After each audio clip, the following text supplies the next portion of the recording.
What is up, everybody? How are you doing on this fabulous Friday evening? I am here with GCD. I took a walk around my neighborhood earlier today and I noticed an oddly high number of dead frogs on the road. Like, were they ran over? One of them was definitely the one that had its skeleton half out of its body definitely was probably run over. The others, I'm not too sure. Interesting. Did it happen to like rain recently? Has it rained recently? I don't know. Because the only thing I can think of, weather. probably the same deal with like worms. Like if it rains a lot, it will like trigger the worms to come out, and then they come all wiggling out doing their wormy thing, and then the sun comes out and just bakes them. I ain't even gonna lie to you. I don't think I've seen a worm in years. Oh, you haven't played in dirt in a while? I don't see worms anywhere. Fair enough. Oh, you're kind of more like a working subdivision, right? Something along those lines. Yeah, I mean, granted, my dad likes to go fishing, so he's like, I guess I'm more aware of worms because of that, because he's always like looking for them. Like one of his favorite hobbies, my dad, he's like the type that is like, he gets super into something and it just gets like everything around it becomes interesting to him. He had a worm farm for a while. A worm farm? Yep, he had like one of those styrofoam coolers filled with dirt and mulch, and he would like feed the worms. Huh. And it got so hot that last year, he was like, oh my god, he was like putting ice cubes in it. He's like, oh my god, I hope my worms don't bake. Like he actually cared about these worms. Wow. That's different from the thing I was thinking of. What's So that? having all those worms in a box that... Okay, have you ever heard of the mouse utopia experiment? Oh yes, I've heard about that. Dude.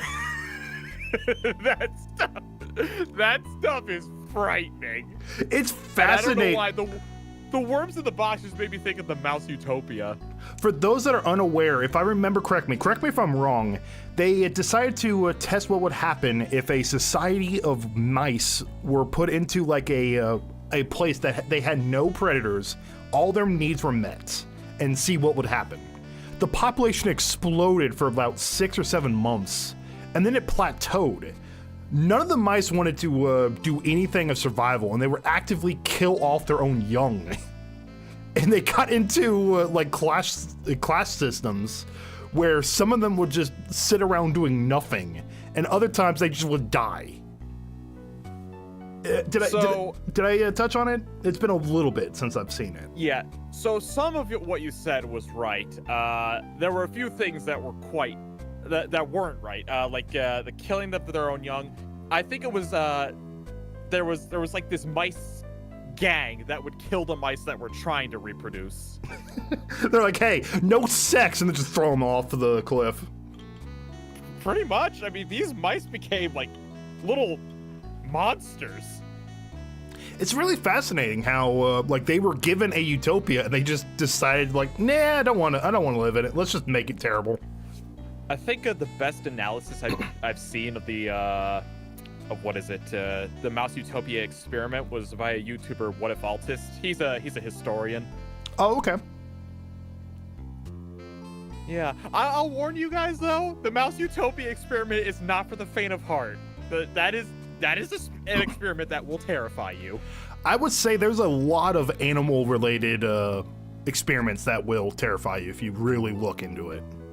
I think the Mouse Utopia, because like when people think animal experiments, they often think like putting an animal through some kind of pain. The Mouse Utopia experiment was the mice were literally given essentially like a heaven on earth. Unlimited food, unlimited resources. So unlimited food and water for mice. And their population just explodes, and then it all just crumbles down. If I remember correctly, some of the mice even develop some kind of forms of like mouse autism, from what I understand. I think what we can learn or gather from it is like they lost the will to live because everything was provided to them. But no, another here's something I heard about mice. Like this is a positive one. I heard this one. They decided to put, like those mouse wheels that they put into a like a cage to give them excitement. Yeah, to give the hamster a little exercise, right? Yeah. So they decided to test if wild mice would actually use the hamster wheel. And guess what? They did. They used it. They love it. The mice just have a desire just to run in circles. And it was like the equivalent of us just finding something fun to do, To be as fair as possible, have you ever been to like one of those playgrounds that had one of those wheels? Oh, those are cool. I found one in New Jersey many, many, many, many years ago, back when I was visiting like a family member. Yeah. And we found it, and we were supposed to be on a walk, but we ended up stopping for like a half hour to let the kids play on the wheel. Have you ever been to one of those fun houses that had like one of those hamster reels that were like always spinning, and you had to like walk through it? They're a trip. It's the same type you see like most of the time. It's like a fat person. They trip and fall, and they constantly are just rolling because they can't get up in time. You feel bad for laughing, but you're just like, oh my god. Hey Phil, does a gym membership sound like a bad Christmas present now? I'm Sonic the fucking Hedgehog right now. Oh, we're live. Oh, hi. Hello, everyone. I'm just joking. I knew y'all were here. What's up, Jobu? Hello, Wooly. Over on the YouTube side of things. Hello, Wolfo. Hello, Musta. Hello, Tyler. Hello, Dr. Awesome. And hello, Liddy. Tyler asks, what's your favorite style for Ace Attorney, 2D or 3D? I think I might be digging the 2D a little more than the 3D. I'm in the same way. I do love like they're giving like the animate like new animations for some of the sprites, but I just can't. I'm not digging it as much as the 2D. They're not going as hard as they could have with the 3D, and that's kind of a letdown. They could do better. Though these are technically ports of 3DS games, so... That is also fair. So there's only so much they can do. They probably had a more 3DS... Well, obviously they had a more 3DS-oriented vision in mind, so... I don't know. I guess it would have been nice to see them at least try to go a little harder with the remakes. Like, if you got the more powerful system which you're porting your game to, why not just go a little harder? Oh, right, because corporations don't like spending money. The only thing I could see is I would love to see like an Ace Attorney 7.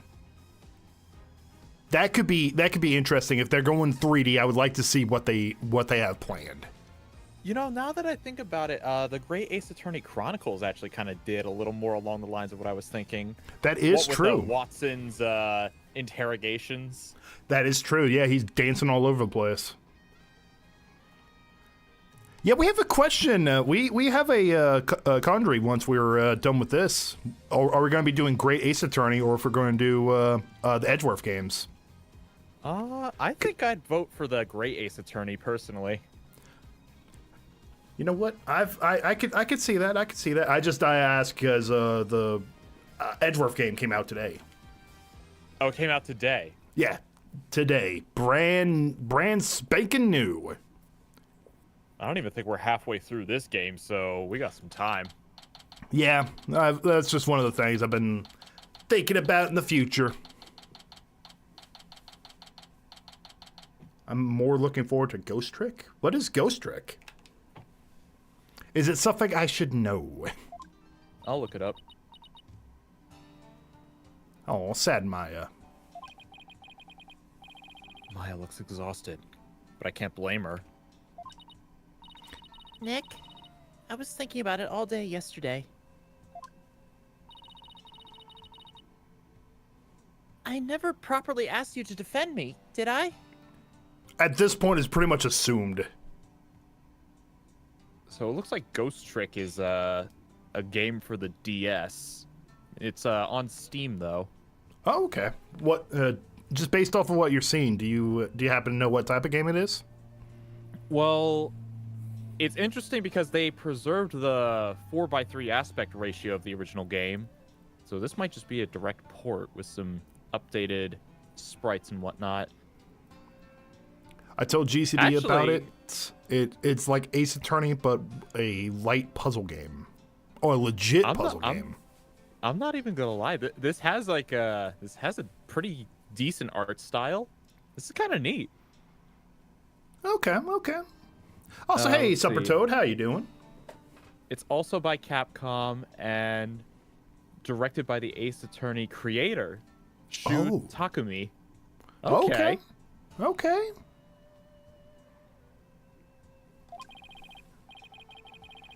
Doesn't matter. I'm on this case to the bitter end. I know. That's why I wanted to officially ask for your help. Well, I say no. You got it, Maya. Let's do this. We gotta wrap this up and get back home so you can make your dream show come true. The Steel Samurai versus the Plumbed Punisher, right? Hey, Herbie, how you doing? You bet. You look as if you did not sleep last night, Barbed Head. It is written all over your face. How can you expect to put up a respectable defense like that? I'm all fired up and raring to go. Oh, he got that early morning energy after an all-nighter. You know that feeling? Like I don't think it's a good feeling. no, it's a decent enough feeling. You know, like if you just got done with an all-nighter, the sun starts coming back up. You got like that energy to go, and then like 1 o'clock hits you, and it hits you like a bus. Yeah, I have that at work all the time. I guess Maya's not the only one looking exhausted.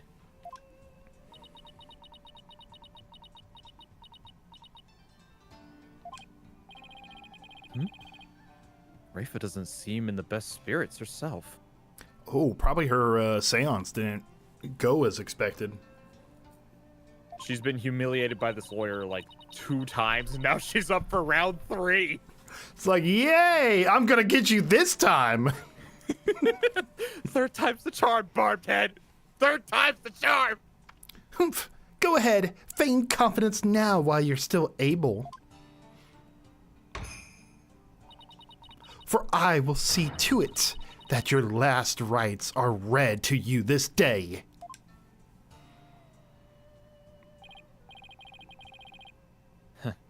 Guess it was just my imagination. You know, we were talking about the animations. I do think, in particular this game, I think they really got the handle of the engine, I guess. Because a lot of, like, the dramatic poses have some kick to them.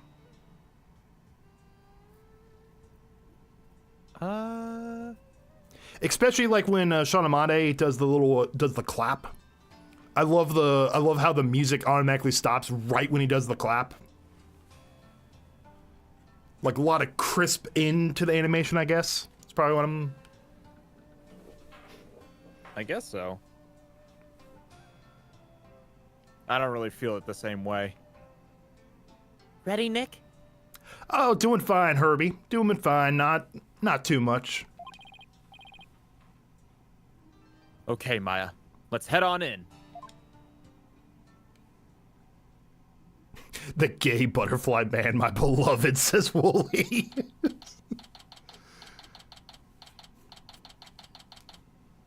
High Court of Quran. Or Qurane. Or however you say it. I don't think we have a Ryan? Qur'an. That's just what I guessed. Now then, if everyone is ready.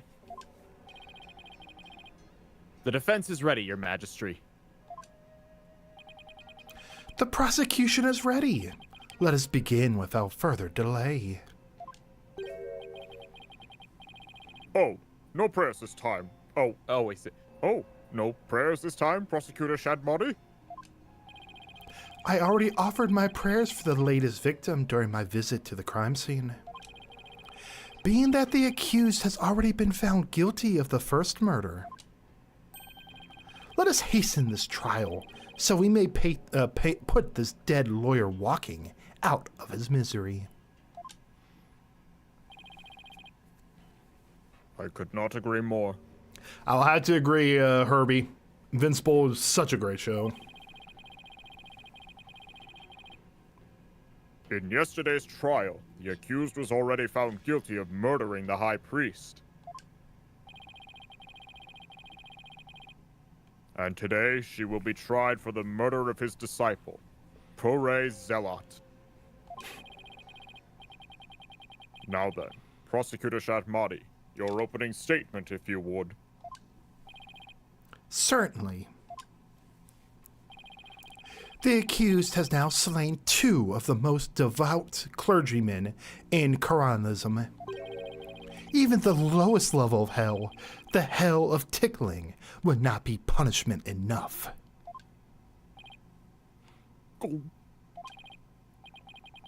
Then, what terrible fate awaits her?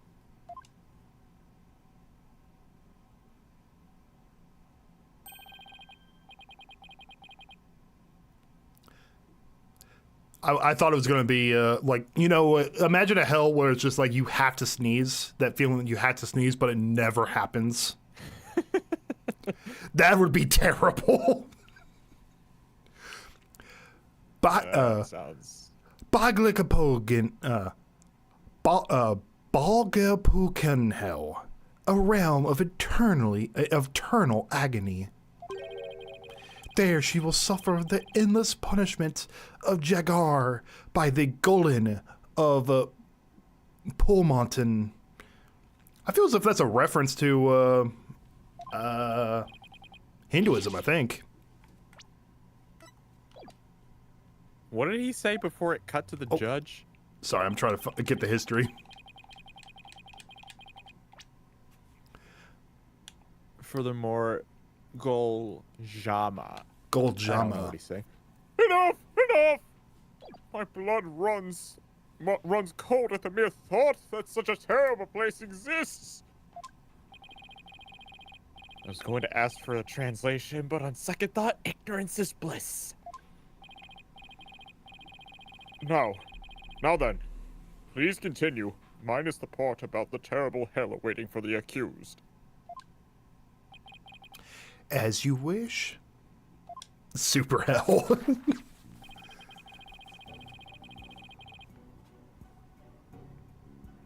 The victim of this heinous crime was the high priest's disciple, Perez Zealot.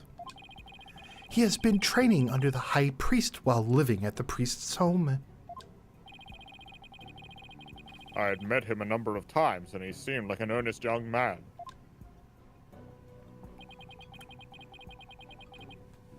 How tragic that he met such a terrible end.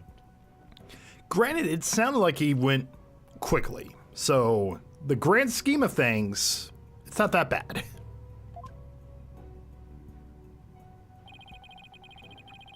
The murder occurred at the Plaza of Devotion during the purification rite. It was a bold crime carried out while the plaza was full of the faithful deep in prayer.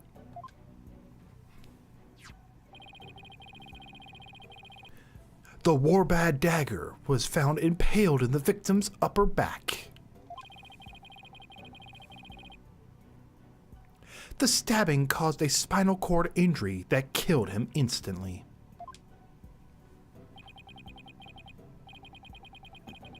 Ah, the Warbad dagger, Lady Kira's weapon of choice.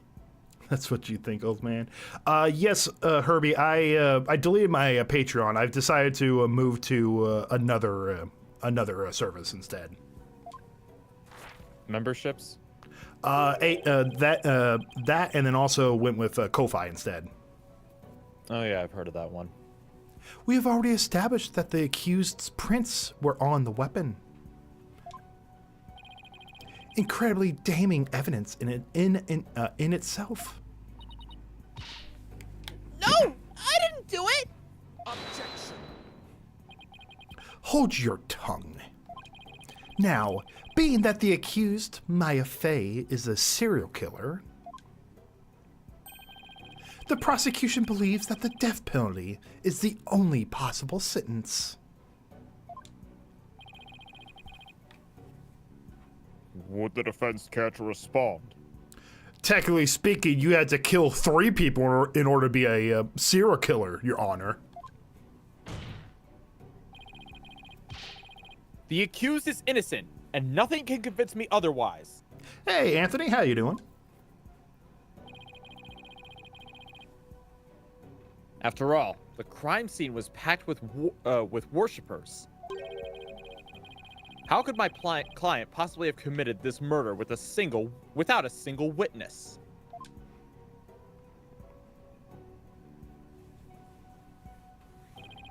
The accused's fingerprints on the murder weapon alone is enough to render a verdict. As such, I see no need to debate this any further. But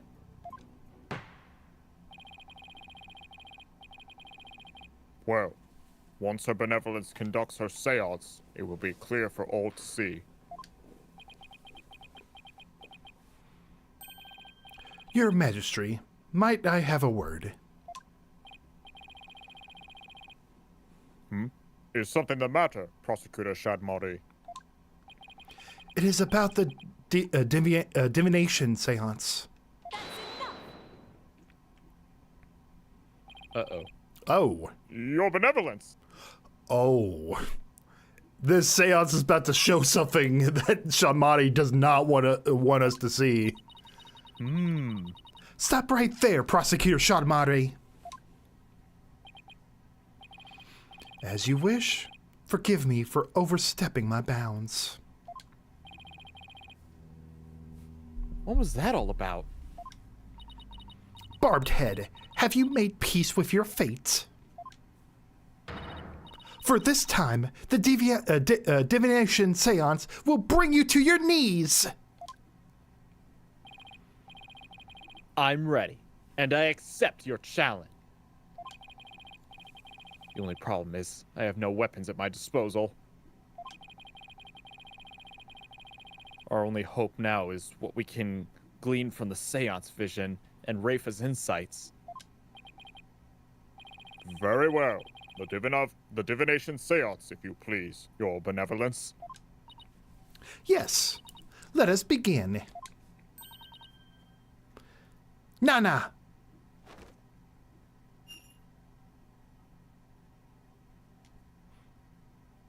I like to imagine Nana is just like has portals. O Holy Mother, we hold this divination seance in your name. Let the eyes of everyone here be clear, and our ears be unstopped. O dance of devotion, guide the victim's soul to me, so that we may receive their final memories in the pool of souls.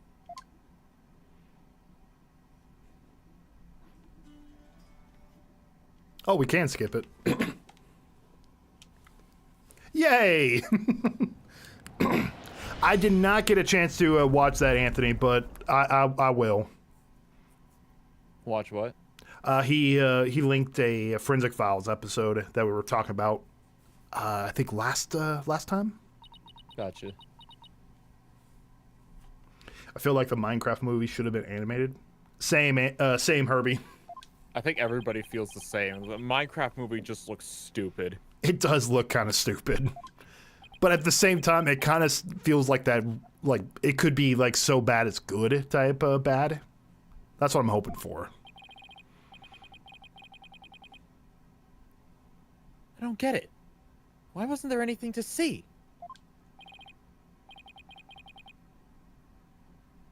Your benevolence? What in the world? I was unable to invoke any sort of response. Uh-oh. I called out the spirit's name many times, but to no avail. Yo, have we checked the pulse on this guy? I was just about to say, Zeke, the last time this happened, it was because the guy was still alive. Yes, did someone check the pulse on him? Oh, no. Just as I thought. Wait, what does he know that we don't? I had sought to confirm the contents of today's divination seance. After all, it is customary for the prosecutor to verify it beforehand. Come to think of it. I must go perform a divination seance for Pere Zelat. It is our custom for the prosecution to review its contents before a trial begins. And that is why I sought to stop her benevolence from performing it here. However, she insisted that it be done. She wished to try one more time here in the Hall of Justice. It would appear her benevolence is tired from her manifold duties. I am not anything of the sort. The victim's spirit will not answer my call, but I know not why. It is my sacred duty to convey the truth through the divination seance. Rafa. What are we to do without a divination seance? I suppose I shall have to deliver the last rites without them. The prosecution has already taken that into account when preparing for today. I am fully capable of proving the accused's guilt with or without a divination seance. You never fail to impress, Prosecutor Shadmoddy. This is bad. The divination seance was my one and only hope.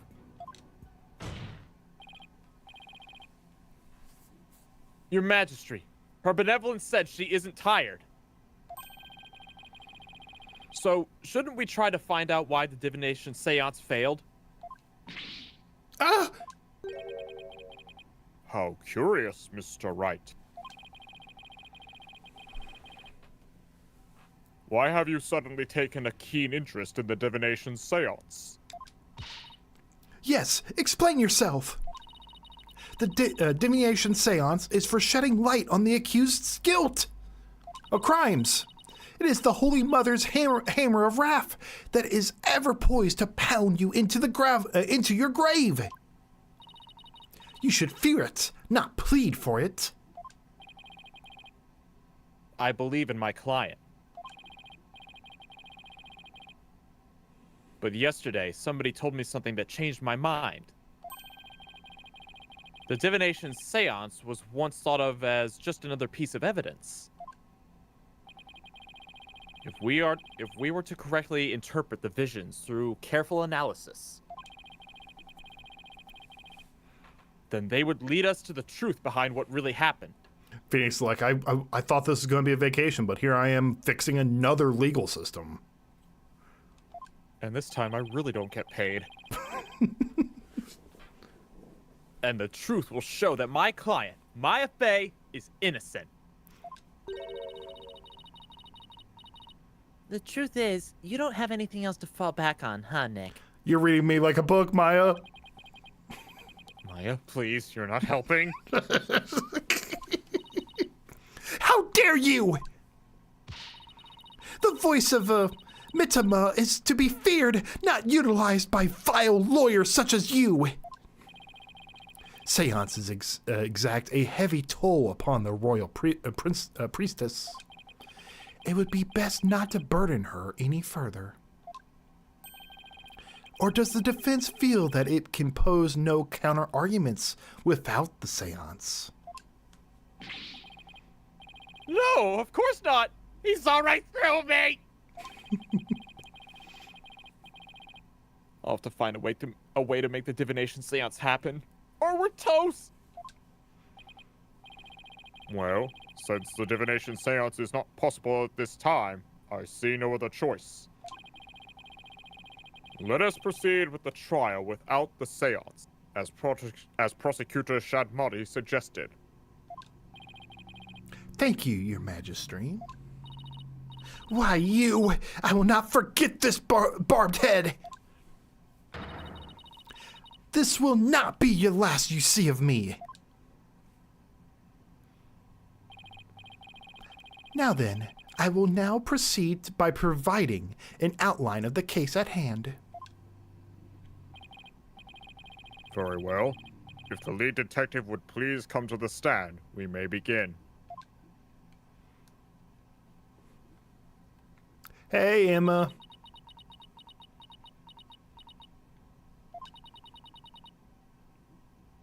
Sorry, Mr. Wright.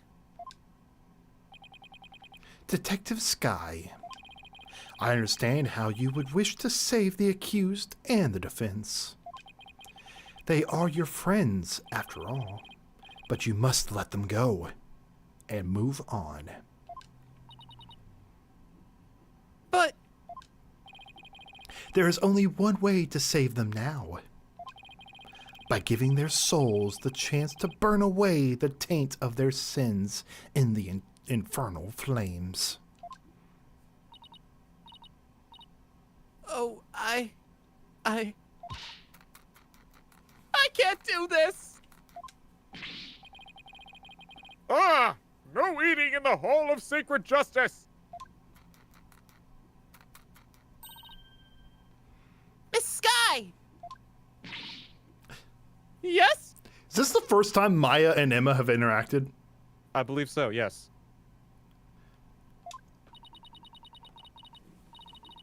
Don't worry about me and Nick. You just do your job.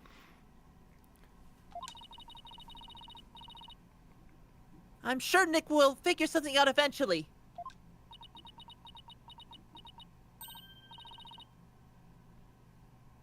Right. Thanks, Miss Faye.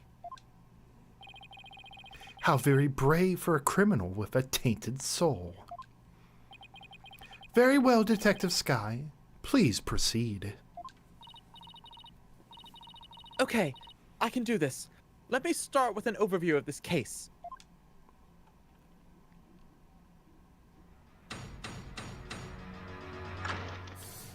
Witness testimony.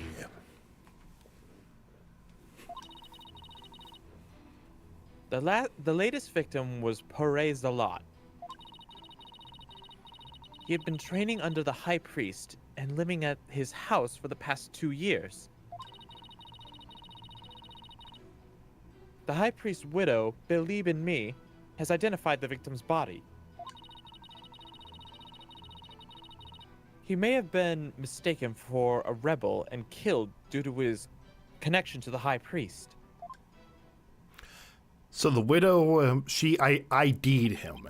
So if she is to be believed, that goes away. That gets rid of the "it's the wrong person" idea. Possibly. I see. Well, that certainly makes sense.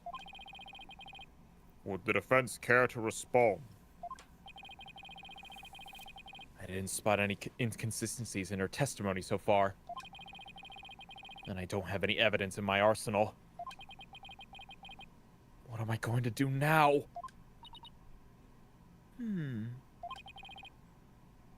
What is it, Maya?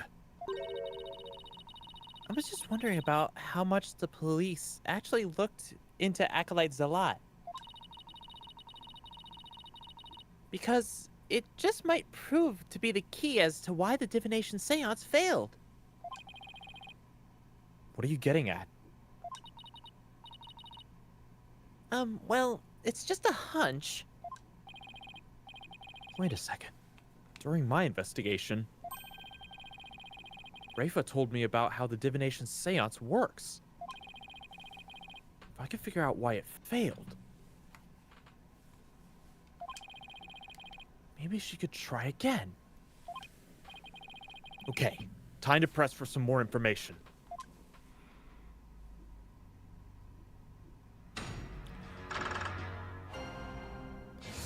You know, I'm starting to believe what Jesse's saying is true. What if it's a fake name? It's not the first time it's happened.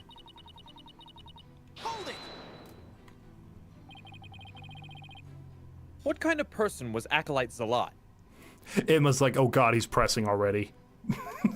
Oh, here we go.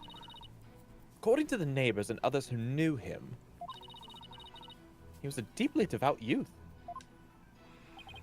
I, too, have heard his name mentioned as one who was a fervent practitioner. I suppose you might say he was the High Priest's star disciple. Furthermore,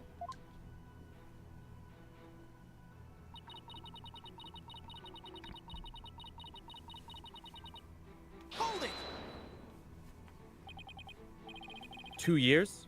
Are you sure about that? Also, hello, Demu. How you doing? We took statements from his neighbors and his fellow monks. They all corroborate our initial findings. What about you, Maya? Well, when I first came here, I saw Zealot praying under the High Priest's instruction. I see. The results of the police investigation seems to check out.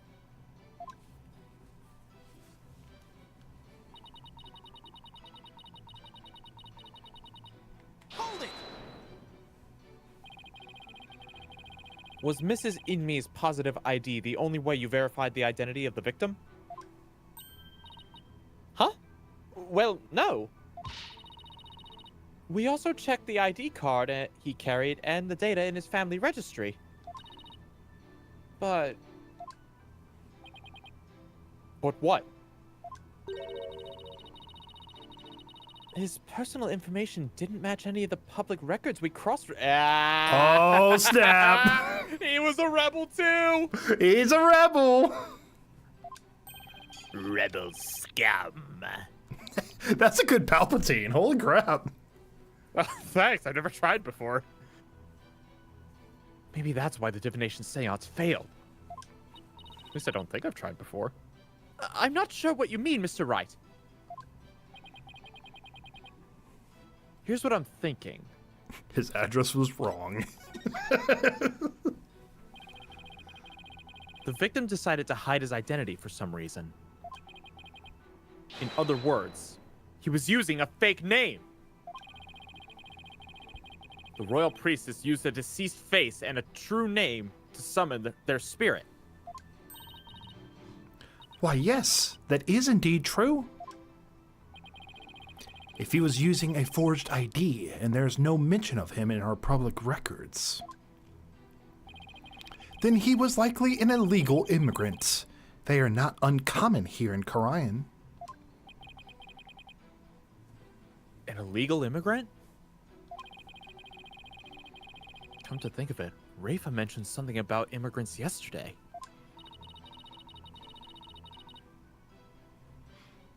But if that's the case, we have no way of knowing who he really is. I want to check something. Do we have something? GCD, you need to voice Star Wars comic dubs. That's an impressive Emperor Palpatine. If somebody asks me to do Palpatine, I'll do it for him. Her name is, Imsna. Okay. So we have a priest who also has a secret identity. We'll have to proceed without holding a divination seance this time.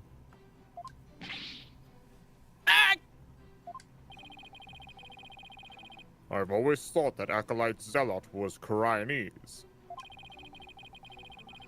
Oh, how the High Priest must be lamenting his disciples' deception in the Twilight Realm.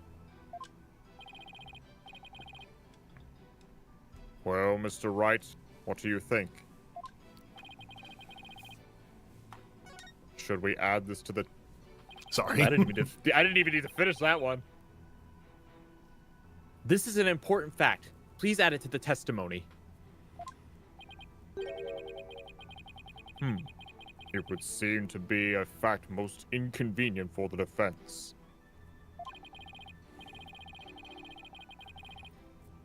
But if you insist, Detective Sky, please add what you just said to your testimony. Well, yeah, saw your channel banner on the other on your other YouTube. Oh yeah, have you seen it? Yeah, it's me saying like my sister died, time to dab. Yeah. Is the I need to context update it to something. is the context of that like Ace Attorney? I don't remember. That screenshot's years old. It is years old, but I honestly I think we were talking about Eeny Meeny. Oh yeah, Eeny Meeny dabbed in the anime. I remember that. My sister just died, time to dab. That must be it. I think I took a screenshot of the Eeny Meeny dab animation. Yes, Your Majesty. That anime is insane. It's the same story, more or less, as the first 3 games, so...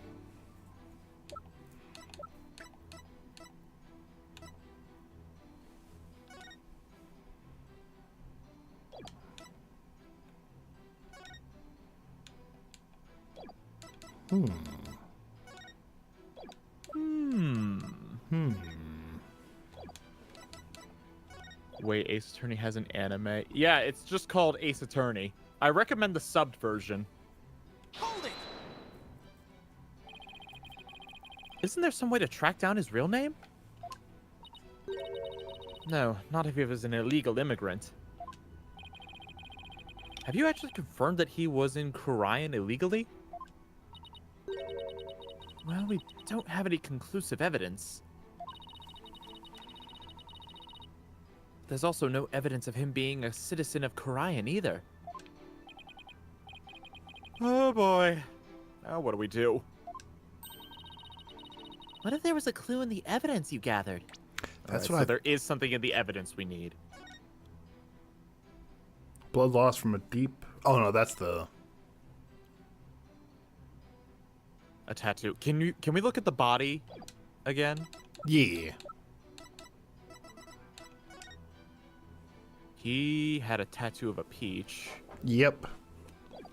Was there anyone that has a like a tattoo of a peach?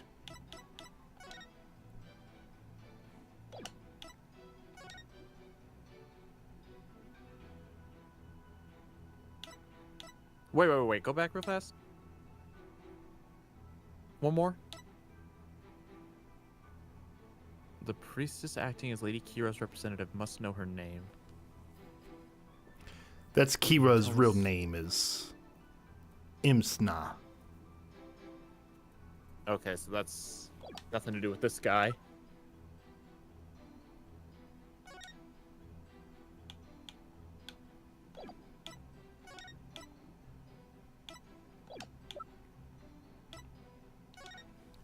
Lady Kira returns to battle rebels. The Lady Kira-like figure that appeared 2 years ago remains a mystery. Some town elders see her as a Lady Kira in the flesh.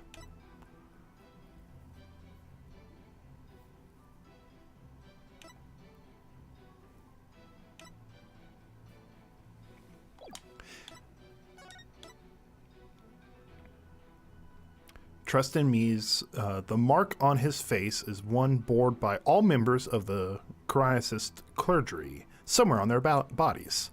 Records of who has that mark and where are kept in the temple. Well, this isn't about Zealot. This is about the other guy, the first victim. Yeah, but every single member of the clergy has a tattoo on their body. And dude has a peach. Okay. Okay, so I guess we can try the first autopsy report. That's probably our only hope at this point. If he really was an illegal immigrant, our proverbial goose is probably cooked.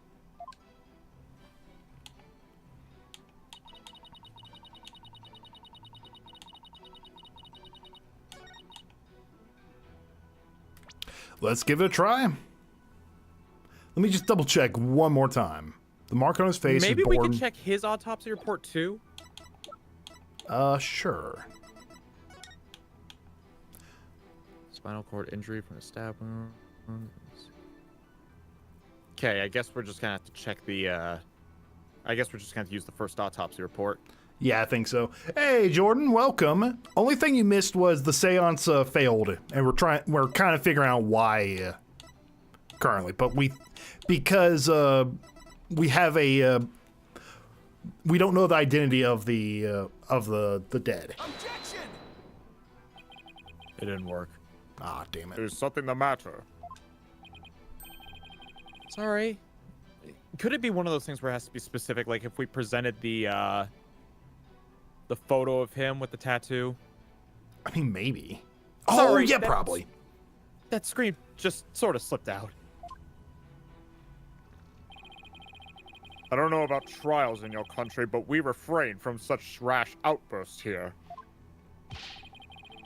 Perhaps this will deter any future urges you might have.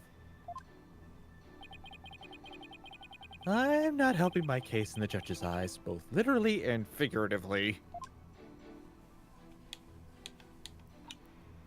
Peaches. Oh, whoops. Wrong button.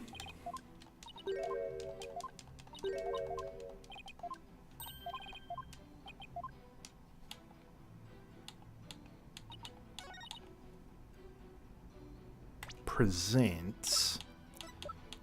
Peaches, peaches, peaches, peaches, peaches. Objection! You're right. Hey! Tag team. Sorry, Detective Sky. Oh, and then they're gonna probably like we have to ID the fact that there is a tattoo. Then they're gonna probably say, "Why does that matter?" But the police missed something important there in their investigation. Huh? What are you talking about? The victim was undeniably a Chinese native. Jesse, I have no clue. I really don't know. And this crime scene photo proves it. I think their real name would have to work. It does? It's a little hard to see, but look closely. He's just being nice to the judge. He's like, it's a little tough. I will forgive you for missing it. You'll see clear proof that the victim was Chinese. Where?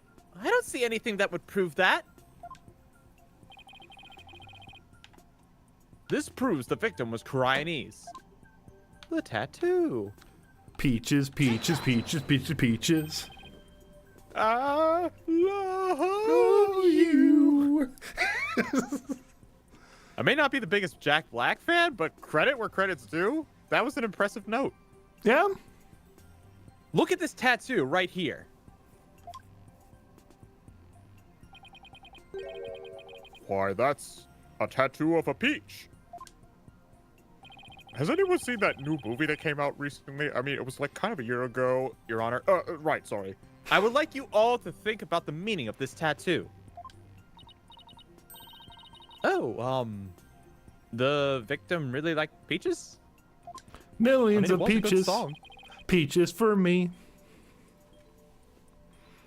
Well, peaches are a favored delicacy here in Korean. Have you ever heard that song that goes, moving to the country, gotta eat me a lot of peaches?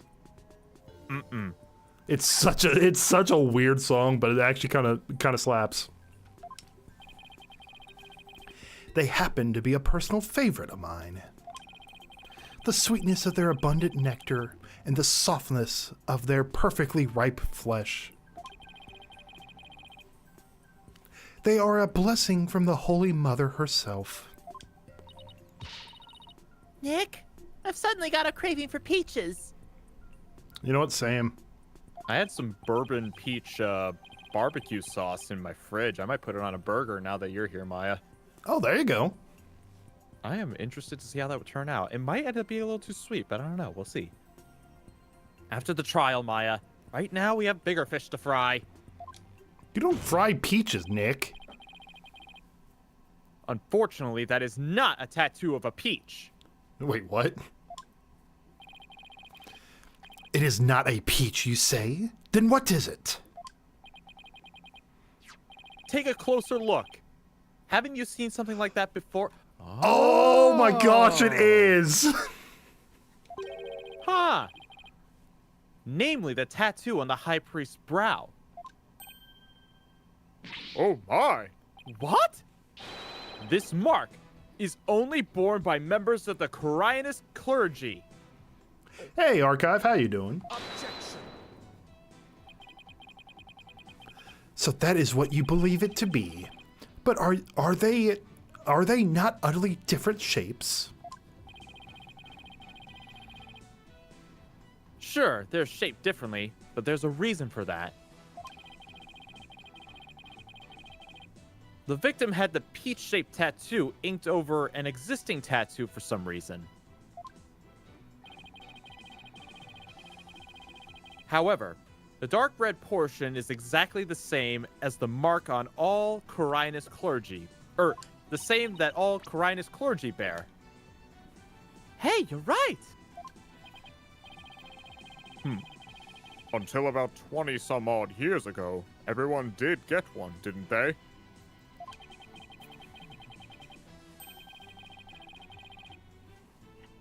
Oh. I myself bear one on my right Oh my gosh. That is entirely too much information, Your Majesty. It's still pretty intact despite my age. Information on everyone who entered the clergy is maintained at the temple. Sagging or not, it still looks like one. Your Honor, we get it! Do you want to see it? No! Just the whole courtroom in unison. No! Oh, Mrs. Judge loves to see it. Get that out of my mind! Get it out of my mind! Get it out of my mind!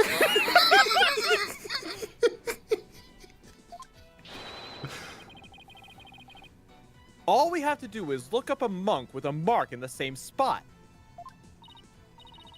I'm on it. I'll let you know if I get any hints. That would be the most painful tattoo.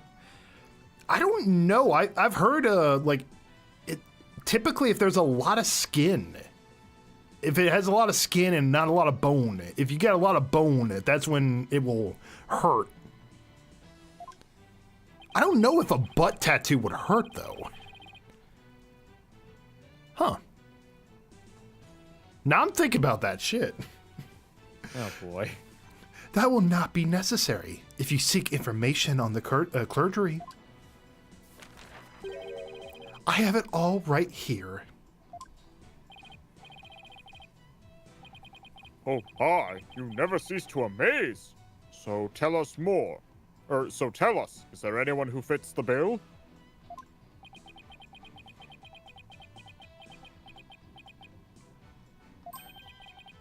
There is just one. His name is Real Nemu. Nemu. Real Nemu. Real name. Real Nemu. Real Nemu. Real Nemu. They're not even trying with this game. They're just like, you know what? We just need to publish this. I gotta say, Reels a Lot is probably, or Praise a Lot is probably one of the best names, gimmick names they've had. Because it works with the full name and his individual name. Like it's What do like. you think's, Go ahead. what do you think's the dumbest pun name they've had? I think the one that comes to mind for me is April May. That one is pretty bad.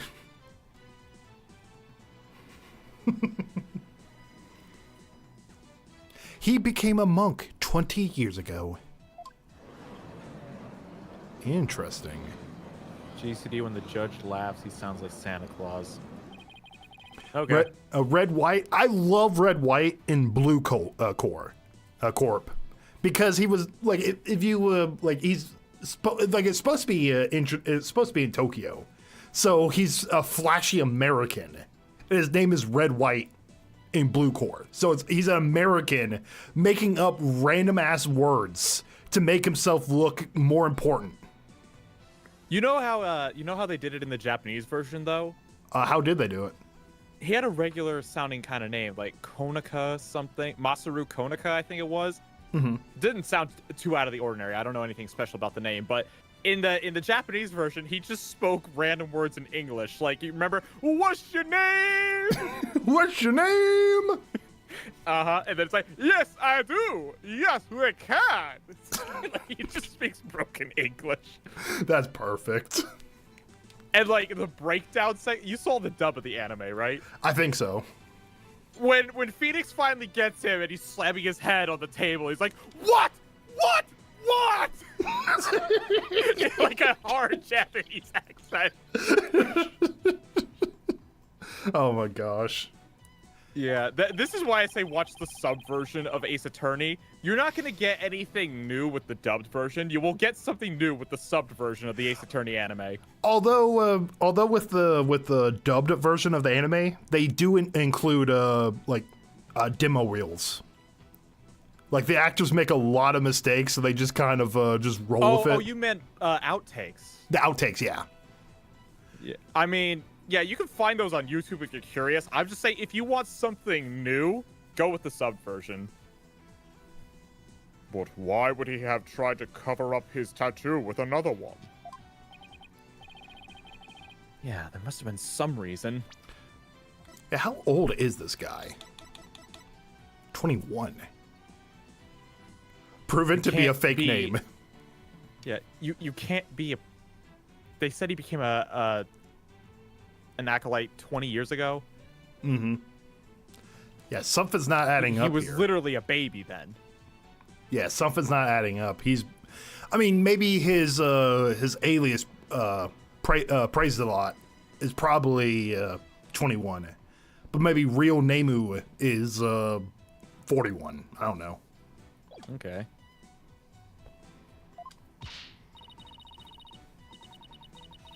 Nick, that's not important right now. The important thing is we know his real name.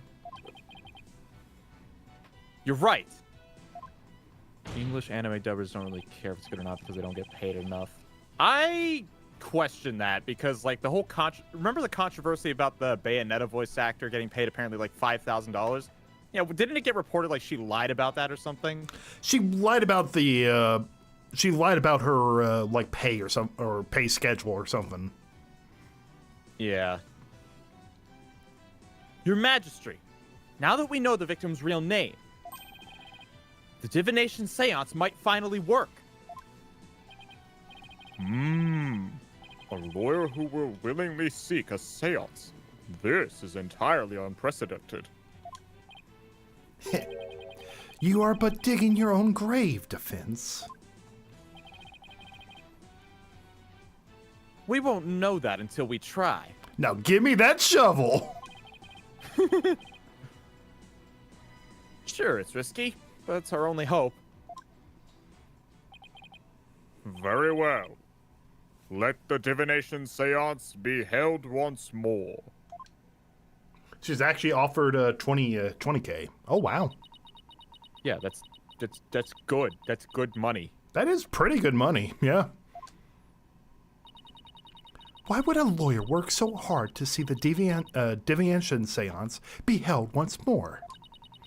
You are a fool, Barbed Head, and your foolishness shall yield no gratitude from me. For with the truth revealed by my insights, I shall gladly seek your demise. Bring it on, princess. Because I will correctly interpret each and every one of your insights.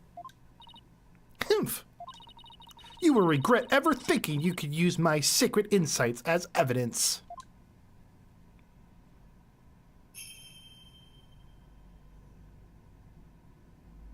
O Holy Mother, we hold this divination seance in your name. Let the eyes of everyone here be clear and our ears be unstopped. O dance of devotion, guide the victim's soul to me, so that we may receive their final memories in the pool of souls. She's gonna dance again, isn't she? She is.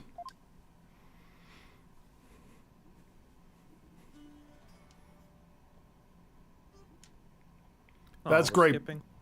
Oh, you wanted to see it? I kind of like letting the animations play out when I play games. Oh, sorry about that. That's all right. Gingil, plumbed Punisher theme from the clock may be heavy. Heavy, heavy, heavy pain!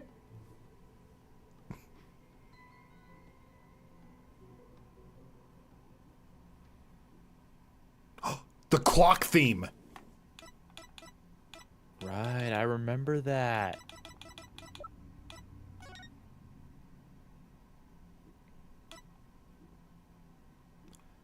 Whoa, his handprints!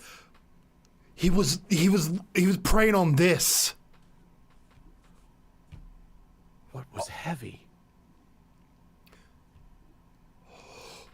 Oh. Oh. Snap. I think I figured something out. This got turned around. What if it was turning and it impaled him?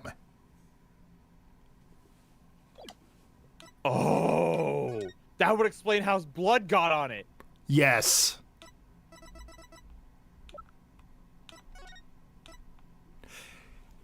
Because there's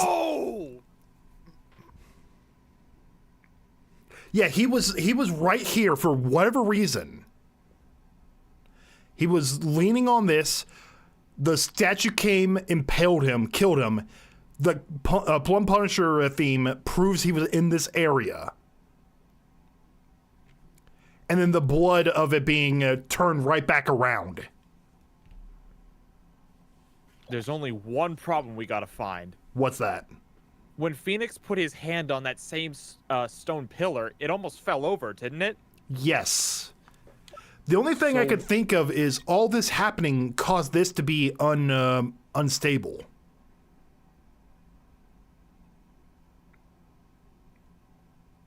That's the only thing I could think of. I don't know.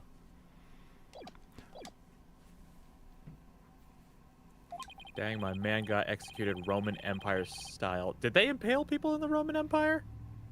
They killed people in various different creative ways. They punished people in a lot of crazy ways. You want to know a crazy fact I heard? What's that? Apparently, like, you got treated really, really poorly for being single and not wanting to get married in the Roman Empire.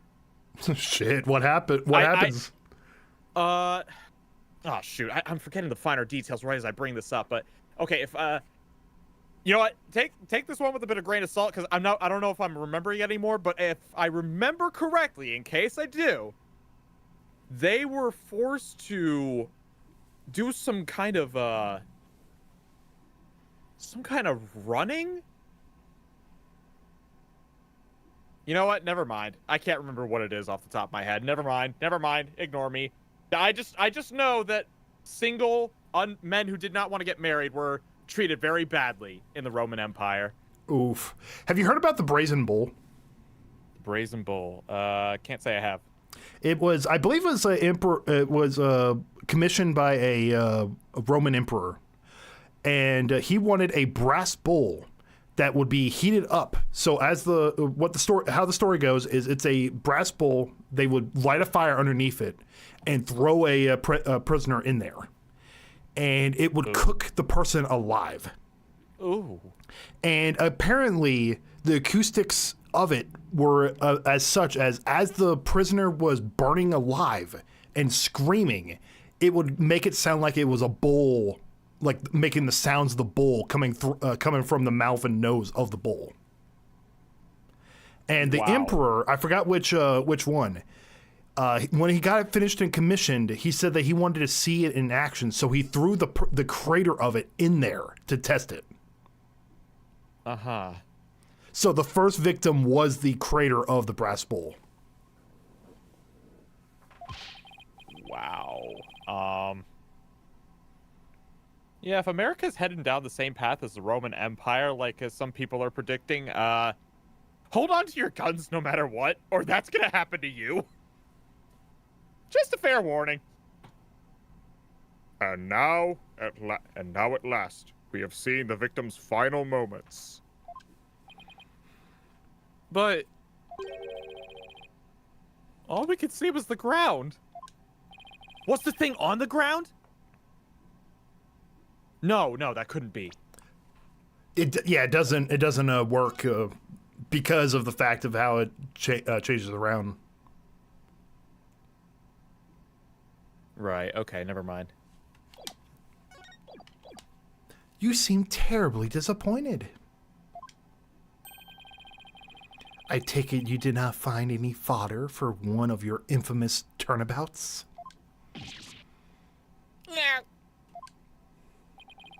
I, on the other hand, have discovered something.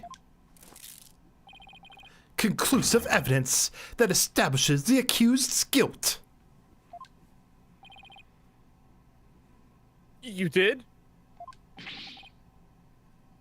A most surprising surprise attack.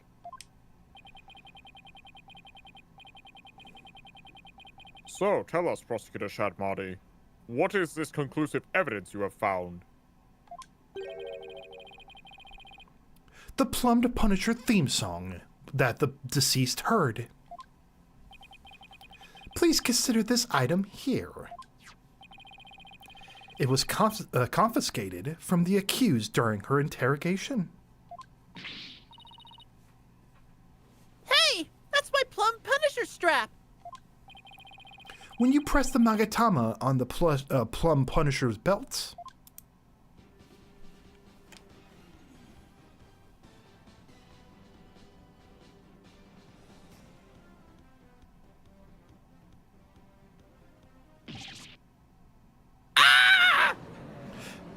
next time we go, we meet up at a convention, I'm going to be playing both of those songs on the aux cord.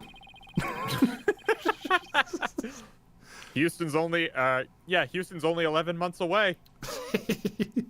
It seems the accused inadvertently pressed the button in the midst of her crime. I'm saving up all my paid-off time for that.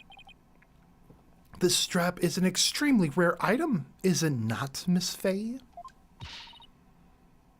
You better not break it!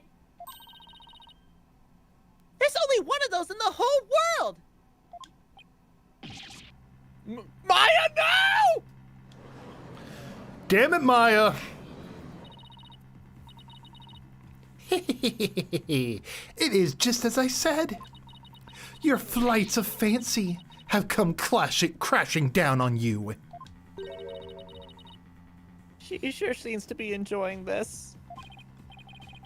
Yeah, I've never seen her look so thrilled before either. It is time to accept the fact that the divination seance is far more than mere evidence. It is the very truth that brings the hammer of justice down upon the accused. That is as conclusive as evidence can get. Now then, if there are no further objections. Of course. Slow down there, Your Majesty. At least let me make a counter-argument. What's this? Do you take issue with the divination seance? Yeah, like I did the past 2 times. Oh, I have issues with it. I just don't know what they are yet. But that's never stopped me before. Jesse, I am not 100% sure how I feel. I mean, Jack Black's just doing his own thing, and he's just making that bag, I guess. Is he a sellout? Yeah, he's asking if we think he's a sellout or. I don't know what he did to. I don't know what he did for people to call him a sellout, so I don't know yet. I've stopped caring about what people are thinking about other people. You know. It gets exhausting. The divination seance is not the absolute truth. Oh, I know he's in the Minecraft movie, Nemu. I know that much. Is that why we're calling him a sellout? I mean, I think people are like questioning why he's doing like all these different movies. He's probably trying to appeal to people on the younger side. I know, like Wooly said, I know he has a passion for gaming. Like he got really into the Five Nights at Freddy's craze. I kind of wonder if that was just a stunt. It could have been. Although he's always like he's been a gamer for a while. I remember Double Fine had a like a rock and roll theme game, and that's an indie game studio. He was heavily backing that.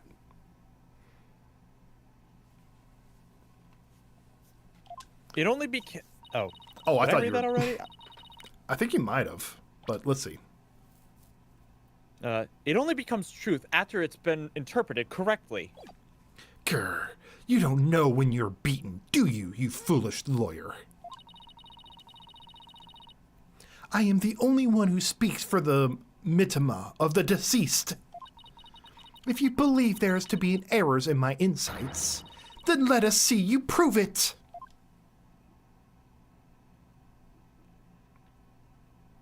I know nothing about that.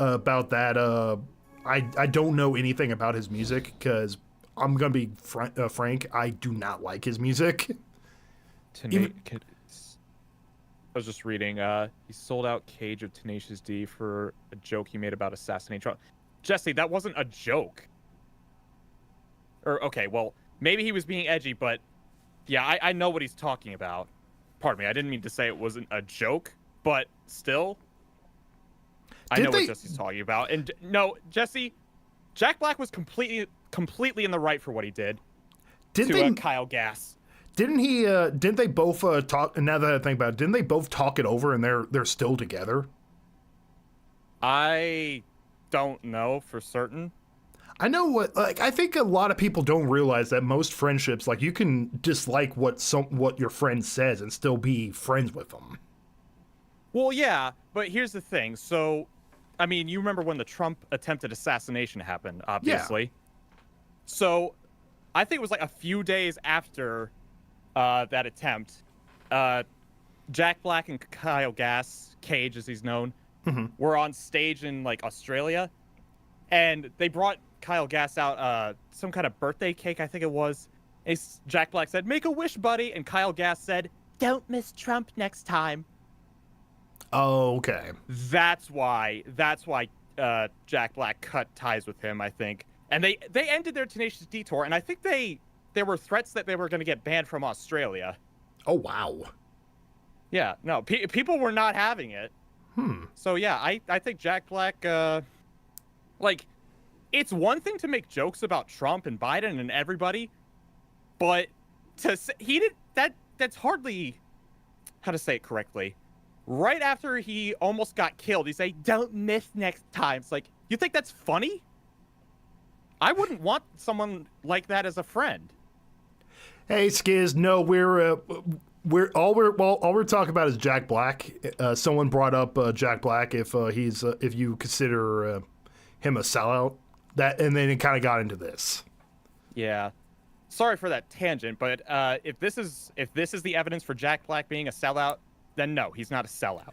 I think a lot of people just confuse like actors going into a lot of different roles as selling out or getting that bag. I don't really see an issue with it. If he wants to be Bowser and then he wants to be Minecraft Steve, who cares? Yeah, I don't have any real issue. Am I the only person who thinks Jack Black's Bowser wasn't actually that good? Like on another topic, am I the only one who thinks his Bowser was not that good? It was goofy. Like it worked for the tone of the movie that they're going for. I guess so. But I get what you're saying. Like I think I'd personally, if he was like a deeper voice, probably would have been better. The victim was offering up his prayers. It was the night of the rite. Though it's dark, the patterns of the plaza ground was visible. Then, someone was there, and the theme of the plumbed Punisher filled the air. The accused held the defenseless victim down and plunged her knife into his neck. The blade struck true, and in that instant, he departed from this world. That is everything the deceased experienced in his final moments. Her benevolence's insight have painted a detailed picture, both vivid and true. I didn't notice any holes there. As they stand now, those insights are really stacked against us. Bowser's kind of goofy, though. I mean, yeah, I agree. RPG Bowser is a goofy individual. We'll just have to go over each and every one of the deceased sensations very carefully.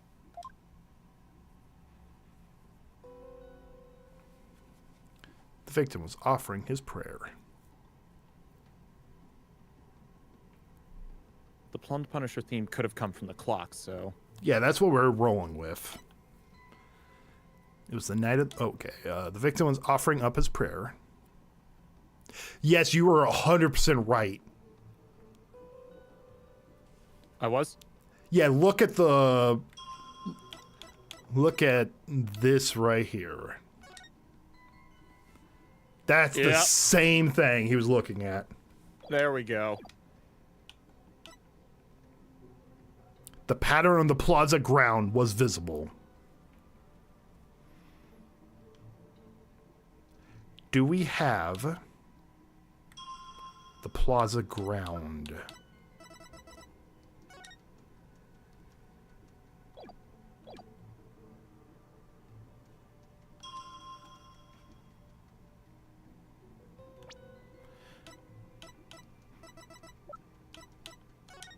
The photo might work.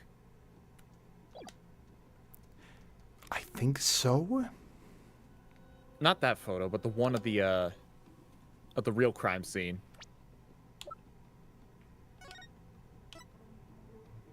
Nah, that's...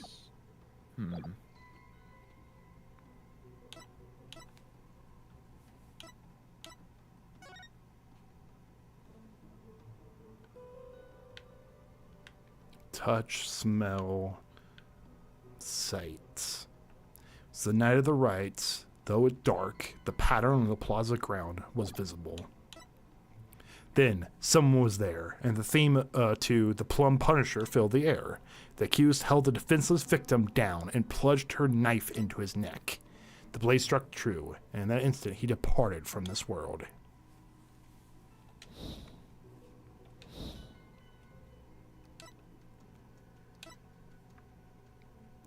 We could select the site of this. Because the smell, that makes sense. Because he ate a lot of the gin heel. Okay. So let's try the site. I like the Mario movie voices. I'm sorry what I do. You don't have any reason to apologize. We can have different... we can all have different opinions. That's the word I'm thinking of. Your benevolence, isn't this statement inconsistent with the vision? Inconsistent? I think not. Exactly. That's where the inconsistency lies. Oh my gosh. Oh yes, Ace Attorney. Here in Saturn, we have a similar version called Celestial Advocate. Personally, my favorite character is Obius Extron, but Eldon Zal is my favorite character too. That's awesome, Alien. Celestial Advocates. Is it on Earth? I would love to check it out.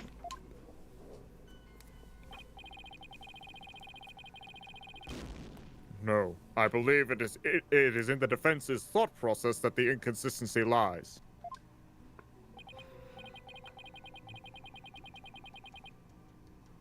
Guess there wasn't an inconsistency there after all. Huh.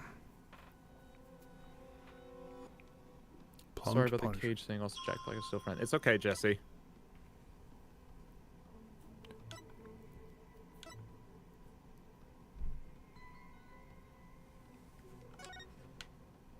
Okay, yeah. Still the sound. Sound makes sense. The accused held the defenseless defenseless victim down and plunged her knife into his back.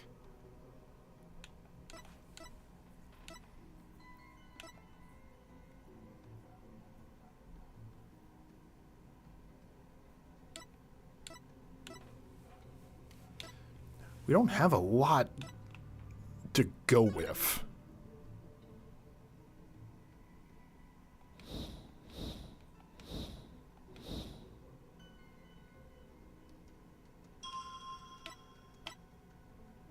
The handprint, though, yeah, but we can't display anything in the court record. We have to find inconsistencies with the vision.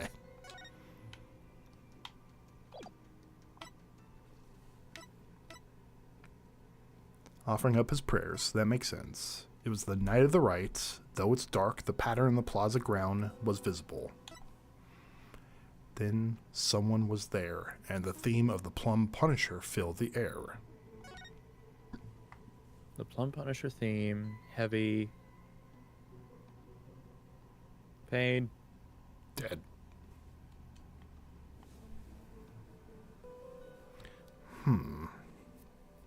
This is a tough one. There's not much. It's like one of those you don't have a lot to go with.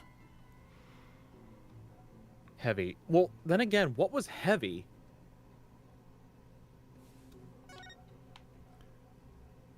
You know what? You do have a point. Maya's not that heavy. Maybe that's it? Maybe. Objection!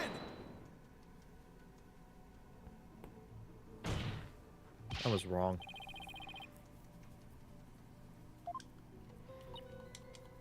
Didn't Maya trade that thing? No, she traded her Steel Samurai for the Plum Punisher.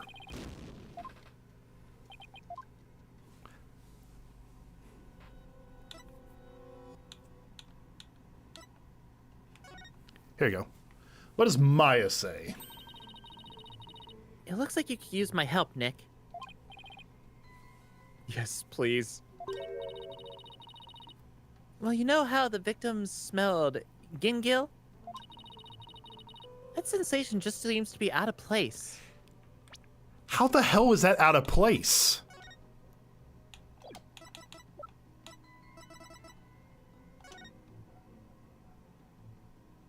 These dishes are only prepared during the feast and must be finished. Oh! Oh! Oh! I thought it was his breath. Like, I thought, like, everything, like, around the, like, because everyone who prays ate that stuff. All right. The smell of gingil, huh? Thanks, Maya. Okay, time to check the seance vision again. So that kind of proves that the timing is off then. Okay, that makes sense.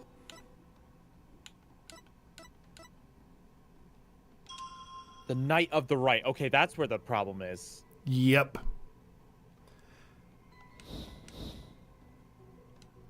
Let's select. So genial is the only thing here. Objection!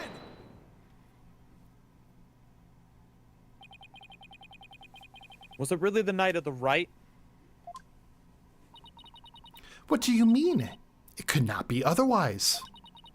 The accused slew Acolyte Zealot after killing the high priest during the purification rite. Wasn't that moss stuff called something? No, I think it was just moss. The only problem is the deceased spirit does not corroborate that. What's this? Take a good look at what the victim smelled. Do you see how it says gingil? Acolyte Zealot shouldn't have smelled any gingil on the night of the rite. What do you mean? Let me back up my statement with some evidence for you. This should explain how the victim couldn't have smelled gingil on the night of the rite.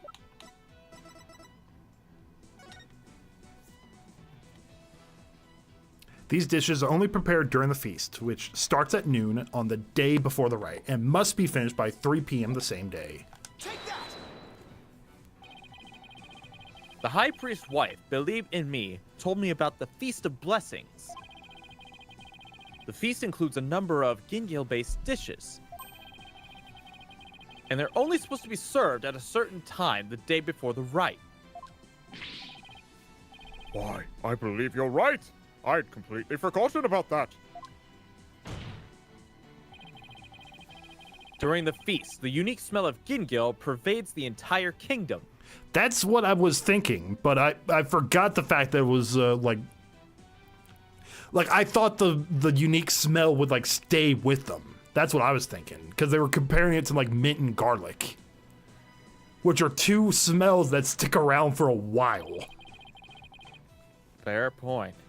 The fact the victim smelled it means he was murdered between noon and 3 p.m., the day before the purification rite.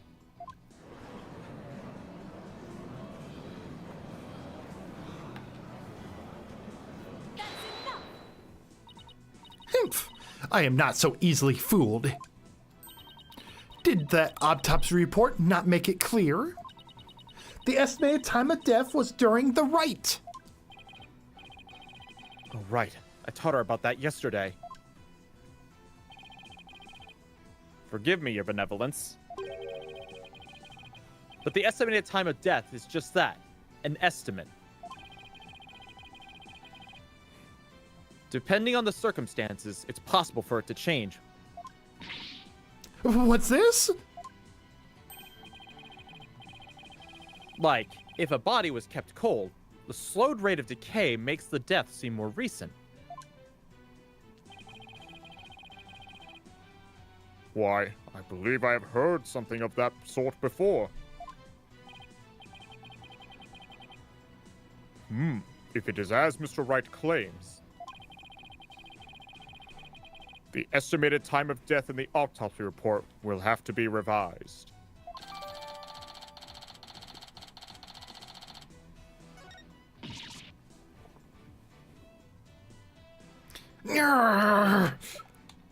All right, what did it update to? Time of death, May 8th, 12 p.m. to 3 p.m. Based on Davion, the seance. Barbed head, you blinded me with science. You blinded me with science. Do, do, do, do. Sorry. Wait, what am I apologizing for? Humph. No matter. The murder may have occurred in the afternoon hours the day before the rite. Nevertheless, the murder weapon was the accused's prints on it is incontrovertible evidence. I will now amend my insight to account for this new truth.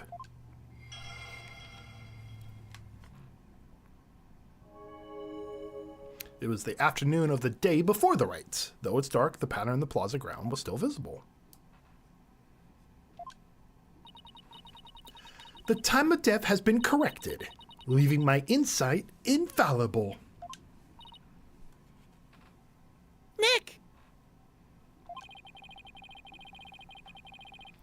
A change in the time of death is bound to cause some sort of an inconsistency. I had something to show what it was like on that day. It could really help.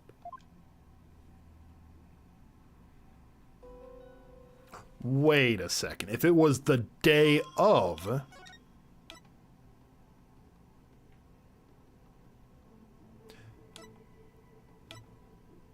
The thick white ice that froze the ground from the inner sanctum to the plaza of devotion until yesterday has melted.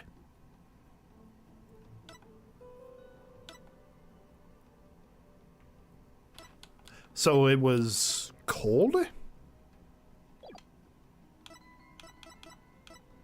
Likely.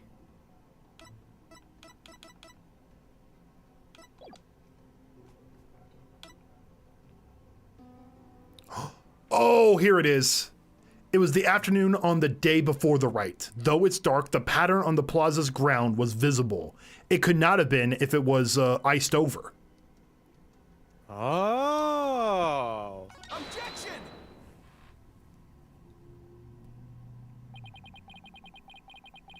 change in date and time of the crime has caused a new inconsistency to surface. What's this? Ah! You're making that irritating face again! Cease that at once! Sorry, but this is the face I was born with. Now let's focus on what's important, what the victim saw in his final moments.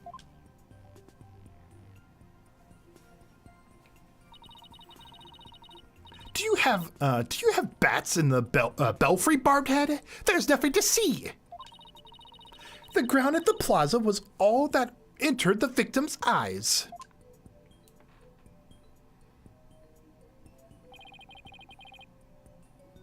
And that's what I find so strange. On the day before the rite, it should have been impossible to see that pattern on the ground.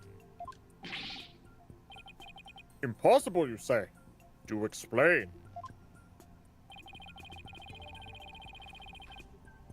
This piece of evidence shows why the plaza's ground was not visible that day. Take that! This newspaper has an article that is tiny in size but huge in importance. It says the ground was covered with thick white ice the day before the rite. What? But... The victim did not see so much as an ice cube on the ground. Exactly.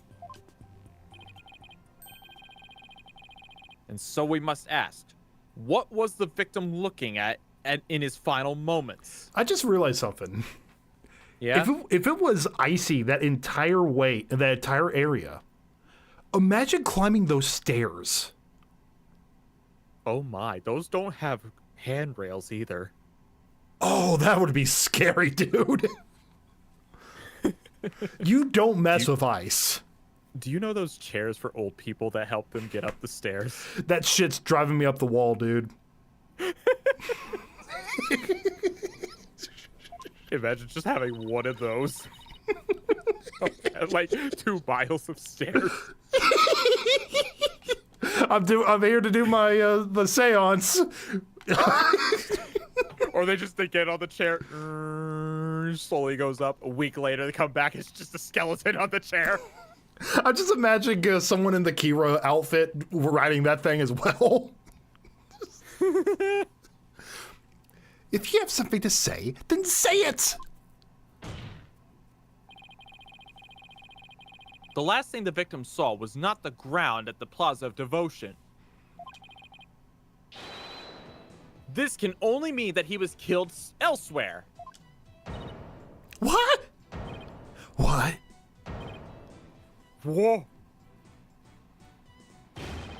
What?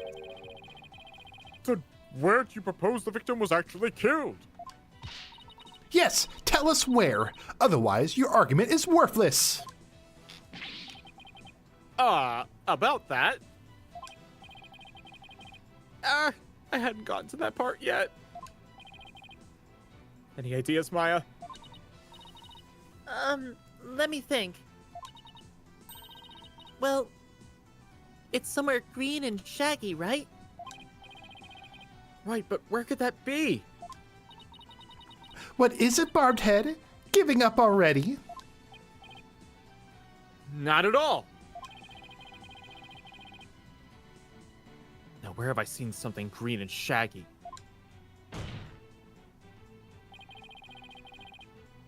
This shows where the victim was killed. Take that! The secret hideout the rebels were using. The rebel hideout? There was no such place anywhere on the floor of that chamber. You're absolutely right. There is no place on the floor, anyway. Hey, Star, how you doing? Hello.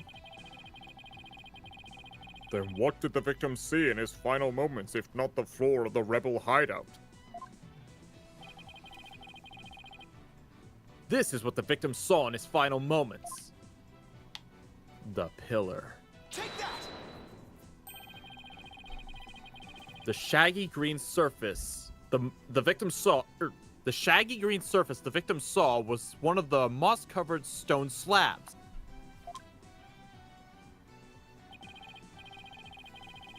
As you can see, there are two distinct hand-shaped impressions in the moss here. I believe the victim was killed while he stood there with his hands pressed against the slab. Objection! That does agree with the seance's vision. However, one cannot definitively declare they are one and the same. I concur. There is no proof that the murder occurred in the rebel hideout. Oh, thank you, Wooly. Yeah, the Wonder Bread guy is hilarious. That is the funniest thing ever. Wonder Bread guy? Is he There- still out and about? The guy who like commissioned a bunch of now draw her buying Wonder Bread? Yes. He's still out there commissioning? No, apparently he uses AI art, so now he just gets AI to create it for him. Oh.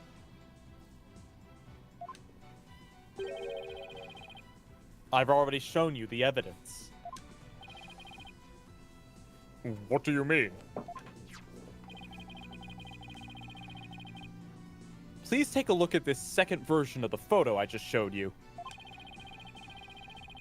You can see the results of the luminal test I performed in the rebel hideout. This is proof positive that someone had been bleeding in front of the stone slab. Is this true? This information has already been provided to the police. Detective Sky, to whom does this blood belong? We thought it was the High Priest blood that flowed from the outside. So we haven't tested it yet. Emma, come on. Then you must do so at once! Yes, Your Majesty.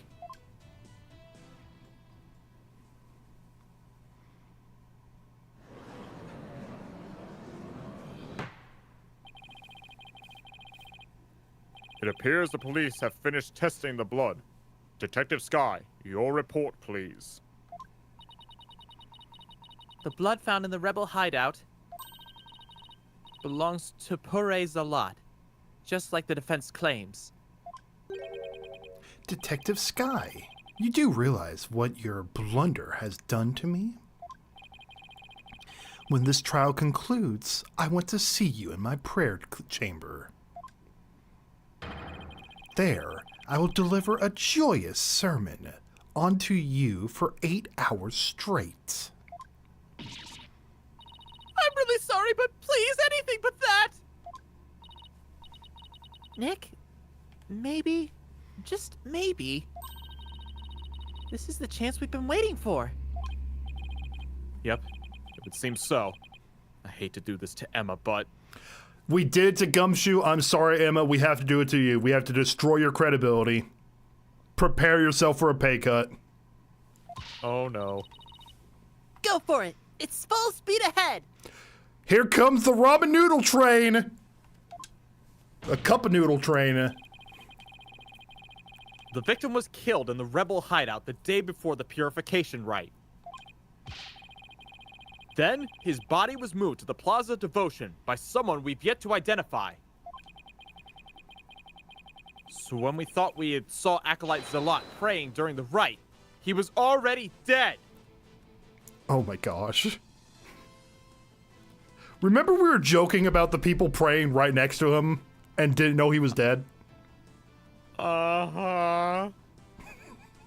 Oh, boy. Oh no. Although, did you know that there was actually a monk that was that died during his prayer? He Is wasn't that right? he wasn't killed or anything like that. Uh-huh. Did you hear that story about that, I think it was a Wells Fargo employee who was dead at her desk for 4 days, and they didn't realize? I saw Moist Critical do a video on it. I saw that on the thumbnail, but I didn't watch it. Oh, he did a video on it? Yeah, he did. I don't really follow him. And that's not all. Hey, Max. Did I join at a good part? Yeah, we're getting to the point where we're trying to we're figuring out more and more of the case. So you came at a perfect time. If he was killed at the inner sanctum, that would explain one more thing. And that would be? How the time of death was made to look later than it actually was. The proof of which was left behind at the sanctum.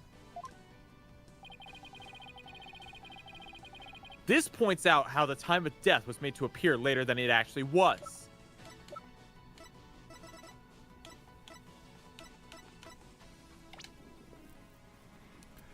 How the time of death was made to look later.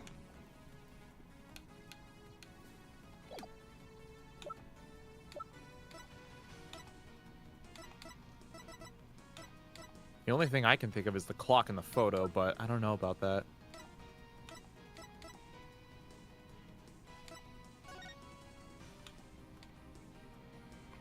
The spring water was already stained red when we arrived. That proves it, but it doesn't make it appear later than it actually was.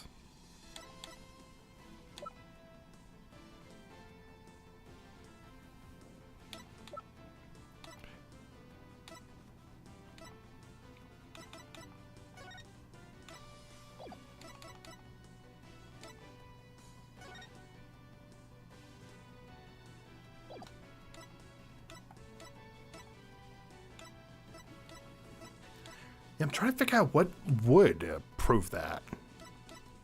Maybe the photo? Again? I can... that's my only guess. Take that!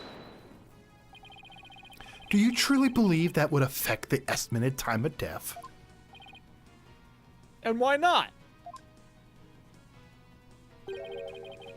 Then let us test this idea on your body. Pass? Mr. Wright, body may still be alive, but he appears very much brain dead. Or Mr. Wright's body may still be alive, but he's very much brain dead. I blew that one.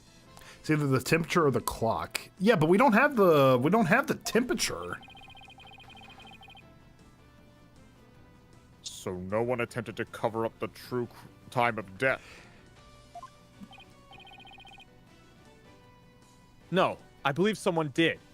The time of death. Points out how the time of death was made to appear later than it actually was.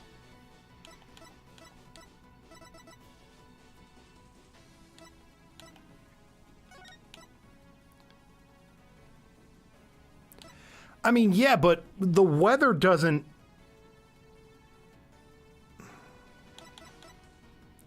I'll keep that in the back. Because I don't know if that's true, because we're trying to say that the killer changed, made it appear later than it actually was.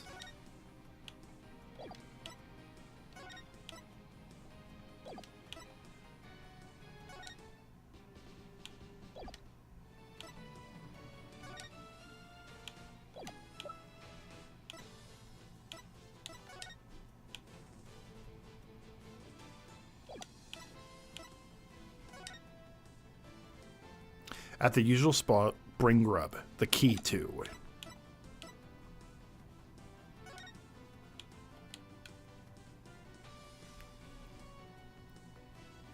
Yeah, Anthony, but at the same time, we're not saying, like, it's different if someone was changing the temperature of the weather. I mean, we could try it. Let's give it a try. Why not?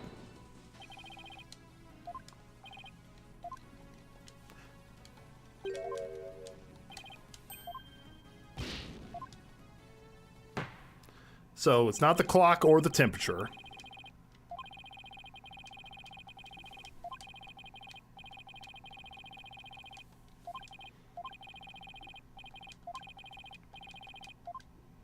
I don't know what's asking, really. Like, how can we prove the time of someone messing with the time of death?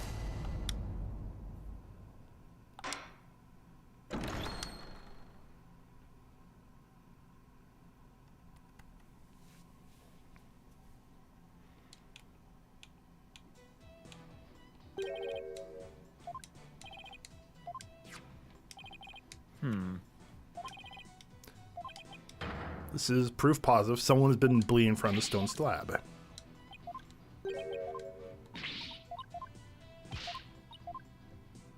This game seems challenging. Sometimes it's just tough to figure out what the game is wanting you to show at the proper time. Like, you may have a idea, like, you may have like, everything solved, but then it's asking you to, like, show your steps in, like, its logic. It kind of does that adventure game logic thing. This is the chance we've been waiting for. Go for it. Full speed ahead. The victim was killed in the rebel hideout the day before the purification rite. Then, his body was moved to the Plaza Devotion by someone we've yet to identify.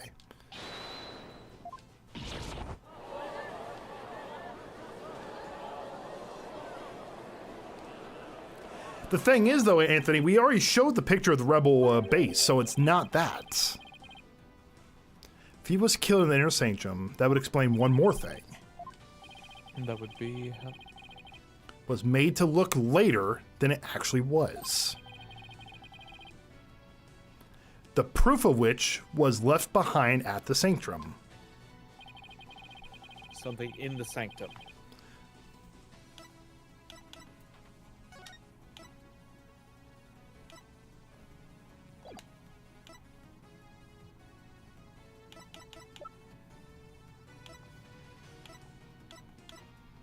The knife?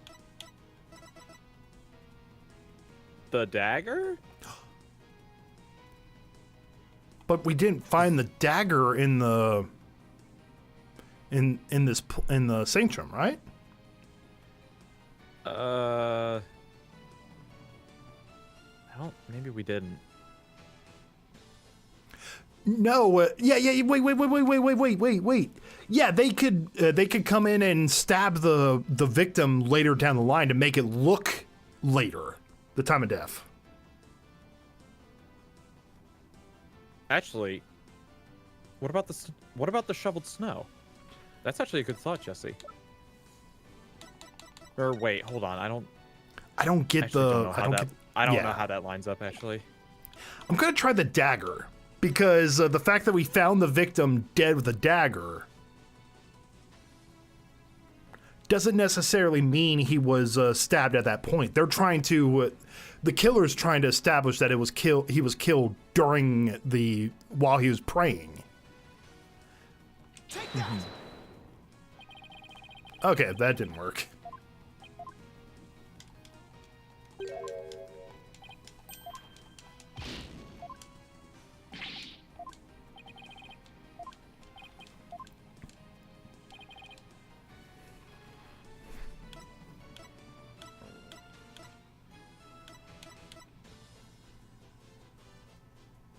How the time of death was made to appear later than it actually was.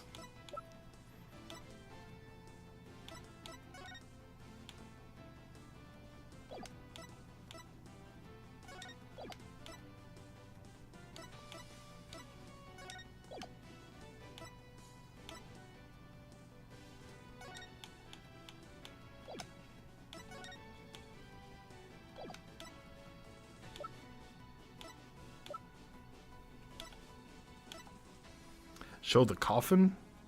The coffin?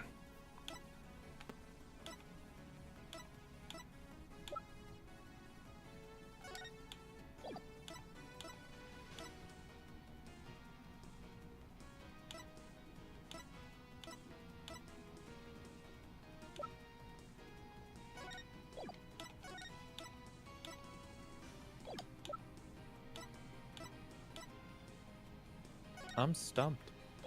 We could try showing this. Maybe the shovel snow has something to do with it? Wow, it actually did. Why, these are photos of the inner sanctum. I'd like you to focus on this one. The proof is right here in this photo. How, though? This is how the time of death was made to appear later than it really was. Do you see how the snow has been removed from this one spot only? Are they trying to say that he was stepping in that area? That's because it was used to keep the victim's body cold. That's fucking stupid. And that's why the time of death wasn't what it seemed. That is so freaking stupid. That's such a leap.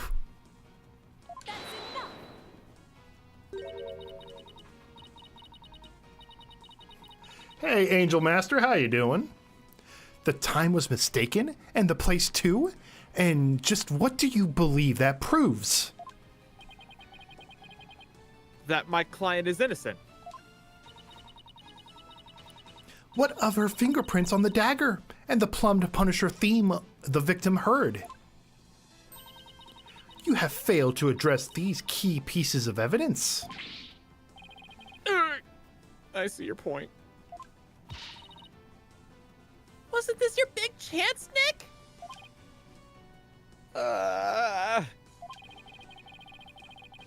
I'm really hoping the difference in location can, I'm really hoping that the difference in location can invalidate either the weapon or the theme song from being used as evidence against you. Actually, that might be possible. At least for one of them. Really? The clock. What's this? What say you can contradict our argument for a key piece of evidence? Very well. Let us see you try. You know, I just thought about something. What's that? Didn't Rafa take off with that clock after, we took a picture of it? She might have. She wanted it, right? Yeah. Does this mean she might have removed evidence from a crime scene? Yes, it does. Oh no. I wonder if that's gonna come back to bite her. Nick, Okay. Oh, sorry. Nick, take a good look at the rebel hideout photo. Oh, Oh! Alright. The Plumbed Punisher theme. The defense can invalidate this piece of evidence. The Plum Punisher theme? And how do you intend to support such a claim? Since the murder happened in the rebel hideout, there's something there that played the theme song, other than my client's strap. It wasn't the strap? Is this true? The item that played the Plum Punisher theme song was this. Oh, thank you, Angel. We definitely The try. clock. Take that! The clock. This is a Plumbed Punisher alarm clock. I believe the victim heard its alarm go off. What proof do you have that the alarm went off? Objection! What proof do you have that it was my client's strap that played the theme song?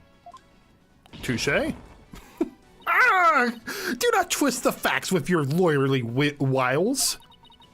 Either way, the accused would still be guilty based off of her prints on the murder weapon. And here is what really happened.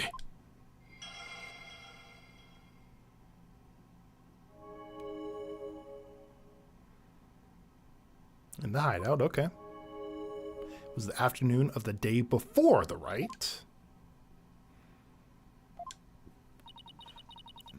Though there have been some twists and turns, that is the truth of what happened. Won't get anywhere until I can eliminate the dagger. The door is the only way we can do this. Yeah, that's our best shot. Most impressive, Your Benevolence. I see no inconsistencies anywhere in the prosecution's case. No, there is one. What's this? You still claim there to be an inconsistency? Humph. Try as you might, the outcome will always be the same. All right, now let's go for the door.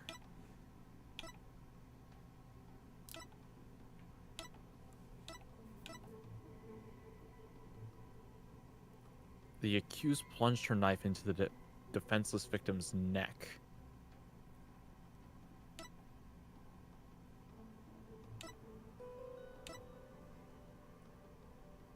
The victim stood with his hands on the stone slab in the hideout. We have proven that to be true. It was the... If that's the case, what was... If we've proven that to be true, then what was heavy? I think that's what we have to go with.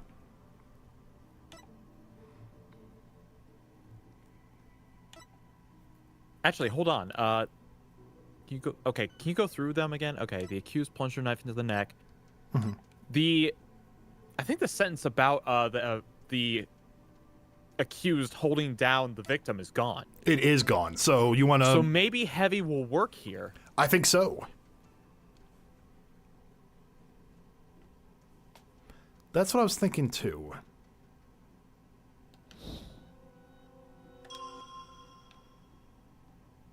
Objection!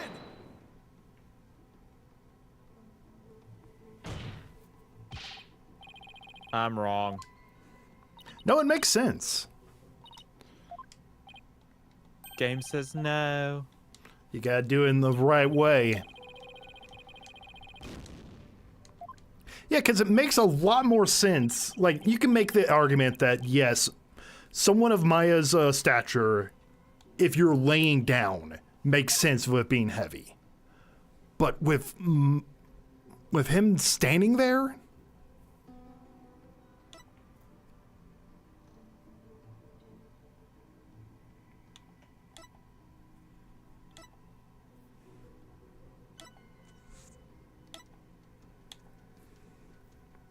Okay, maybe this one we present heavy at? This one right here? Yeah. If he's standing up, what's heavy? Fair enough. Let's try it. Objection! Hey, there you go. You got it. Yay! The victim was originally thought to have been stabbed while bent over in prayer. But he was actually standing with his hands against the stone slab. So the question is, where did the sensation of something heavy come from? Yes, I see your point. Since the victim was standing, he couldn't have been held down. Eep. Then tell us, Mr. Wright, what was the heavy sensation felt by the victim? What caused the heavy sensation Zealot felt? Any thoughts, Maya? I agree that the sense of heaviness seems important, but it's also the matter of Zealot's hands on the stone slab. Why were they even there? Could it be related to the cause of the heavy sensation? Well, Mr. Wright, do you have an answer for us? Of course! If I just envision the state Zealot was in if he was killed... Cause of the heaviness the victim felt was... The falling stone slab or the culprit jumping on him. Has to be this... What's up? If the statue was facing inside and the stone slab fell on him, he got pushed into the statue. Oh, it makes sense!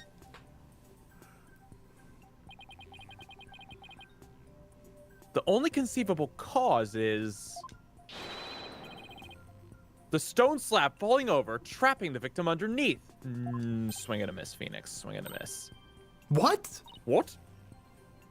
Oh! The stone slab came falling down on him, crushing him underneath. was the cause of the heavy sensation the victim felt. Objection. While your theory is impressive, you have overlooked a key fact. The victim was not crushed to death. Rather, he was stabbed. Oh, yeah. Or do you claim that the dagger was plunged in after the slab had fallen on him?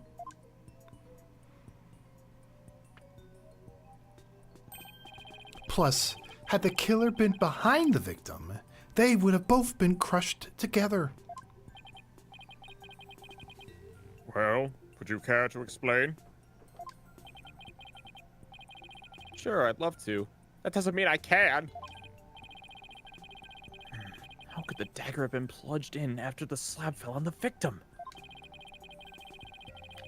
The killer couldn't have plunged the dagger into the victim after the slab fell on him. But what if the murder weapon wasn't what we thought it was? You know what? I think I figured it out. The victim was standing right here. You were mentioning how this thing moves. Mm-hmm. Someone was behind the rock, pushing into it, Ah. and he got pushed into and landed into the Kira statue, the bird. Aha. Well, there were other weapons in the rebel hideout. But the entrance of the hideout is right by the stone slab. There isn't enough space between the two to use any of the weapons found within. Yeah, there's not much space by the entrance, is there?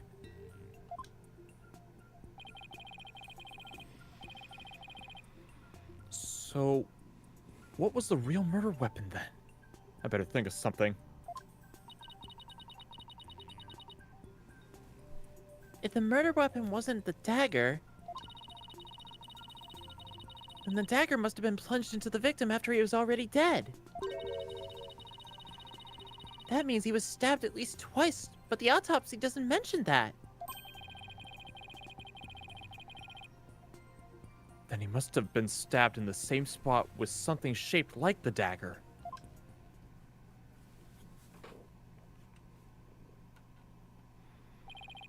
Would the defense care to offer an explanation sometime this century?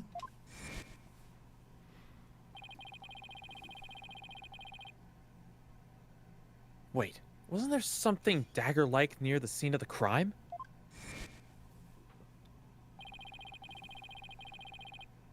Something that had a shape to the Warbad dagger? The statue. Present your evidence at this time, Mr. Wright. Hey, superstar. This shows what really killed the victim. Do we have a better picture of it? No, it doesn't look like it. Yep, I think it's that part right there. Exactly. Take that! Is this not the photo from the scene of the High Priest's murder? Are you suggesting the murder weapon is hidden herein? This is what really took Pere Zealot's life. Take that! But that is the... Hello again, Archive. The Warbad statue?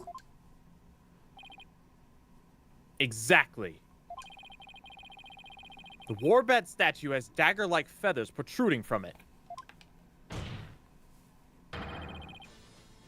That is what really took the victim's life. Objection! You imbecilic fool! The statue's outside of the hideout! How do you propose it impaled someone who was inside? Haven't you heard? The Warbad statue also functions as a hideout's door. What do you mean?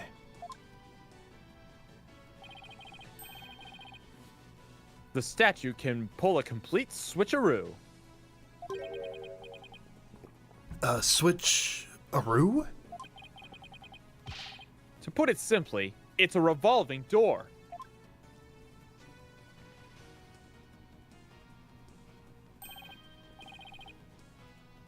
A revolving door? Why, that makes perfect sense! Therefore, I believe the truth behind the divination seance to be this.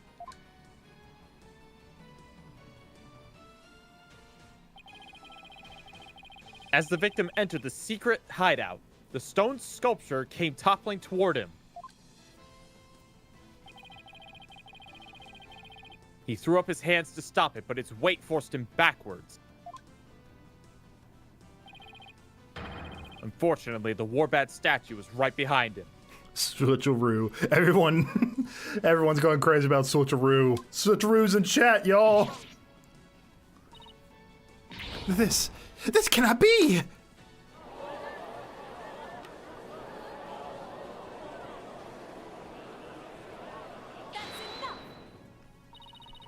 But the accused's fingerprints were found on the dagger. She held it while rehearsing for the rite. Which is when her prints got on it. Grr. This is a shocking turn of events, but there is a great deal of circumstantial evidence in the defense's favor. I believe we must accept the Warbat statue was what killed the victim. Let's go. Now that we know how Acolyte Zealot really met his demise, there's no basis for claiming my client committed this crime. Nice work, Nick! How can this be happening yet again? The divination seance is the only truth. No, Your Benevolence. It's not the truth itself, but it is a means for shedding light on the truth. Ugh. Do you understand now? Your kingdom needs lawyers so that they can interpret your insights. But that means I have been misinterpreting the voices of the spirits all this time? Your Benevolence, are you unwell? All the color is drained from your face. Jordan, you do have a point. They are just going to bring up the first case, though. They're gonna say that she's still guilty of the first case. Okay. I will be fine. Continue your proceedings without me. As you wish.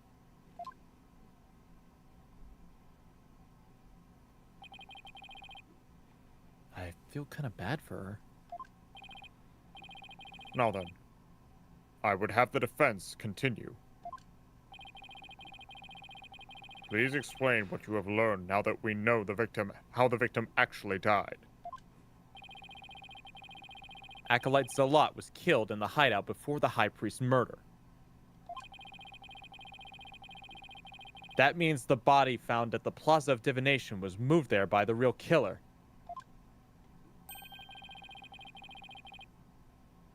But only after the Warbat dagger was thrust into him to make it look like the murder weapon. That does seem to agree with what we now know.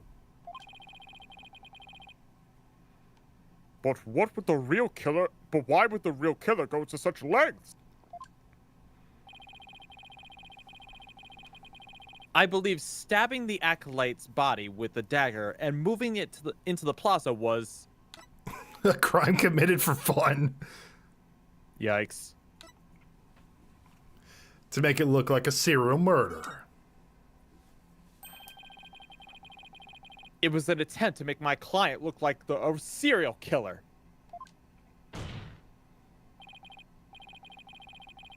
That's right. The real killer planned all of this.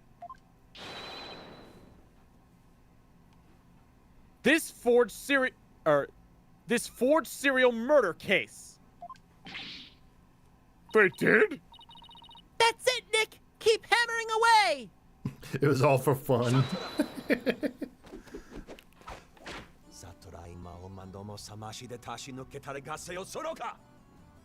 Yeah, what he said. Your reasoning has more holes in it than the cheese you foreigners so enjoy. What? Like those putrid, hole-riddled clumps of curds that only a rat like you could love. Your reasoning, much like your putrid, hole-riddled brain, has putrefied. These streams are just proof that GameCube Dude has an identity crisis. I'll have you know my identity is nice and safe. What's his deal with these... Or what's his deal with things going putrid? You have yet to overturn my argument that the accused is the killer. A careful analysis of the chain of events up to the killing exposed the truth as follows.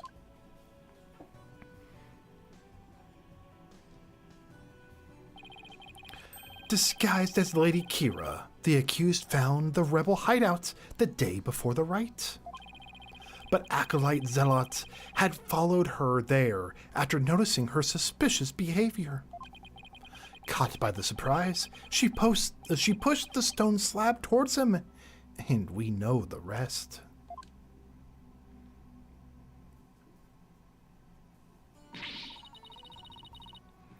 I've never been to the rebel hideout in my life! When the high priest arrived at the sanctum the next day, he realized what she had done. That is when the accused murdered him in order to silence him.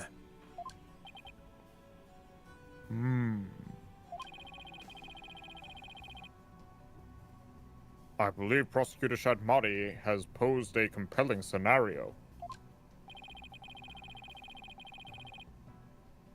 The defense, on the other hand, has yet to disprove the accused's guilt. Objection! Why would my client move Acolyte Zealot's body to where everyone else could see it? And why would she stab the dagger with her... Oh. And why would she stab the dagger with her fingerprints into his body? She had no reason to do any of these things. The dagger in his corpse was likely a warning to the rebels. Something along the lines of, Lady Kira will slay the defiant dragons. So that is why she moved the body to the plaza, for all to see. Now he has the judge convinced too? I thought I'd finally made some headway. Well, Mr. Wright, about time for one of your groans of distress, is it not? Groans of distress? It kills me to admit this, but I've got nothing to counter his argument with. I still haven't disproven the allegations against Maya.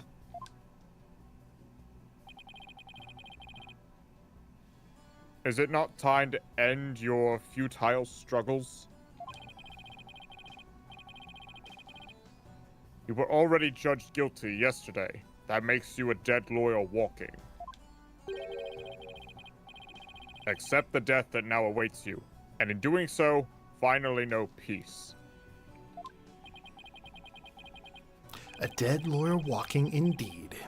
Then again, are not all lawyers who practice in Karayan?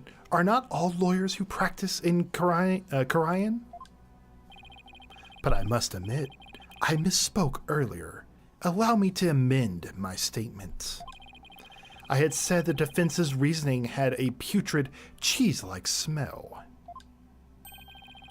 But I now realize the stench was from his own putrid body, on the verge of death. Now I'm a rotting zombie. Think who could have killed Zealot the day before the rite? Who knew about the rebel hideout and could gain access to the inner sanctum?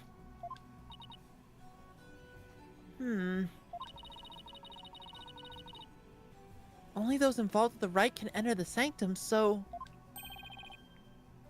Wait a second. Only a rebel would have known about the secret hideout. And the only person who was involved with the rite had access to the sanctum. and was suspected of being a rebel is... The first victim. Oh my. He killed his acolyte. And him, if anyone saw him bringing his acolyte down for a prayer, no one would really think anything of it. Uh-huh, yeah, true. Ah! Did somebody come to mind? Yes, except there's one huge problem. A huge problem? Everyone's gonna hate me. Again! Even more so than normal. What are you two going on about? Plotting your escape from this sacred hall?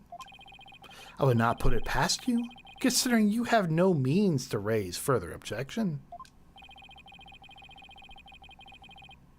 If I don't do something, Prosecutor Shadmati will have this one in the bag. I'll just have to bluff my way out of this, regardless of that huge problem. Your Majesty, I believe there is another suspect in Pere Zelot's murder. Objection. Even the most benevolent Holy Mother would not forgive such a desperate lie. After all, you know very well that such a person does not exist. No, there is one person who knew everything. Does such a figure truly exist? Tell us who that might be. I believe the prime suspect in Acolyte Zelot's murder is... Trust in me. Take that! It had to be someone allowed to enter the sanctum and who knew of the hideout. And that would be the High Priest. He could have committed the crime if it occurred the day before the rite. Talk to them. You would pin a crime upon the dead, knowing very well they tell no tales. Have you no shame? Dead men tell no tales. That is definitely a problem. Oh, If only the High Priest could tell his side of the story. Oh! Maya! Oh no. If only the High Priest could tell his side of the story. We're already public enemy number one. What's another crime? We're just asking for the chair at this rate.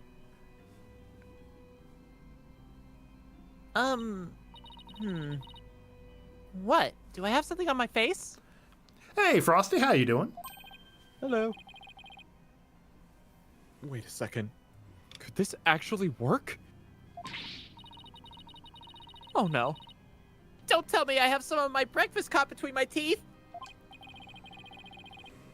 No. There's even the slightest possibility. I have to go with it. Hey, Jawware, how you doing? Your Majesty. Dead men do tell tales. Therefore, I would like to request the High Priest's testimony. His testimony? And just how do you propose we get to the deceased to... And just how do you propose we get the deceased to testify? This is going to be crazy. This is Ace Attorney. Of course it's going to go crazy.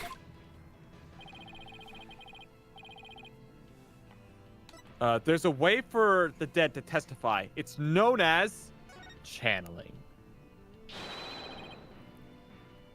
Summon him right here by means of spirit channeling. What did you just say? Spirit channeling? Has this lawyer finally gone insane? This is sacrilege. May the Holy Mother strike him down. Peace! I am frankly astonished you even know of such a thing.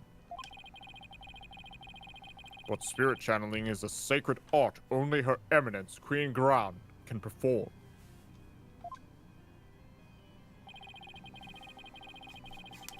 And Her Eminence is far too busy with other duties to perform it at our pleasure.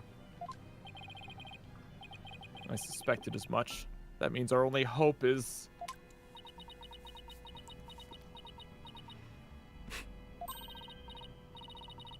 It's okay, Nick. You can tell them. But Maya... I thought you wanted to keep it a secret here in Karayan. Don't worry. It's not like it's against the law or violates some religious precepts, so... I don't think we'll be punished. At least I hope not. But this is a crucial period for you. It'll decide whether you become Master of Karayan. We don't have any other choice now, do we? If I'm found guilty, it'll be a lot worse than not becoming Master of Karayan. She does have a point. There's always Pearl, too. That's true. All right. Thanks, Maya. Actually, there is someone here who is capable of channeling spirits. Chop to them. But even her benevolence, Princess Rhea, finds a deviation seance to be challenging. Who could possibly have a greater spiritual power than she, aside from the Queen? That would be... me. Is this some sort of joke? A foreigner could not possibly have such power. Even the royal priestess is incapable of such a feat. Peace! Peace, I say! Is this true? Is the accused capable of performing the secret art of spirit channeling? Well, yes. Yes, I can. Now, Your Majesty, we'd like your permission to begin. That's enough.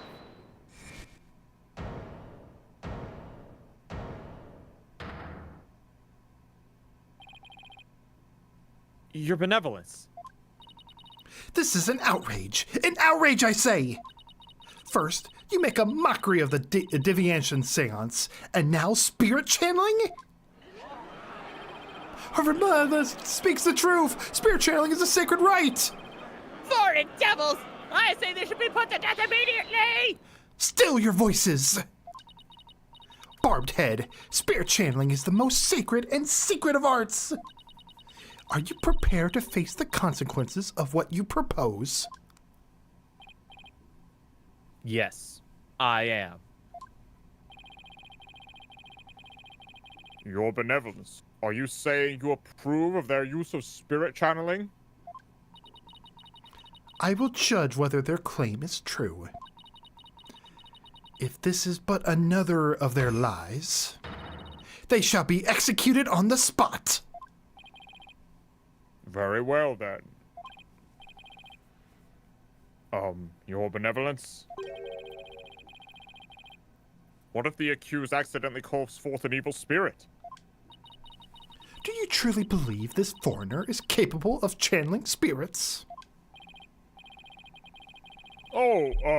No, but I wanted to be sure, as I am responsible for the safety of all present. Well, an inexperienced practitioner could inadvertently call forth a dangerous spirit. But do not fear, for I have a Magatama of parting. With it, I could send spirits back to the Twilight Realm by halting the flow of the spiritual power. That is a relief indeed. These foreigners have thrown down the gauntlet. Let us not shrink from their challenge. We must prove them guilty and deliver their last rites. Do I make myself clear, Prosecutor Sadamane? Perfectly, Your Benevolence. Very well. The accused may channel the High Priest's spirit. A sentence you can only hear in Ace Attorney. But first, we must take a short recess to prepare. I will resume as soon as the preparations are complete. Until then, this court is adjourned.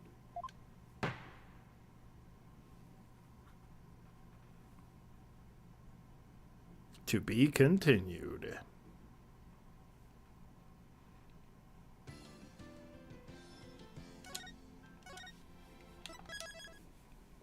I didn't expect to see spirit channeling again. We should have guessed, really. I mean, what were the odds they couldn't do it now that Maya's come back? You know, fair enough. Bring Maya back. Might as well just go full in with it. Exactly. I'm gonna be right back. I'm just gonna take a quick bathroom break. Okay. Should I do the same? Yeah, I'll do the same real fast. All right, we'll be right back, guys.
All right, guys, I am back. So am I. Oh, welcome back. Thank you. All right, let's continue. Let us. Sorry, Maya, but this is the only way. Are you sure you're up for this? Thanks for believing in me, Nick. Even though I don't know if my channeling ability is on point yet. Oh, right. Before she started training here, her success rate was only about 30%. I know you can do it, Maya. At least I hope she can. So, you sure you're ready? Yeah, at least I think so. You don't sound so confident. What about all your training? Training's one thing, actually doing it is another. Oh, I see. Oh, if she fails to channel the High Priest, we're as good as dead. Relax, Nick. You can count on me. And I'll show you what my training's done for me. This will be a moment you'll never forget. Okay. Just hope it's unforgettable in a good way. It's unforgettable. Once we hear Abbott in me's story, I'm sure the truth will come to light. Didn't she channel all the time before? Yeah, but not... Like, there were times when she couldn't channel Mia and crucial points.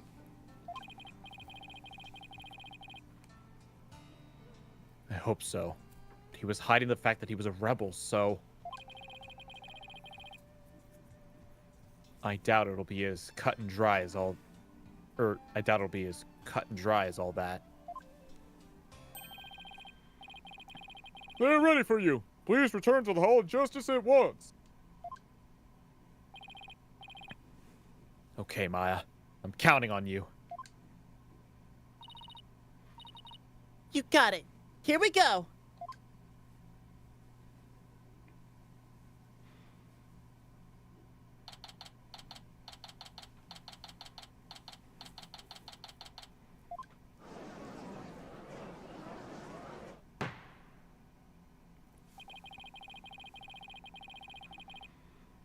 We have received an official approval for the accused to channel a spirit here today.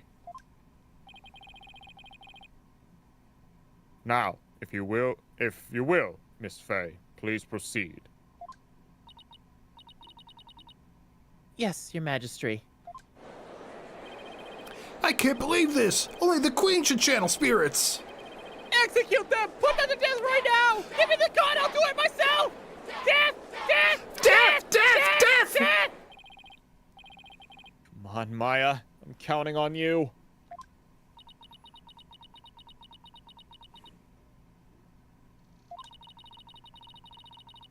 I've been studying here in Karain for 2 years now. So that one day I will be the master of Karain, a village of spirit mediums back home. But first, I shall show you all the fruits of my training in your kingdom. Wow. She seems really confident. Humph. A neophyte practitioner such as you could not possibly channel a spirit. Okay, Your Benevolence. How about this? If I succeed, will you stop calling me a neophyte? Very well. If you succeed. Oh, I will. Just you watch.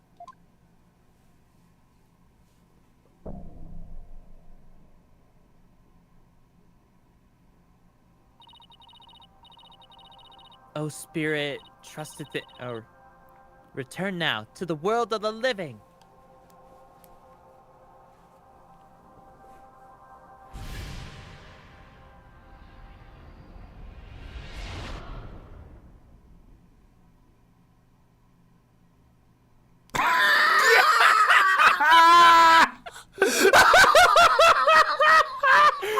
Holy smoke!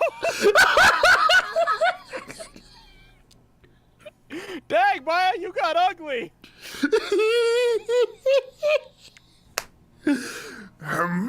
What is this place?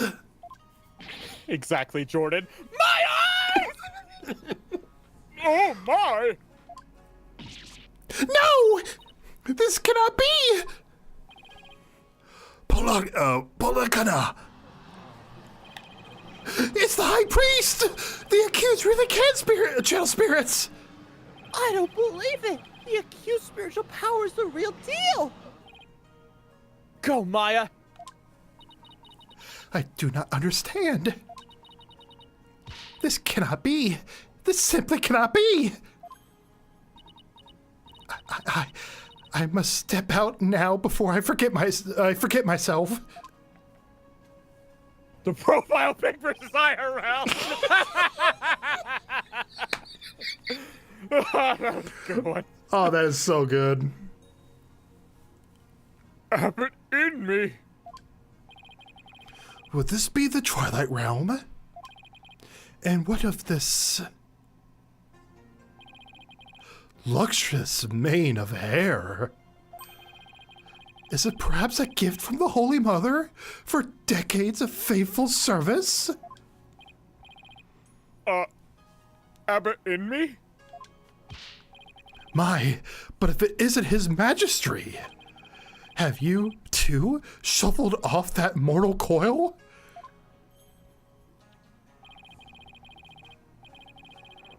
Please do not count me among the dead. It is only you who has passed on. But the spirit medium Maya Fey has brought you back among us today. Why? Acolyte Faye has mastered the secret art of spirit channeling? I suppose that explains these gorgeous locks.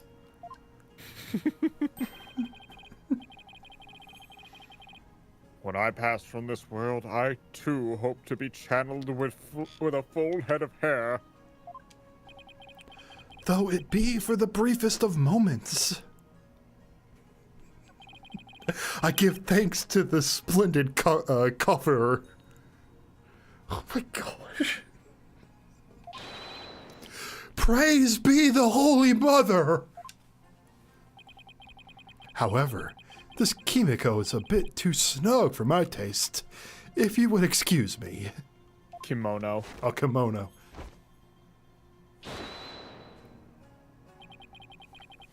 There, that is better. Maya, please don't come back until we say so.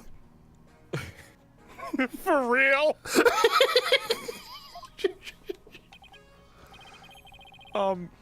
Could we get his testimony now? Phoenix is like, can we stop this? This is so not okay. That is a woman's body, for crying out loud. And I wish he'd keep his top on. Can we get him a shirt? Something, please? Why, you are that foreign lawyer that people speak of as of late. And is this not the Hall of Justice? Why have I been summoned here? Forgive us for calling you back from eternal rest. But you have been accused of murder. Might we ask you to testify on your own behalf?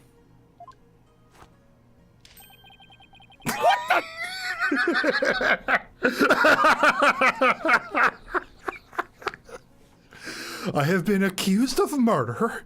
That is troubling indeed. Ah! What is with that crazy pose? Is this really cause for such astonishment? Even the lowliest of monks can achieve such body control with the proper training. Oh. I wonder if Albie will be able to do that someday. I don't want to think about it. Will sounds the defense painful. Yeah. Will the defense please explain the situation to the High Priest? Bro, I'm flabbergasted. You know what? All of us are, Lizard King. Join the club. Yeah. I'd be happy to. Your disciple, Pureza has been murdered. It happened on the day before the purification rite. And the crime occurred in the rebel hideout, hidden within the inner sanctum. Acolyte Zealot? He has been killed? Who would do such a thing? Someone who knew of the hideout and had access to the inner sanctum. He's gonna be that stretchy guy in Street Fighter. Oh my gosh, you're talking about crap. What is his name? You know, I used to know.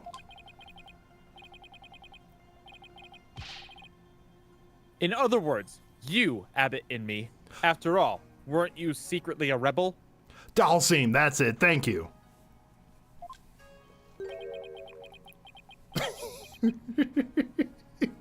He's just twisting all over the place. Is Maya gonna be okay when she comes back to this body? That's his plan. He's like, if I'm going down, I'm taking this body down with me.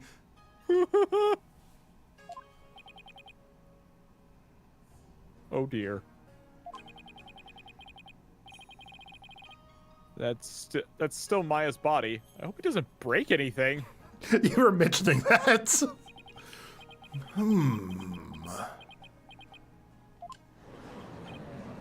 Wow, the High Priest is amazing. To think he'd mastered such an advanced prayer pose. He's still worthy of being... Praise be to the Holy Mother. Oh my. Have my rebel allegations been have my rebel allegiances been exposed? Not even my wife knew of that. It seems to rest in peace. It seems to rest in peace is not my fate. Why did you, a devout priest of Koreanism, join the rebellion? Objection. The High Priest has come back to us for but a brief time, Defense. Shall we not cut to the chase and ask the most pressing of questions? Oh, right. Abbot Imi, the prosecution believes the one who slain both you and Acolyte Zealot to be Maya Fey, who has been playing the role of Lady Kira in the rite.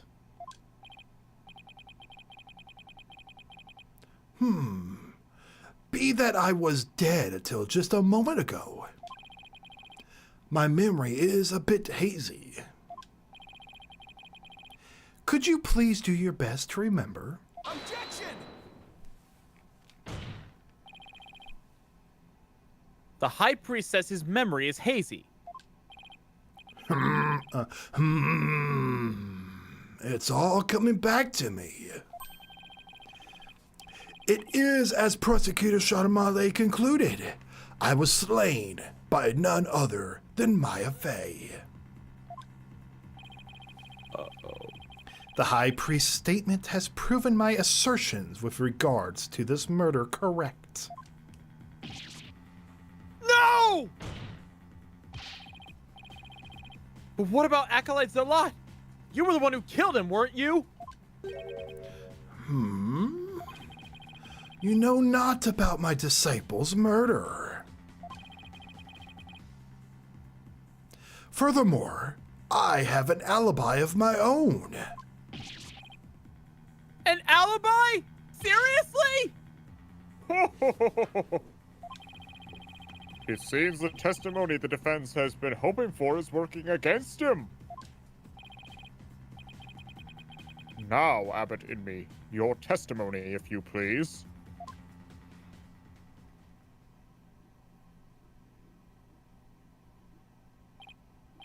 Yes, of course.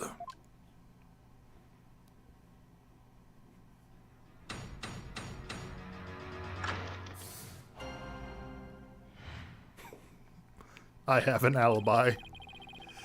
I have an ironclad alibi for the time during which the murder took place. Just past noon on the day before the rite, I was entertaining guests at my home.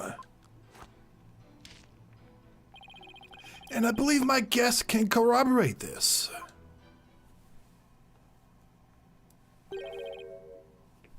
You had guests? Just past noon. That's right about the time Zealot was murdered. Are you sure about that? Absolutely. Come to think of it, Rafa told me about a spirit's memory. A spirit's memory is cut off at the moment of death. So even a spirit that is brought back after centuries doesn't sense any gap in time?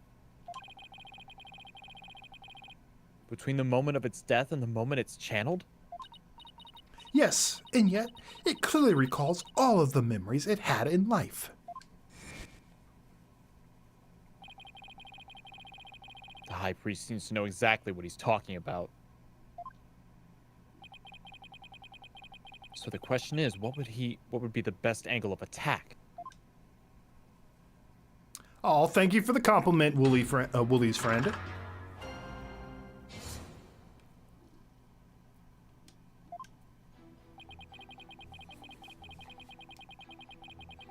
Hold it. You use the word alibi as if it were second nature. Are you perhaps mocking me? Or is it perhaps the kingdom of Karayan itself you wish to ridicule? Come on, everyone, their grandma knows what alibi means. We're not a bunch of country bumpkins here. We have plenty of courtroom drama TV. Fair enough. You can't be a country bumpkin if you watch courtroom dramas. Peace! Peace! Peace, I say! Mr. Wright, would you care to clarify your last statement? But please, don't take it the wrong way. It's just alibi is a rather technical term for a priest to use it so naturally. I assure you, I know how to use the term. In fact, I'd even hoped for a chance to do so one day. I suppose that even I, a high priest, am not immune to such trivial worldly attachments. Oh, I see. Still, he seems unusually calm and composed. It's almost as if he had prepared himself for something like this.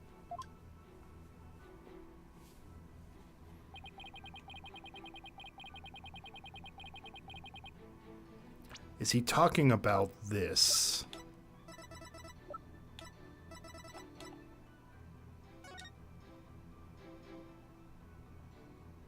He could be talking about that, but let's press him. Guests? And you were entertaining them personally?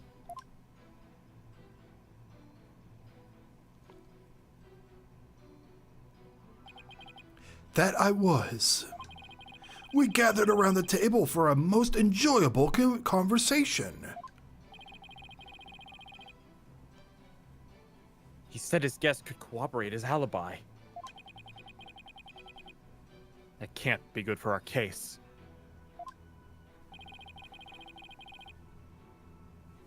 Are you sure that was the same day as murder? Hey, Funky. It's going fine. The case took a weird turn. Maybe you've misremembered? Gah! Do not doubt the mnemonic faculties. I may have died, but my memories up to that point are crystal clear. Sorry. He's pretty thick-skinned for a priest. Though I guess I should have known better than to doubt his memory. A spirit's memory is cut off at the moment of death. So even a spirit that's brought back after centuries doesn't sense any gap in time? Between the moment of its death and the moment it's channeled? Yes, and yet, it clearly recalls all of the memories it had in life. I was going to ask why this guy has Maya's clothes, but to be honest, it's pretty standard for this series. Yes.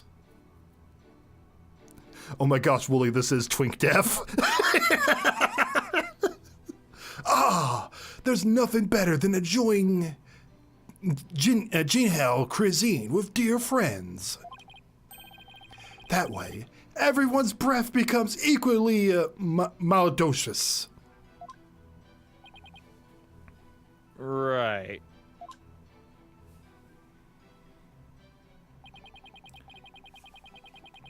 Hold it! And who exactly were your guests that day? Don't tell me they were rebels, so they can't be called, don't tell me they were rebels, so they can't be called here to testify. It was none other than His Majesty, along with his family. He couldn't attend the rite due to work, so he stopped by ahead of time. My, how his daughter has grown. Wait a second. Let me set the record straight right now. I am not a rebel.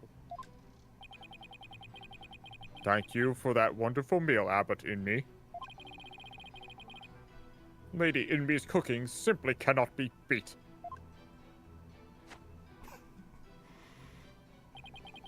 So there you have it. When exactly was His Majesty at your home?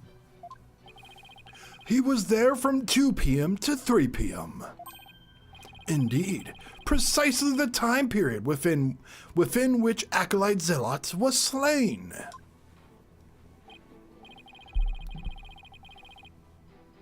Yes, and we had a resounding chat concerning the game of Kachu Demal. Catch them all. Catch a Demal. But I'll just have that added to his testimony.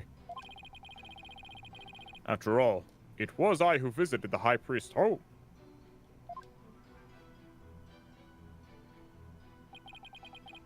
How would he have known the time of death? That is true. Let's take a look. It's in a book, so take a look.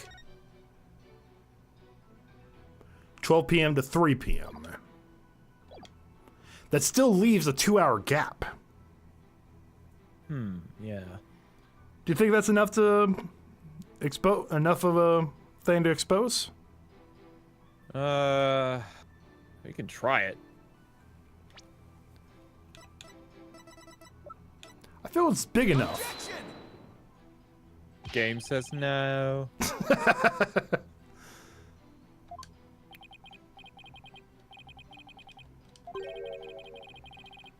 Yeah. Okay, we've maybe seen we- this. Maybe we need to maybe we have to press him.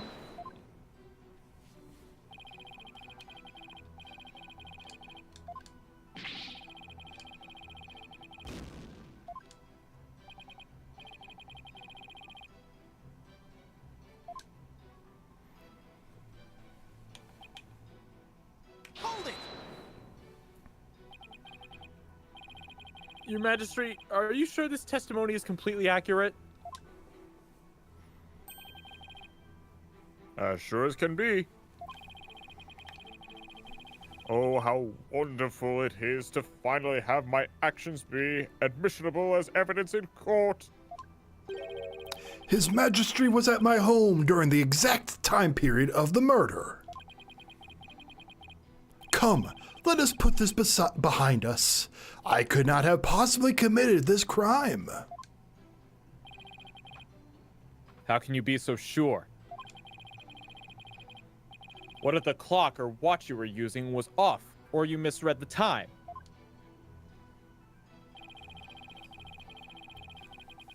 There was a clock right near the table, and it had the exact same time as my watch.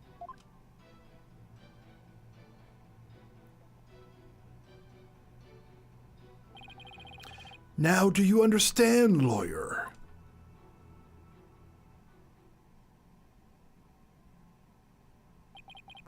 As you can see, my alibi is airtight. Or do you still think I could have killed Acolyte Zealot? His Majesty's a witness? Are you satisfied now? There is not a single discrepancy about Emmy's alibi. If I give up now, it's all over. Now hold on a second. Super Sans, that's not the picture. This is not the picture. Besides, there's no clock in this picture. This happened the day of the seance. Wait, no, this...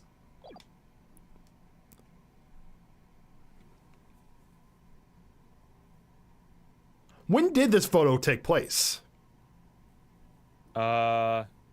Feast of Blessings on the day before the rite.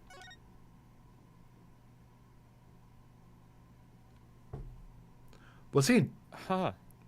How was he in two places at once? He wasn't. Interesting. There's no clock in it, Super Sans, but you were on the right track. Is there anything wrong with the High Priest testimony? Oh my god, There if they is. go the twins route again, I will scream. There is a discrepancy in the High Priest testimony.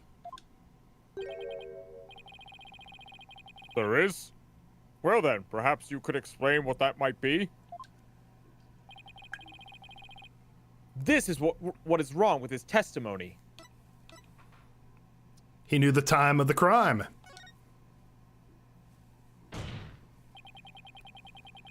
After Abbott in me was channeled, no one ever stated what time Acolyte Zealot's murder was, or Zealot was murdered. Now that you mention it, Despite that, you claim to have an alibi from 2 t- It's getting harder to talk. I get it. Despite that, you claim to have an alibi from 2 to 3 p.m. That means you knew that Acolyte Zealot was dead when you were still alive. Oh! Wait, I think I saw something just now. Phoenix, we don't bring it up because that would make this game M-rated. No, I must be imagining things. So tell me, how did you know what time the crime had been committed? About that. Open your heart. Let the Holy Mother in. why? We have been blessed with the High Priest's sacred words of prayer. All who serve her holiness must strive to banish worldly desires from their soul. Open your heart. Let the Holy Mother in. Purge your mind. I feel as if my very soul has been cleansed. You can't fool me. Prayer may banish worldly desires, but it can't make a contradiction disappear. Best witness reaction. You know, fair enough, PSI.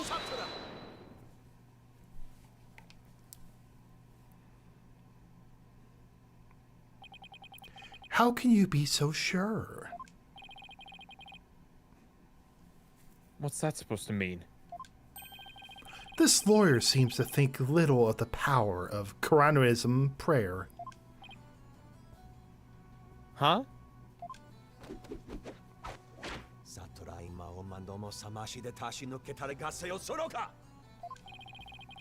Abbott Inmi was at the home during the crime, but knew of what happened at the hideout. I believe this can be explained thusly. He must have had a way to monitor the hideout from his home. What? You never cease to amaze, prosecutor. As he has surmised, there was a listening device installed at the hideout.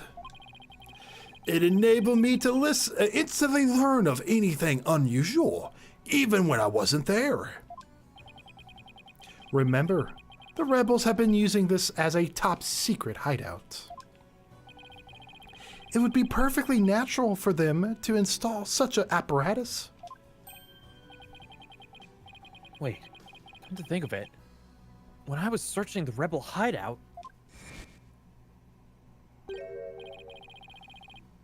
there's something under the banner. A microphone? What's this doing here? Was someone trying to record something with it?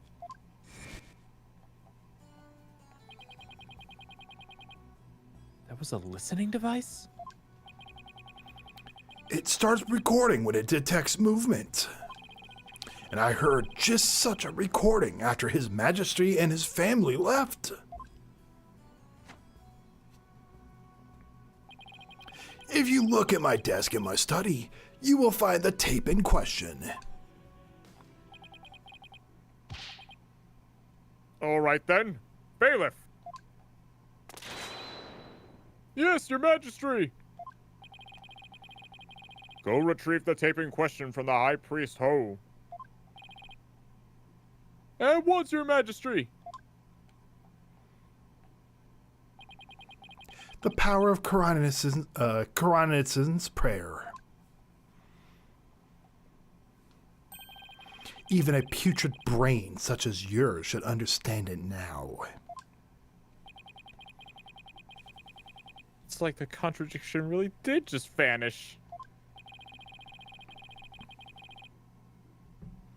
We shall ascertain the content of the recording once we have the tape. In the meantime, I would ask Abbot Inby to continue with his testimony.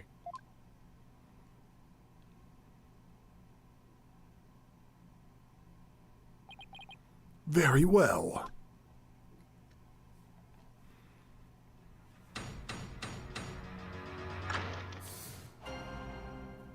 Thank you, Angel. He said, you two are the best voices ever. Yay, thank you. I was entertaining His Majesty and his family when the crime occurred.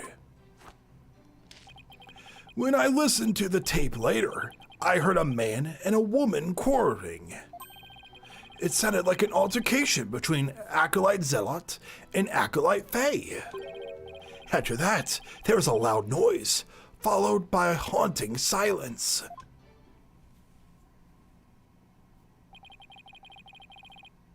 I have to find some way to attack his alibi. If only Maya were here.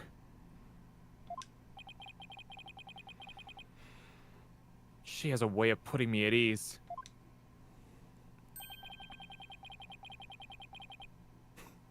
But seeing her like this is only creeping me out. Though the High Priest was a rebel, he was still a Coronis's holy man. Therefore, take care in your questioning, lest you invoke the ire of our people. How dare he suspect the High Priest? May the Holy Mother strike him blind! As if this wasn't hard enough already. Nice try, but I'll stop at nothing to find the truth.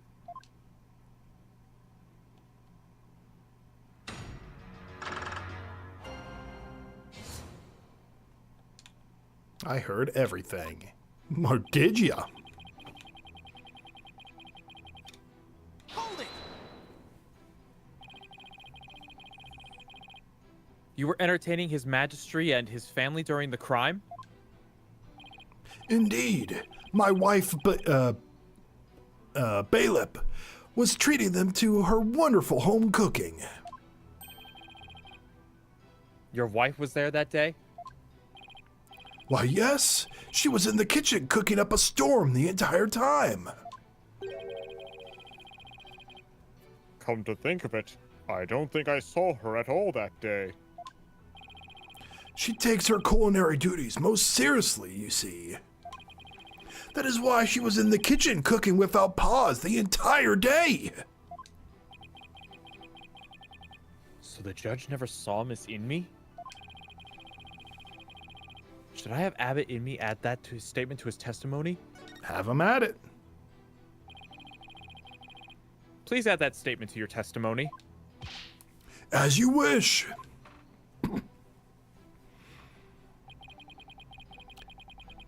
My wife, Balep, was in the kitchen cooking the entire time. Hold it! What was your wife making that day? The menu that day featured Hatanes Sapram and Meltanob. They are both traditional Koreanese dishes. I can't even begin to imagine what those are. Ah, yes. The exquisite zest of hot and surprise. Trying to figure out. Oh my gosh, hot and surprise. I think the second one is melt in your mouth. Ah, And the supreme texture of melt in your mouth. Lady Inmi's cooking that day was utterly unforgettable. Thank you. It brings me great joy to know you enjoyed your meal.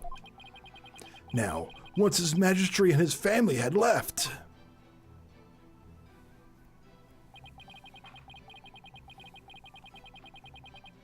Hold it!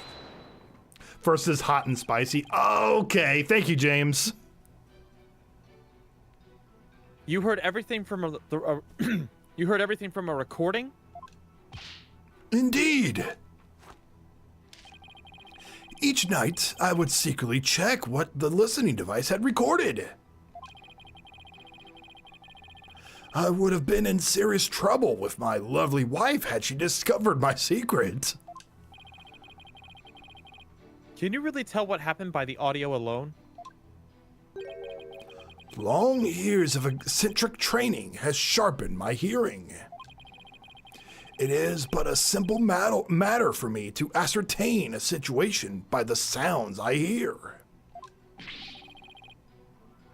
Practicing Koryanism improves your hearing? Hearing is but one of the senses it can improve.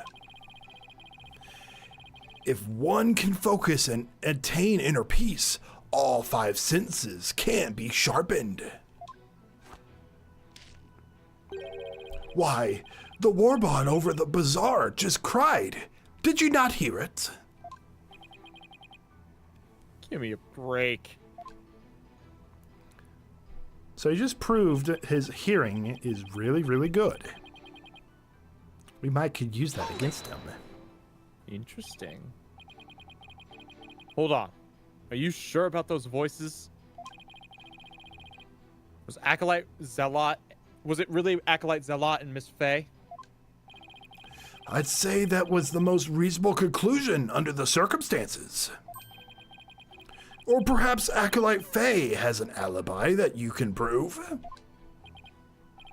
I'm afraid not. Then I suggest you make like a mollusk and clam up.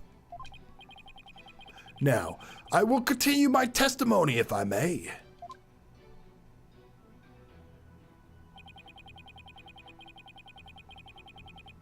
Hold it! A loud noise? I'd say that's worth looking into. It was a terrible crashing sound. Poor Acolyte Zealot. It must have felt so heavy. Must have been the sound of that stone slab falling over.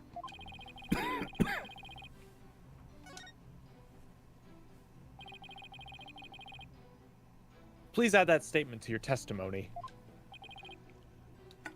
As you wish.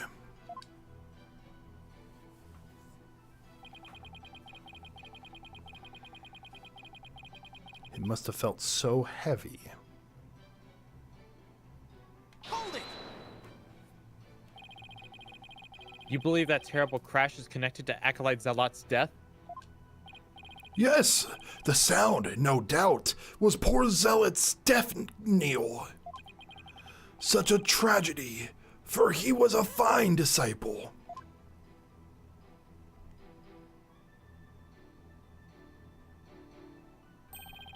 I would ask all here today to give a prayer for his departed soul. Zoshi Matami Yoma. I'm not even gonna try. It won't give you enough time to try. Exactly. I had high hopes for that young man's future.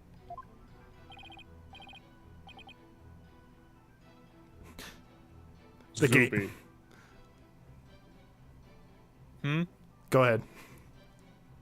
I don't wanna. You want to just skip it then? Za Shirei Matahime Yoma. Why do I feel like such a jerk for just trying to do my job right now? Mr. Wright. Do you still feel the need to question the High Priest? His alibi is as tight as can be. This isn't going so well. I better ask him about something else. I'm curious, Abbott in me. Did you stop by the rebel hideout after His Majesty left? Yes, I thought it would be wise to assess the situation. But as I said before, there was nothing to see.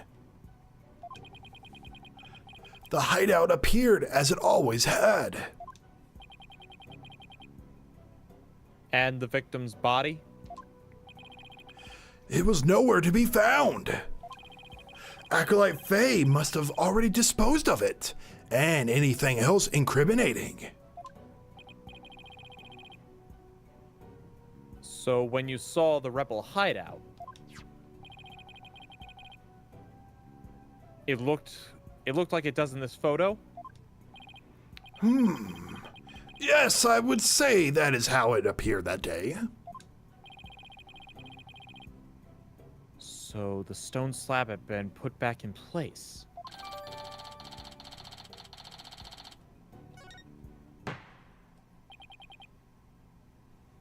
Mr. Wright. Is it not time to concede defeat? No, wait! I just need a little more time. If you insist.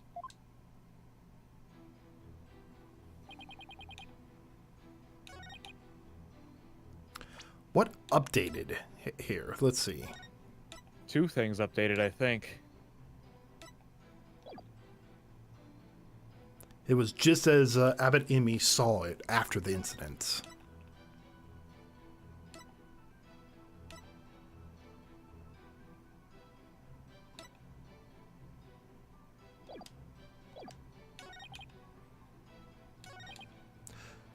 Was in the kitchen cooking the entire time. When I listened to the tape later, I heard a man and a woman quarreling.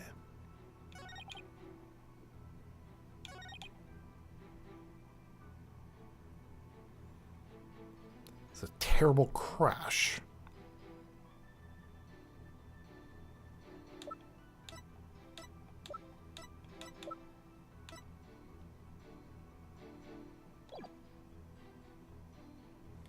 Wait. He said he saw it, but that's exactly how he saw it.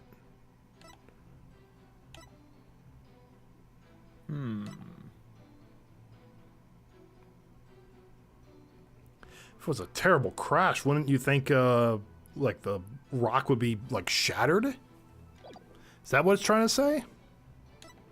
I mean, yeah, if the rock was heavy, too, it should be on the floor. That's true. Yeah, maybe. Objection! Abbott in me. You said, and I quote, "Poor Zealot, he must have felt so heavy."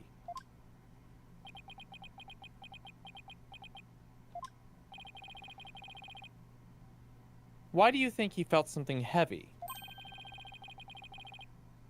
You said the hideout looked like this, or looked like it did in this photo. Oh, I see.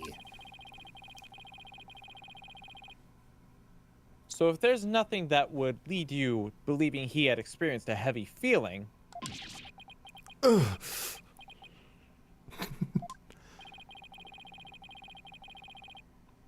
fact is, of course, a stone slab did fall over onto Acolyte Zealot,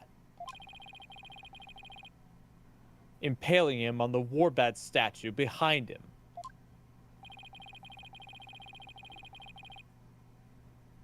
But that was only revealed through her benevolence's divination seance earlier. Would the defense please get to the point? My point is, simply hearing a crashing sound shouldn't have automatically led him to conclude the victim was crushed to death. I still don't see your point.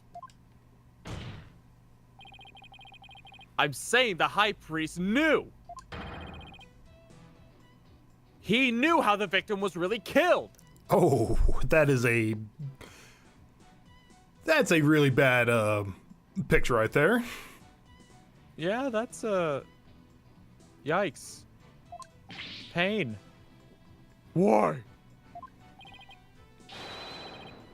And that is information only the real killer could have known. Ugh! I definitely saw it that time. Look at the High Priest's spirit shaking in his boots. Or should I say sandals? Objection. Need I remind you, Abbot Immi was with his magistry at the time of the crime. Such an alibi precludes him from being the killer. That is true, so he can't be the killer. However, he knew Zealot was killed, something only the killer could have known. This discrepancy be resolved somehow? Well, Mr. Wright, we're waiting for an explanation. I was just getting to that. Time to think of something quick. The High Priest killer knew something only the killer could have known because... He inferred it from the facts, he heard it from the trial. with the microphone in there, he heard it from the real culprit. Yep. He must have heard how the victim died from the real killer. The real killer? Of course. That makes perfect sense. He didn't kill, he wasn't the one that killed, Zealot. Then who did? His wife. The Oh, one snap. without an alibi. Oh, snap. I don't want to believe it, but this is the only possible explanation.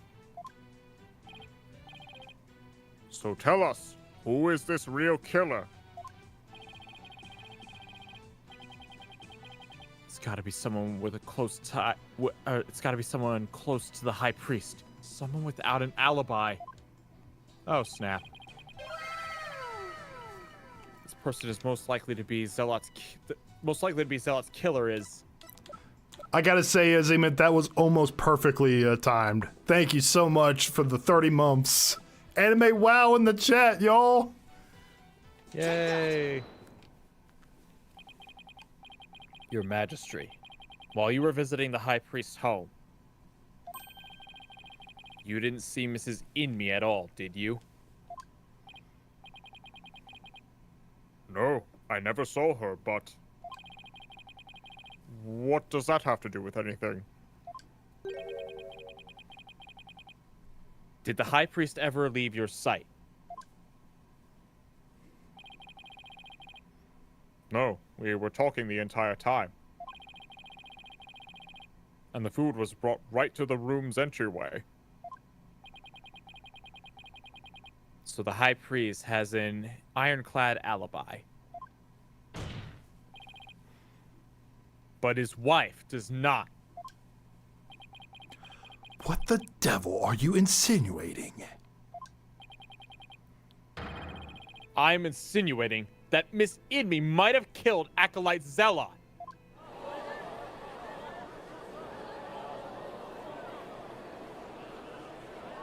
Objection. You have a lot of nerve making such baseless allegations. She has no motive to kill Acolyte Zealot.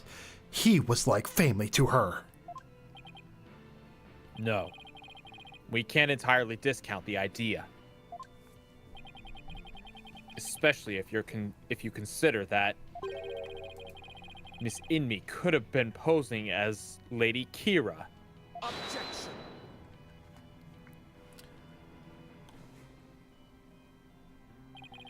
Even a fool must temper his foolishness at times. Or do you truly believe Lady Kira would kill Acolyte Zealot, though he was not a rebel? Objection. As we all know, the High Priest was secretly a rebel. It would follow that his favorite disciple could very well be a rebel too.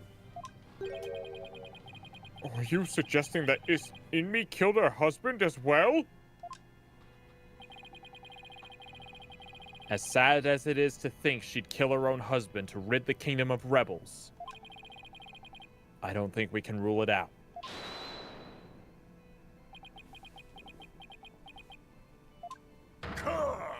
Caw! Yikes! You claim my wife is that rebel hunting Lady Kira, and that she slew both Zealot and myself. My lovely wife, that is utterly impossible! Caw! Yikes! I've never seen the High Priest so angry. It is as Abbot Emmy stated. And the accused has already been found guilty of his murder. It is far too late to overturn it. That's right, Mr. Wright. Now apologize to the good priest before he gets angry. Quickly now! No, I'm not going to apologize. But please? What about sugar on top? I prefer salt. He truly is a devil. The true identity of Lady Kira is a major piece of this trial's puzzle. Abbot, admit it, Abbot Inme. Your wife, Lady Inme, killed you. Yet even now you continue to lie in an effort to protect her. How absurd! It appears the lawyer has forgotten. My lovely wife could not possibly battle the rebels in the guise of Lady Kira. For we were blessed by her holiness, and she is with child. Praise be praise be to the Holy Mother. I completely forgot about that.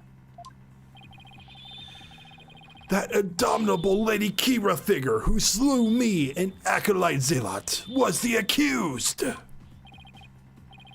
This is bad, but I can't give up now. Don't forget, my client doesn't have the strength to fight rebels either.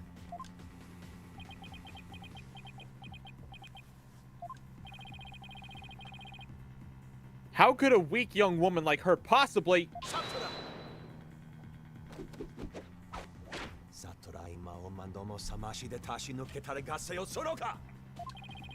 You foolish oaf of a lawyer. If only you were blessed as Lady Inme. What? Surely the accused possesses the strength, or should I say, the power. The power to battle with those black-hearted rebels. What are you talking about? My good prosecutor, I see you have come to the same conclusion as I. Such keen insight. Then you have... Ooh, sorry about that. Then you have figured it out as well, Abbot Emmy. May I ask you to explain it to this putrid-brained lawyer? Certainly, for I cannot allow him to frame my lovely wife for murder. Foreign devil! Your Majesty, allow me to testify as to how Maya Fey is the murderous Lady Kira. Well, if it would a Sewage? a sewage. If it would calm your anger, then by all means, please testify.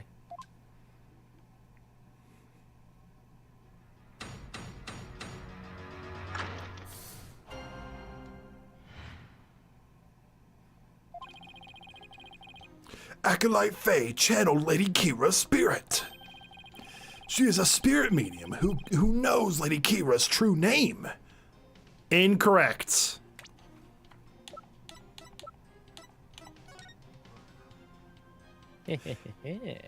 She only knew it once she got the Tome of Secrets. So, it was the real Lady Kira who returned to to root out the rebels among us. She attacked and killed me with a strength far beyond any mortal woman.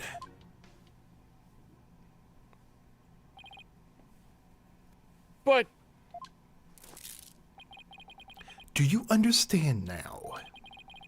Murder by spirit channeling explains everything. This is the only way the accused could have defeated one rebel after another. Indeed, I am a living, or shall I say, dead proof of her terrible power.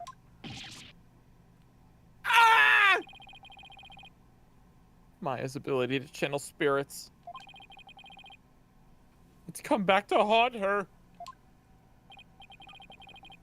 Now, is it not time to let it go and move on, Defense? No, never. I'll never give up. Now what? Think. Think, Phoenix! How can I prove Maya couldn't have channeled Lady Kira? Maya never knew her real name. Yep. Didn't even get her name. My dad will be so ashamed.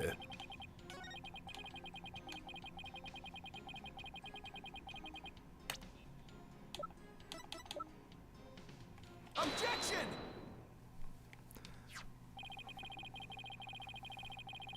The Tome of Secrets is only given to the priestess who performed the purification rite.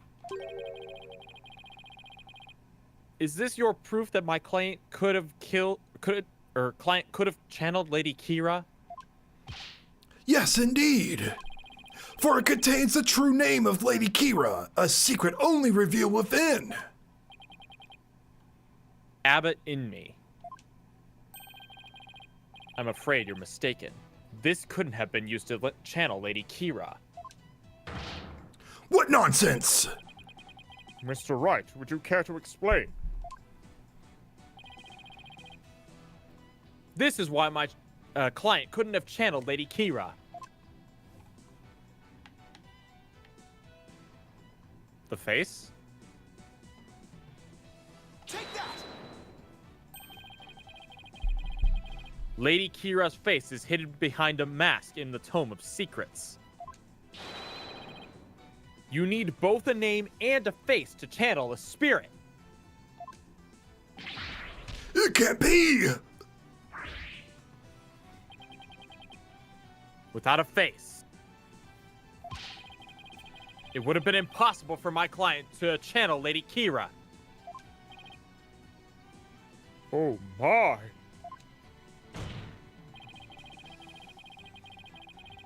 Therefore, the claim that she became Lady Kira by means of spirit channeling is patently false. Gah.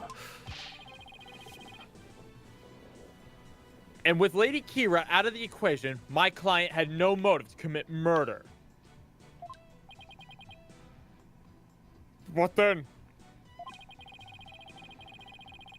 Who is the rebel hunting Lady Kira we've been reading about in the papers? Yes, who is this other suspect, if indeed there is one at all? Let us hear the defense's brilliant deduction. Think the true identity of Lady Kira is the key to solving the murders. Thought Miss Inmi was suspicious, but her pregnancy takes her out of the running.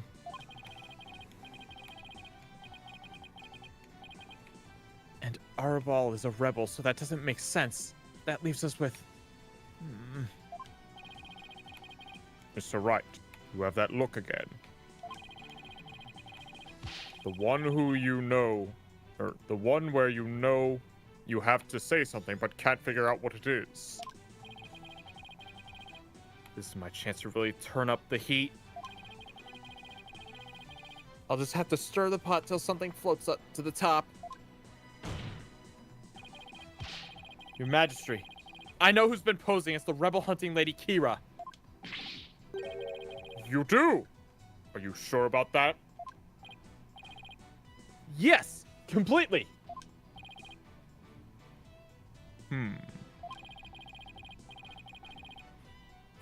I sense that I may regret this, but please go on and explain. Thank you, Your Majesty. This is the one who's been posing as the rebel hunting lady Kira. So she is with child. It can't be Maya. Can't be Emma.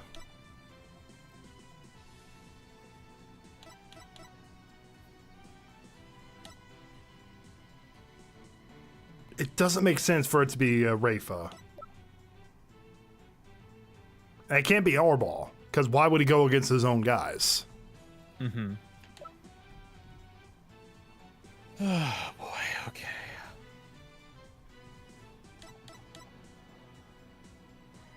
Shatamade, that does not make sense. It would be funny, but it doesn't make sense.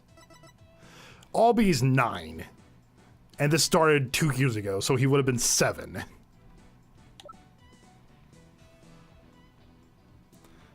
That's a rebel? I don't know. I don't think it would be that's a rebel, though. He's a defiant dragon. Why would he go up against his own guys?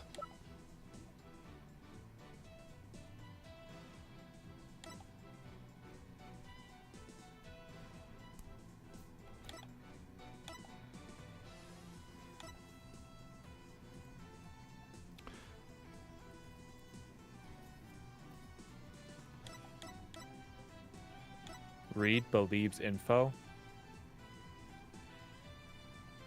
Could be the other disciple.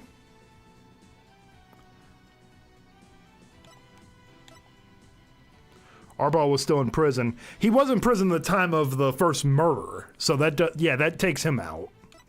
Okay. Process of elimination. She says she's pregnant. Has it been any Has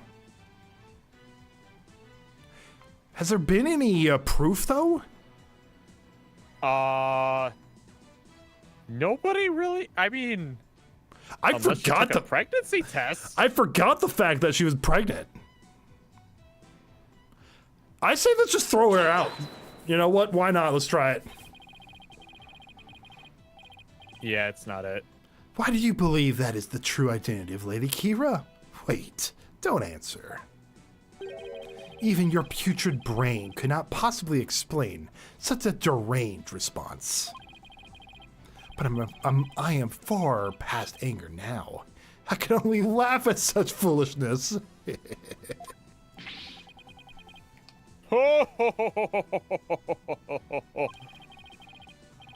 These may be tears of laughter, but rest assured there is no mirth here for you. This is no laughing matter. So for sure it's not believe in her. Let's think about that again. Who could have been posing as Lady Kira? If I cross off all the unlikely suspects, there's only one name left on the list. Parianism teaches us to be merciful, so in that spirit I am giving you yet another chance. Who do you believe is posing as Lady Kira?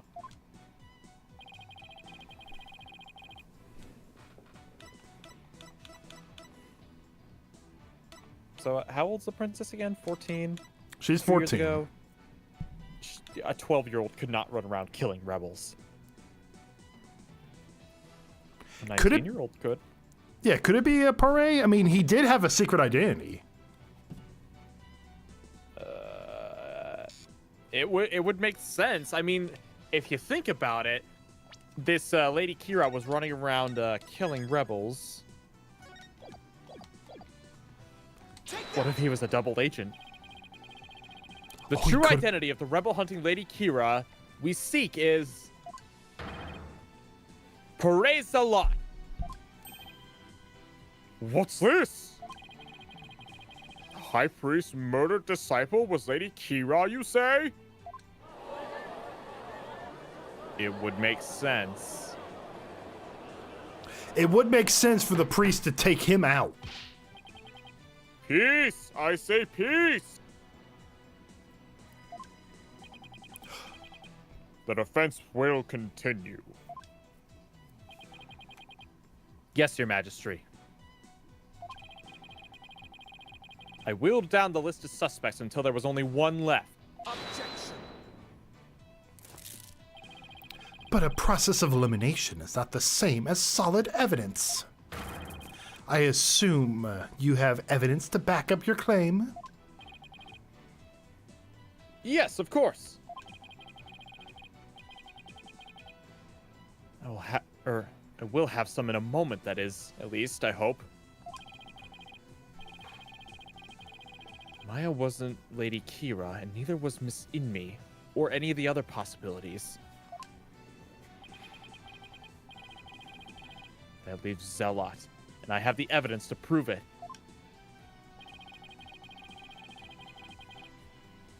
The evidence that proves Acolyte Zealot was posing as Lady Kira is this.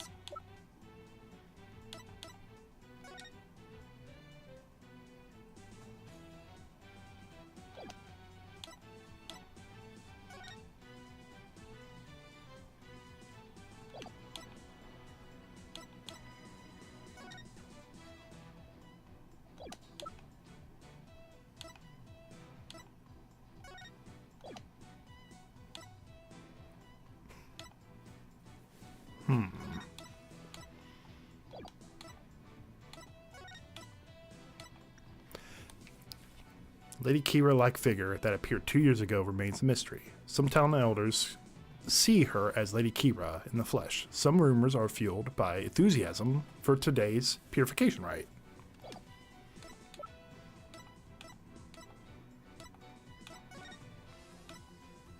The fact that he was in the room? No, that's not it.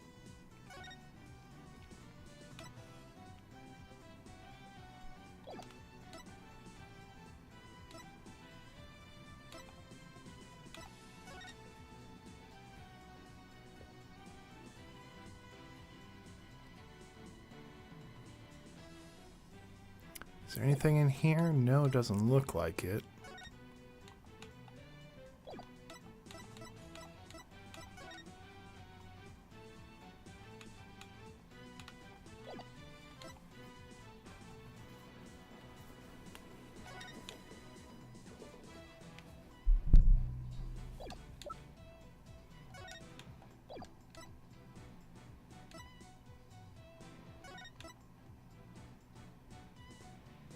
Know what you're planning. Because he delivered the letter? He was the only one. Okay, that makes sense. This letter came in, the whole house was locked down tight. Oh, that makes sense now. Take that! This is what proves Acolyte Zealot was Lady Kira. Lady Kira's warning letter. How absurd.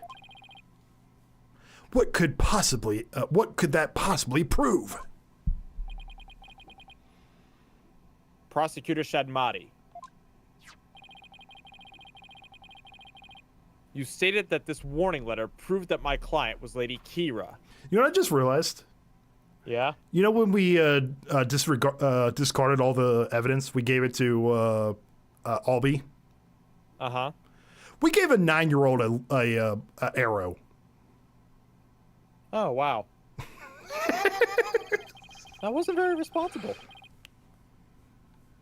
And the reason you gave was that the High Priest's house was locked tight. But there was another member of the family who lived there. Ah! Therefore, Acolyte Zealot could have delivered the warning anytime he wanted. What is he talking about? That's just not possible.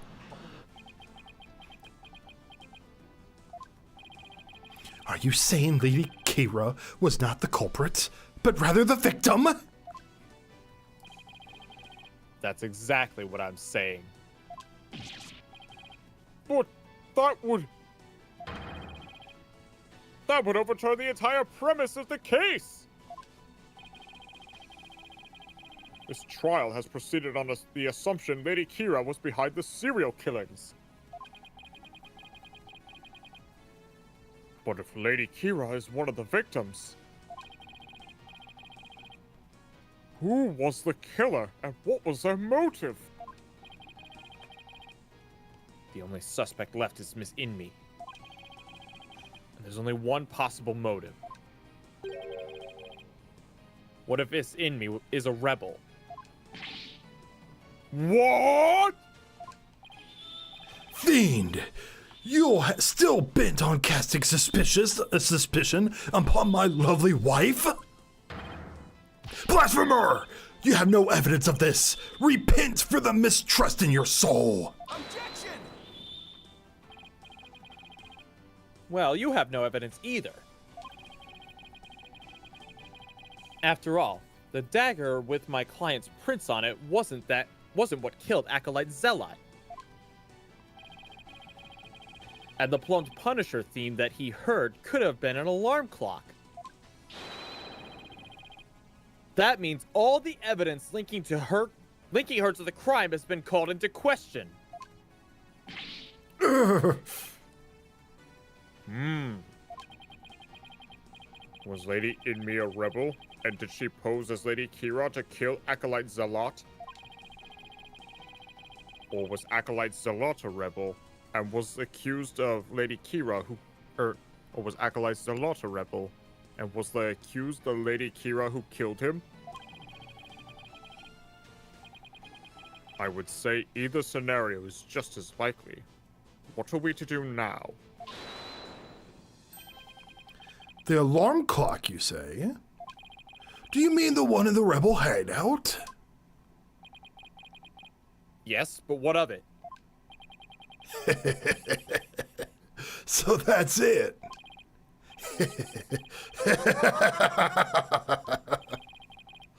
It's gotten into him.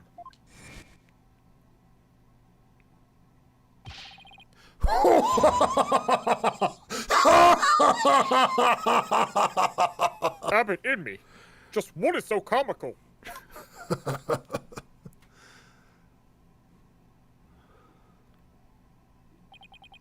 Forgive my outburst. That has simply tickled my funny boy. Funny bone. What did? The theme song came from the Plum Punisher clock, you say?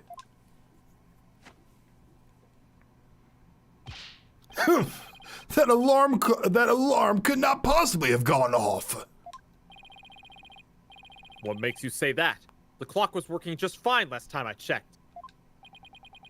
Try using your head for a change. Would not the existence of a secret hideout be given away if an alarm kept going off? Wait, you don't mean... Not everyone could get into the sanctum, though. Indeed, we leave the alarm switched off at all times. No!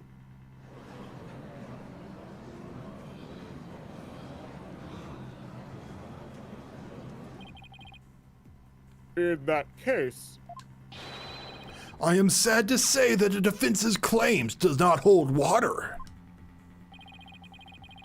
would you care to respond, Mr. Wright? Oh, this can't be happening. Not now.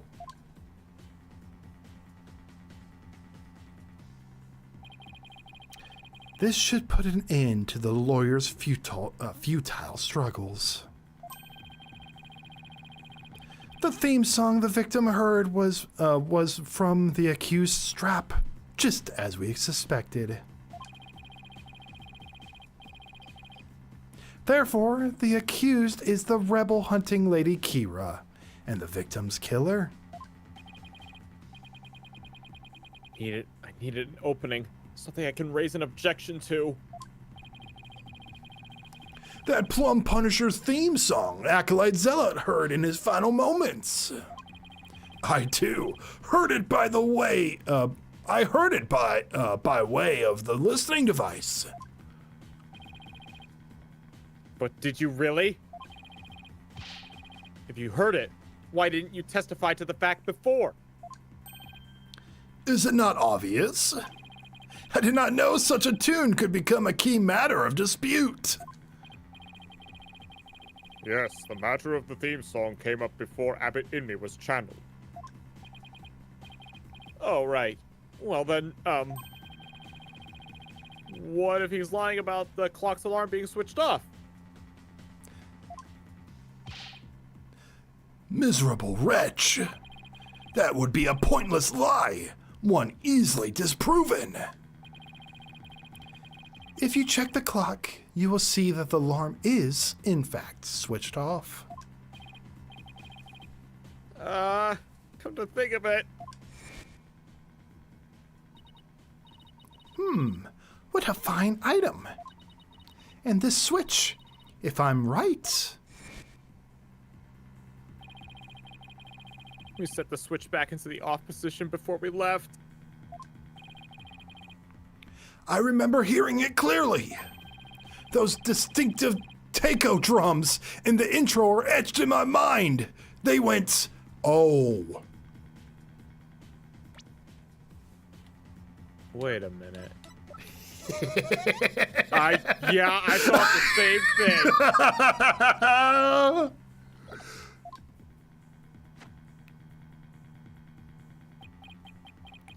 Donka don don don don don don don don don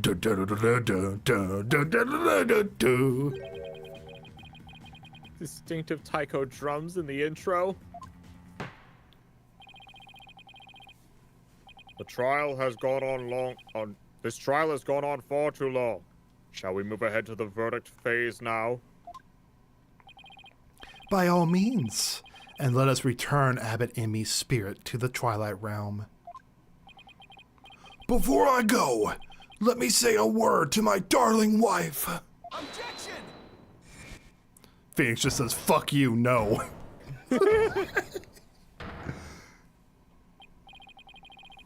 Now hold on just 1 minute.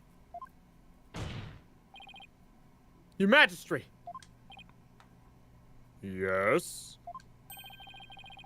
The High Priest's statement is inconsistent with a certain piece of evidence.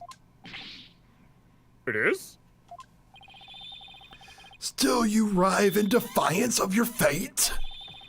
The very sight reminds me of a tortured soul writhing in flames.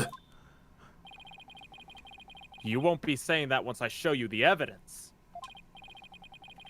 Now, all I have to do is pick the right one. This piece of evidence is inconsistent with the statement about the taiko drum intro. Take that! This is what's inconsistent with this statement. My client's plumbed Punisher strap. What does that have to do with anything? It plays the Plumbed Punisher theme song. And here it is. The Plumbed Punisher, warrior of Neo-Twilight Realm.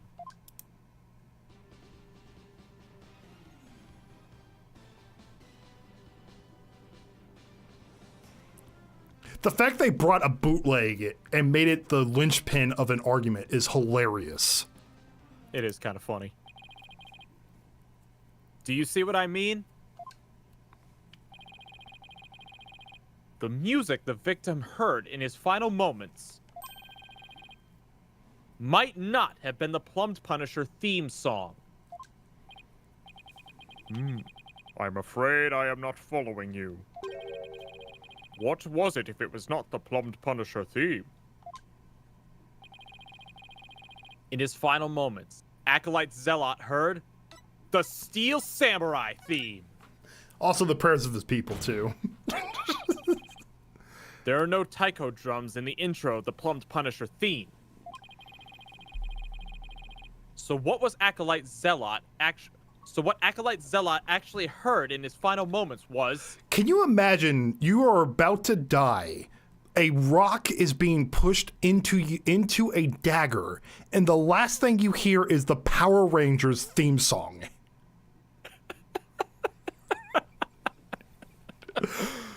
Oh, that would be torture.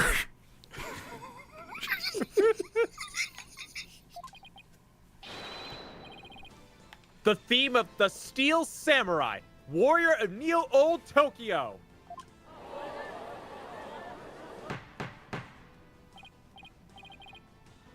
Peace, peace, peace, I say!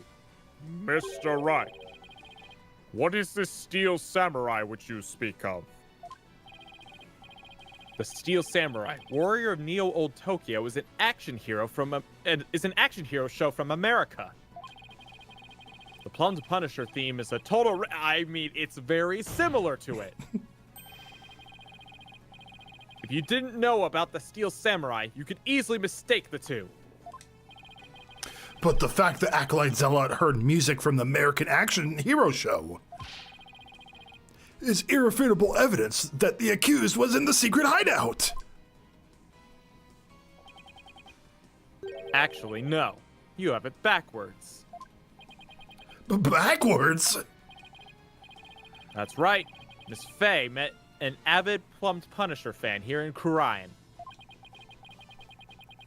And as a token of their friendship, she traded a certain Steel Samurai item she had for the Plumbed Punisher strap. And this avid Plum Punisher fan was the one who killed Acolyte Zealot? Yes. And that avid fan is none other than the High Priest's wife. Believe in me. Objection. Do you have evidence to back up this claim, Mr. Wright? Yes. For as forgiving as the Holy Mother is, I doubt she would tolerate yet another dose of your baseless slander. I suggest you prepare yourself to face her holiness's wrath. Oh, I'm prepared. To turn this entire case upside down, that is. This is my last chance. I better take a deep breath and review the evidence. Very well then. Please present your evidence, if you would, defense. The evidence that proves Miss Inmi was the one who killed Acolyte Zealot is this. The photo. Take that! It's right here in this family photo. Proof that Miss Inmi and Miss Faye traded items featuring their favorite characters. Objection. A family photo? And what exactly should we be looking at here? The proof that they exchanged items featuring their favorite characters is right here. Take that! Look at Miss Inmi's left wrist. You can see the Steel Samurai's trademark top knot right there.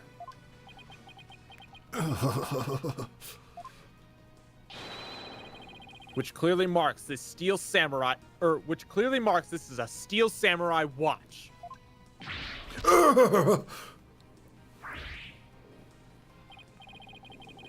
Why, I never knew your wife had such hobbies, Mr. Inmi.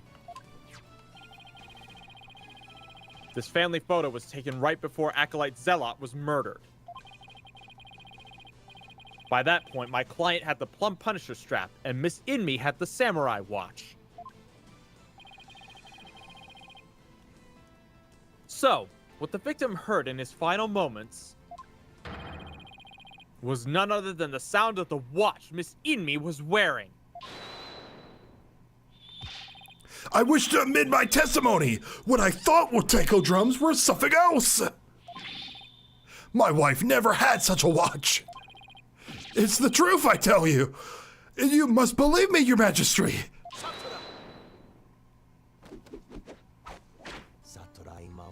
もさましで足し抜けたれがせよそろか。 Be not deceived by the defense's lawyerly chicanery? Chicanery? Chicanery. The defense's lawyerly chicanery. Now what? He's been pretty quiet up to this point. What does he have? What else does he have up his sleeve? There's a big, gaping hole in this flimsy claim. A big gaping hole? I don't think so. Oh no, I'm afraid it is there, all right. Just like the big, gaping holes in your putrid brain. My brain is neither putrid nor full of holes. I'm not a zombie after all. Says the dead lawyer walking. He whose narrow vision focuses on what is before him, never seeing the big picture. Or as they say in your country, you cannot see the forest for the trees. For if it is as you said, and Lady Inmi, the rebel, slew Acolyte Zealot, the rebel hunting Lady Kira, then the rebel hunter would have been dead before the high priest was slain. Oh, that means... the High Priest could not have been slain by the rebel-hunting Lady Kira. Ah! How could I have missed that? So, tell me, who are you going to say killed the high priest now? No!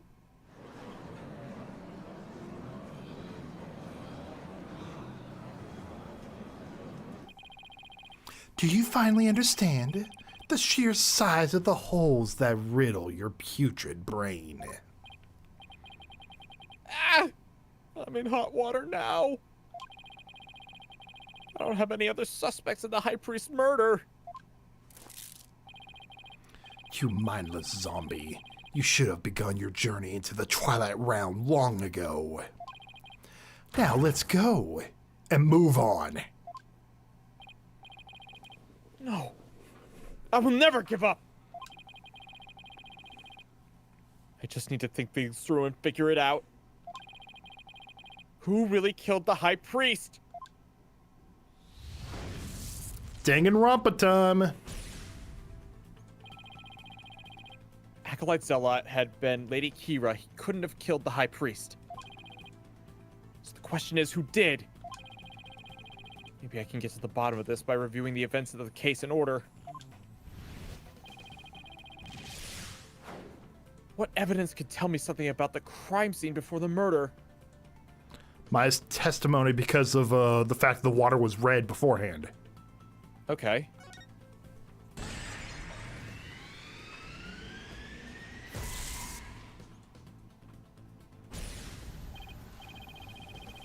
Oh, right. Maya said that the spring had been stained red before the rite even began. The spring was already red before the High Priest's murder because of... Zealot's blood.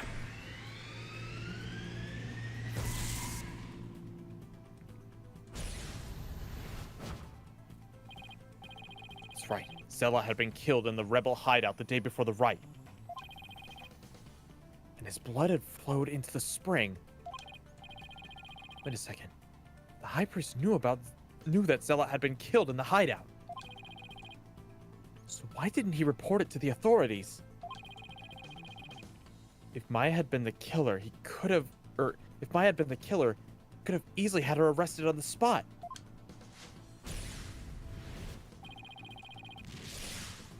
Why didn't the High Priest inform the authorities right then? To keep the hideout hidden. Would make sense.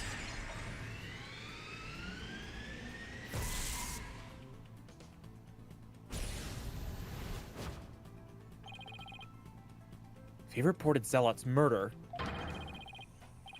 the authorities would have found about the hideout.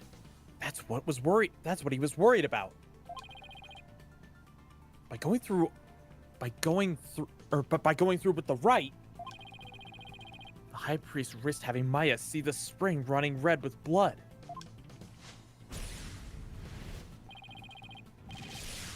Why did he have to go through with the right? Did he want to Kill Maya? set up the scene during it? Because if Maya's dead, he doesn't have anybody to frame. Oh yeah, true.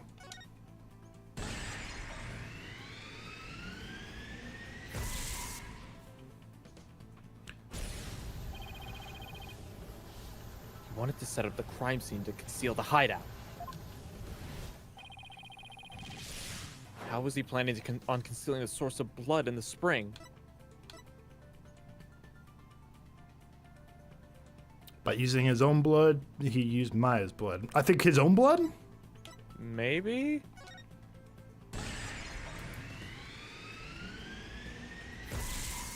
Oh, did he end himself? Oh, no way. He concealed the source of blood with his own. That was how he kept the rebel hideout a secret. It's all starting to fall into place.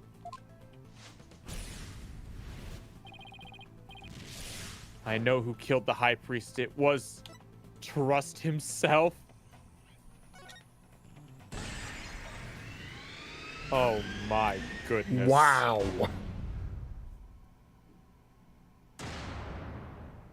Wow. I can't believe it. The High Priest took his own life to keep the rebel hideout a secret. That's how dedicated these rebels are. Damn.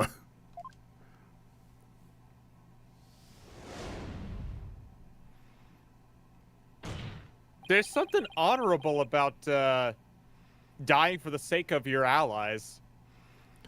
But he accused Maya, though. That's That why is he's true. wrong. That is true. That is why he's wrong. The High Priest wasn't murdered by anyone. He took his own life to keep the rebel hideout a secret. What? What? What's this?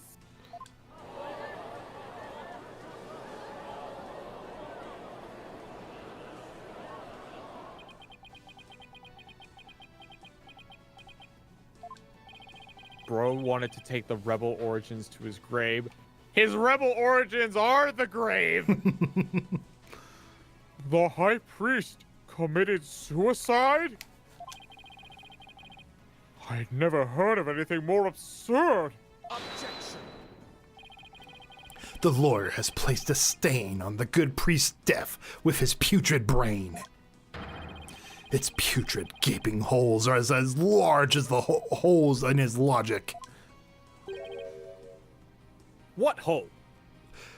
Is the hole with us in this room? Please point to it. You still fail to understand. You truly cannot see the forest for the trees. You claim the High Priest took his own life. But have you considered who brought the dagger to the Plaza of Devotion? Ah. Oh, it was the other rebel. Yep. After the High Priest was killed, the dagger was thrust into Acolyte Zealot's dead body. And we have evidence to prove it why he was there. Hey! Usual spot, bring grub, the key too. Only the accused, Maya Fey, could have done that. It is as Prosecutor Shadmati says. Your claim is rather porous in its logic. And your evidence is too weak. You cannot prove that the High Priest took his own life to conceal the rebel hideout. The right. The dagger was impaled in Zealot's body. But his body had been placed at the plaza the previous day. Well, Mr. Wright, do you care to respond? Zealot's body was already in the plaza the day before the rite. But what if the dagger was also already in him at the time? The dagger was never at the inner sanctum. What? Oh, it was moved by Maya because her fingerprints are on it.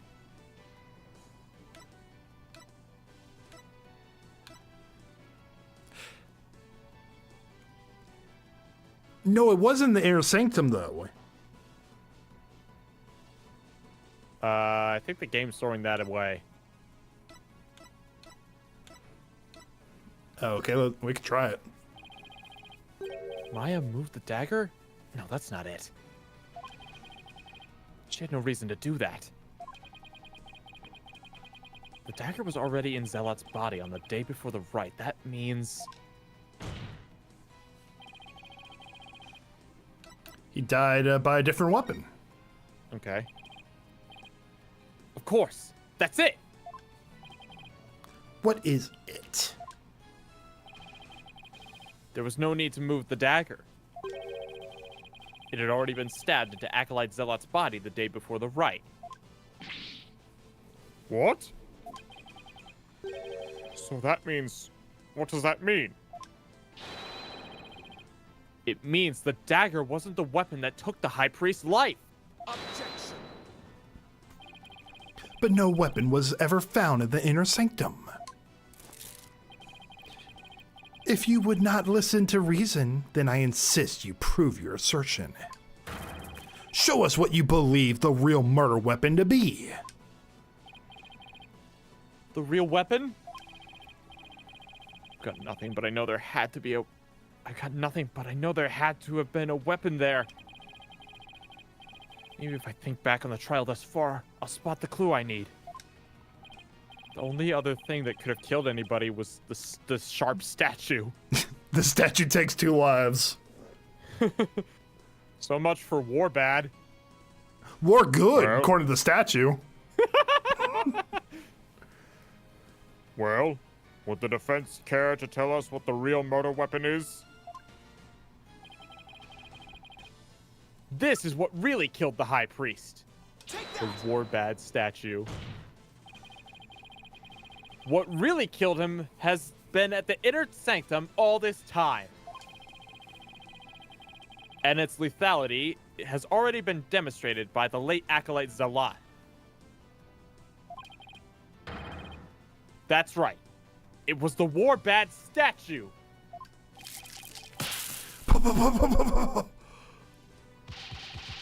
Ah, there goes his rosary. You believe that the statue, or you believe that statue claimed both victims' lives? Would you care to chime in, Abbott in me?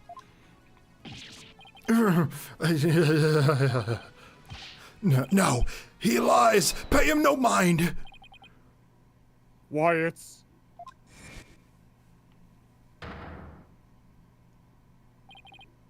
Lady in me. Darling, don't you think this has gone on long enough? But, Believe, no! Your Majesty, my wife knows nothing! Please, Abbot Immi, let your wife speak.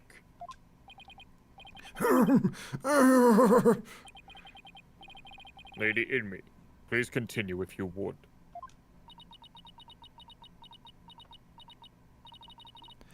It's that time again. And what would that be? 2:30 in the afternoon. The time my husband conducts his daily prayers. And the time Puree was slain. Do, do, do, do, do. 2:30, the alarm for the prayer is the Steel Samurai theme. Oh my. The sound! It's... The Steel Samurai alarm. I, too, like to pray at this same time as my dear husband. So, I set an alarm to remind me each day. But I had no idea it would come to this.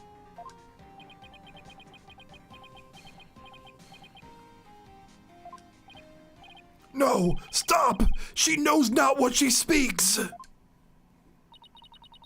Your Majesty, I'm the one who slew Acolyte Zealot.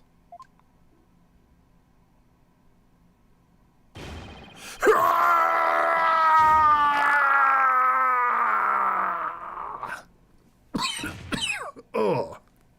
You good? Yeah, I'm good. Yeah, that part sucks as a voice actor, am I right? Yeah, that sucks. Apprehend me. Bailiff, summon a physician at once. The physician's like, yo, he's already dead. What is he gonna do? Be super dead? Do you want to find out? Actually, no. No, I do not. The physician is now attending the high priest, so there is no need to fear. Now let us continue. And what about the half of him called Maya that's still among the living? Oh, yeah, she has all of her bones broken. Every single one. It'll be a wonder if she's still alive. Better go milk shopping after this. Miss Inmi, will you tell us everything you know? The truth is, I am a rebel, just like my husband. This tragedy unfolded before the rites, during the Feast of Blessings. I had gone to the rebel hideout to prepare it for Dat's escape. And that's when Acolyte Zealot suddenly appeared? Yes. Puree was shocked when he saw me there. Acolyte Zealot did not know you were a rebel. I do not believe he did. I believe he was simply there to investigate the hideout. And that he suddenly came face to face with Miss Inmi. So the true identity of the rebel hunting lady Kira was Puree Zealot. Yes.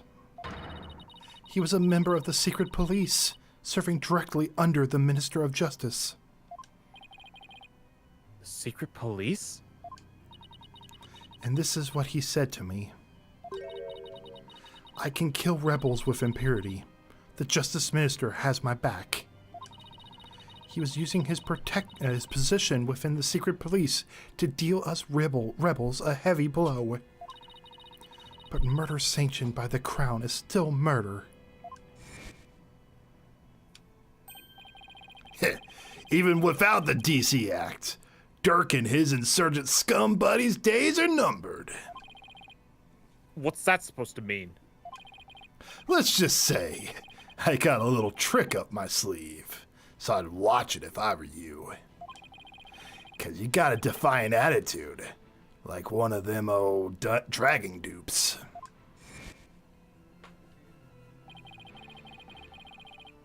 The trick up Minister Inga's. The trip up Mr. Inga's sleeve was Lady Kira.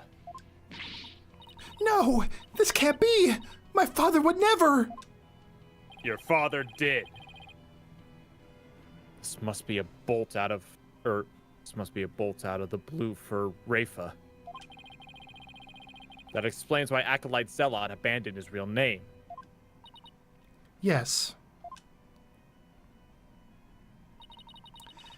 He even went as far as to covering up the tattoo that all the Koranists clergy members received. Lady Kira was a member of the secret police.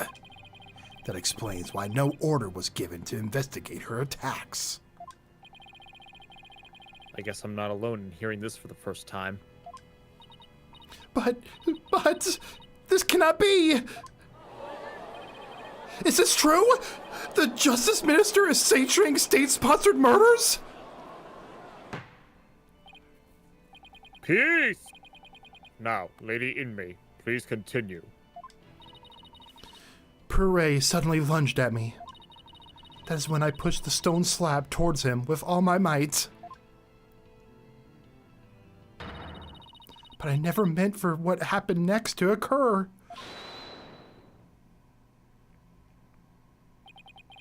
Allow me to take it from here. Apatinbi, are you sure you're all right now? I am sorry you had to see that. But you need not worry about me. I am already dead.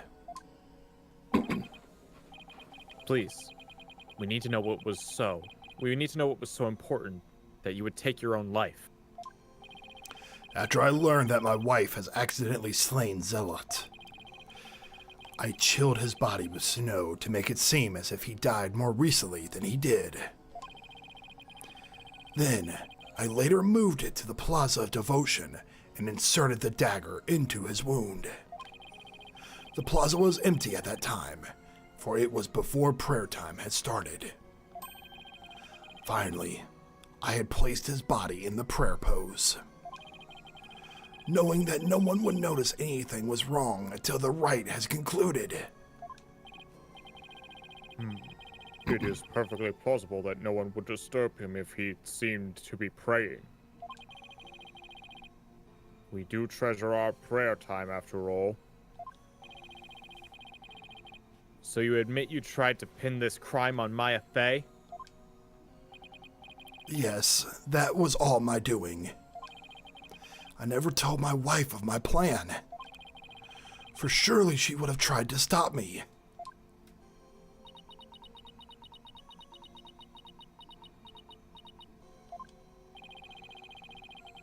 How did you get Miss Fey's fingerprints on the dagger? I had her hold it while we were rehearsing the rite the day before. And right before the rite, I drugged her with a sleeping agent. Then, I put Lady Kira's robes over the Warbad statue. That means Maya was probably already groggy by the time the rite started. Finally, I ended my own life. To ensure that the crime would appear to have been by Acolyte Faye's own hand. But when your body was discovered, Lady Kira's robes were on the ground. How did they end up there if they were on the statue? After I impaled myself in the statue's dagger-like feathers, I used the last ounce of my strength to hurl my body backwards. As I did, I grabbed onto the robes, taking them with me as I fell back onto the ground. How terrible! What possessed you to do such a thing? You need to have committed suicide simply to frame the accused. Prosecutor Shanmade, as one well-versed in our kingdom's legal system, I would expect you, of all people, to understand. Understand what? This kingdom's legal system, Mrs. Inmi's crime, your suicide. It can't be. That would be sadder than sad. Why, I believe the defense knows what the High Priest speaks. Yes, I finally understand. This explains why the High Priest took his own life. Take that! The Defense Culpability Act. Circumstantial evidence supports Miss Inmi's killing of Acolyte Zealot in self-defense. However, it would be next to impossible to prove it without a lawyer. That's why the High Priest wanted to pin the crime on Maya Fey. I fail to see what that has to do with his suicide. In Cryan, the divination seance is the most important piece of trial evidence. The High Priest wanted to frame Miss Fey as a serial killer. It was a clever plan in which he made sure he'd see Lady Kira in his final moments. The lawyer speaks the truth. That is why I placed Lady Kira's robes upon Warbat's statue. I made it seem that Acolyte Faye was the rebel hunting Lady Kira. But are you saying you used my Diviantian seance to produce false evidence? Forgive me, your benevolence, but it was the only way to help my lovely wife. If you had approached me first, I could have proved that the murder was in self-defense. Perhaps. But I had little faith in lawyers, despite being a rebel.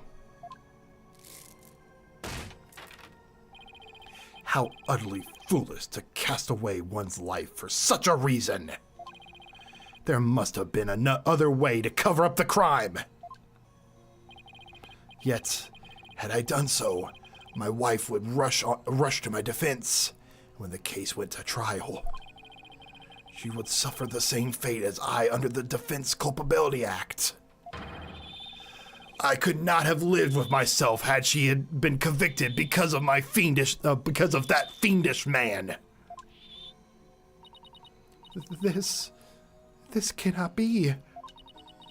All I have done under the laws of our kingdom, it has all been. Poor Rafa. She's really taking this hard. Her entire belief system in this system has just turned on its head. But I can't say I'm surprised.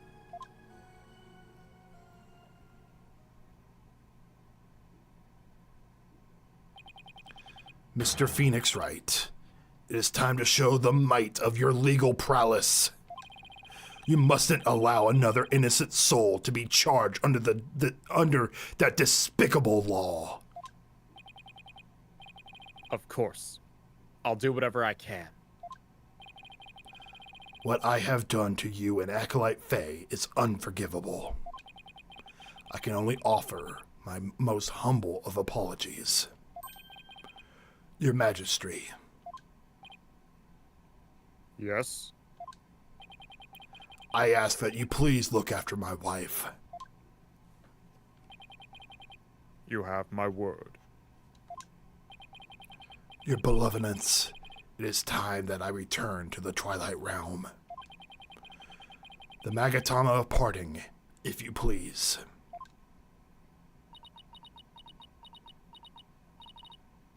Very well.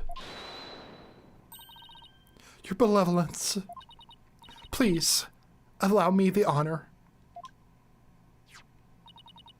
Yes, it would be more fitting for you to send him on his way. Miss Inmi. Darling, I'm so glad I was able to see you one last time. Thank you for everything.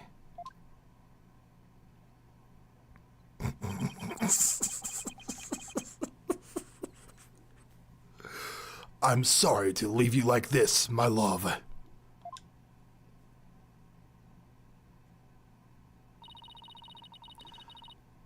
But now you could watch over me from the world beyond. Yes, always and forever. And with every breath I take, my darling, I'll be thinking of you.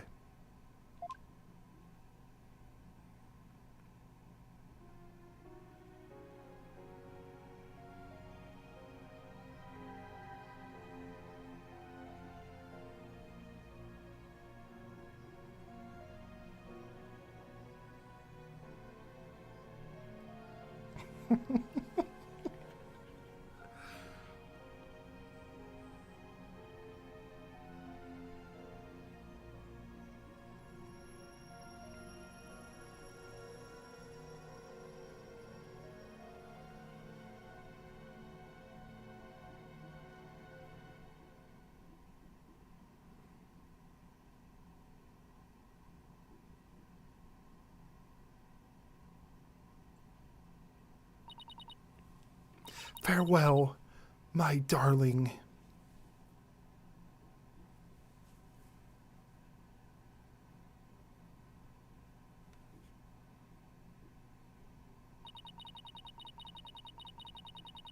The High Priest has returned to the Twilight Realm. Maya!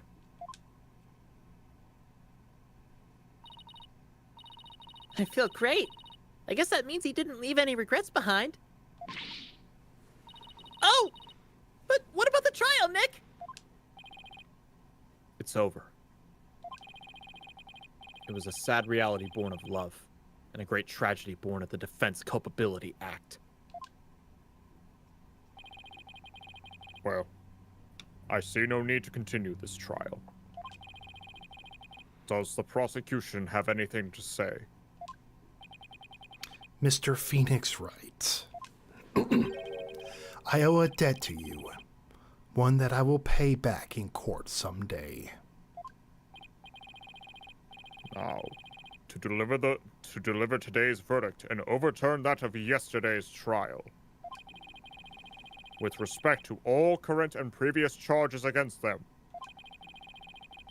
I hereby declare the accused, Maya Fey, and her defense, Phoenix Wright,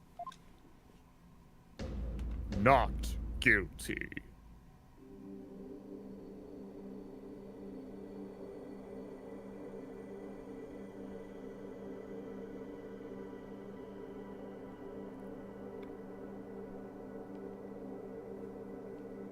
Woo!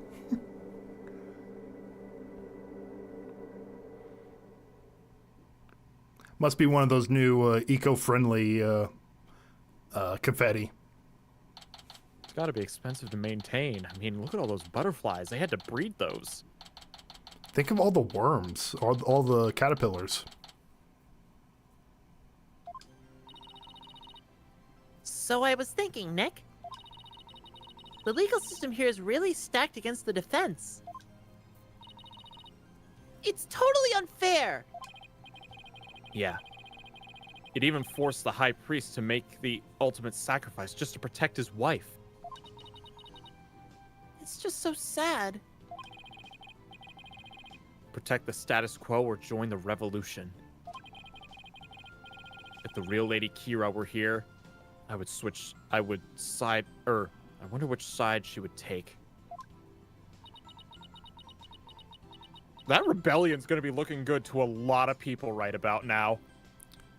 Have you ever seen the Are We the Baddies? I don't think I have, but I think I can put two and two together. Yeah, it's like I forgot. It's like some kind of show. I don't know what the show is, but it's like two soldiers. They're just kind of like talking to one another, like, "Are we the baddies?" That's everyone in the audience, just like, something's not right here. Uh-huh. Your benevolence. Huh? What? I was just wondering. Are you all right? Quiet, you! How could I possibly be all right?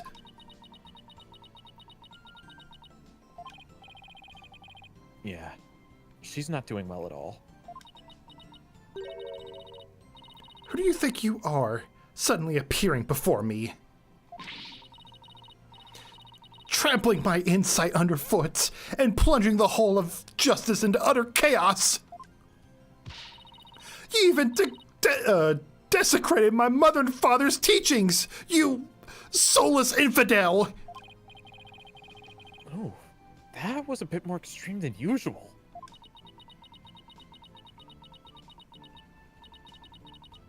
What am I to do? I always had believed that communing with a victim's metama would lead me to the absolute truth.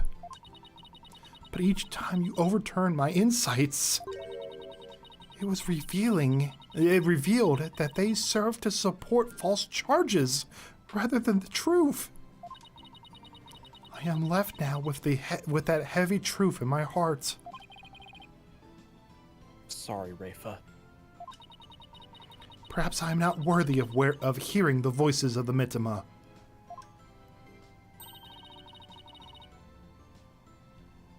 That's where you're wrong, your benevolence. Who's this? What? Oh, it's Maya.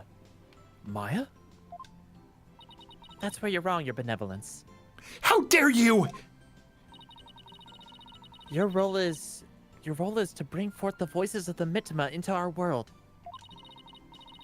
If you don't do it, who will? You know nothing, Maya Fey!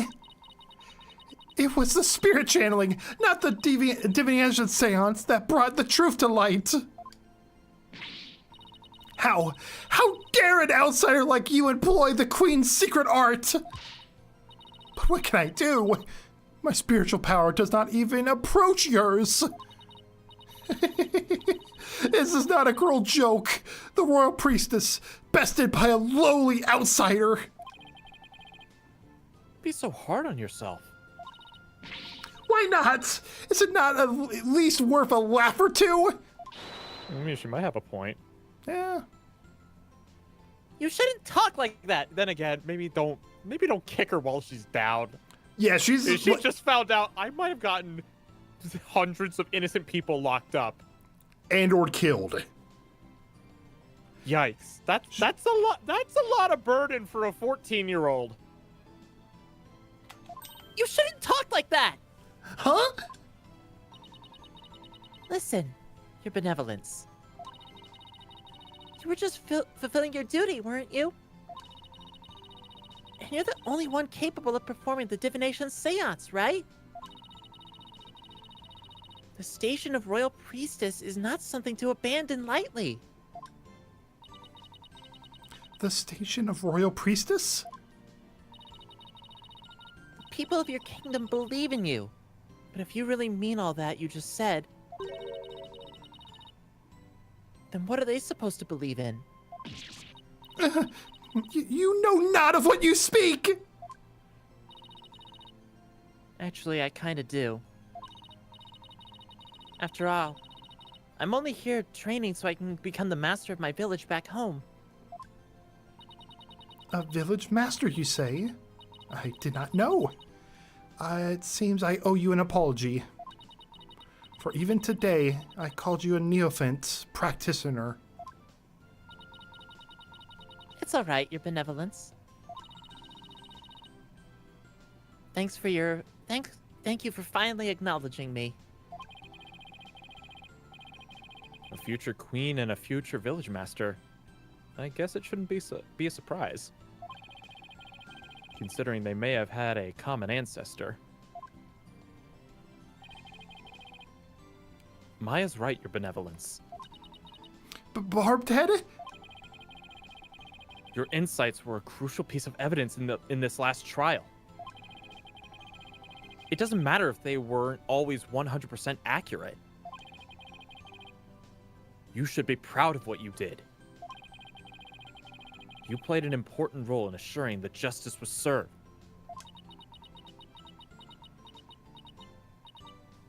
And besides, your insights aren't the problem here.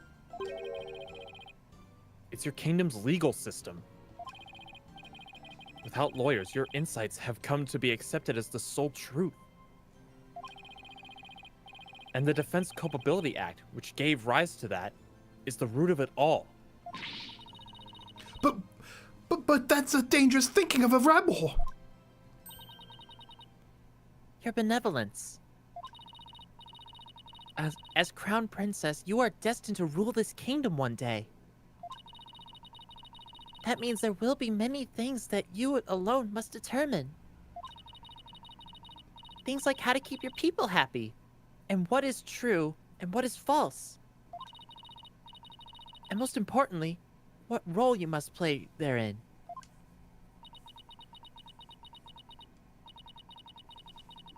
I wonder if I'm even up to the task. Knowing you, your benevolence, you're more than capable. I've never heard Maya talk like this before. She's really come a long way. She's taken the place of her sister. I think someone said earlier she is currently at the same age as Mia was in the first game.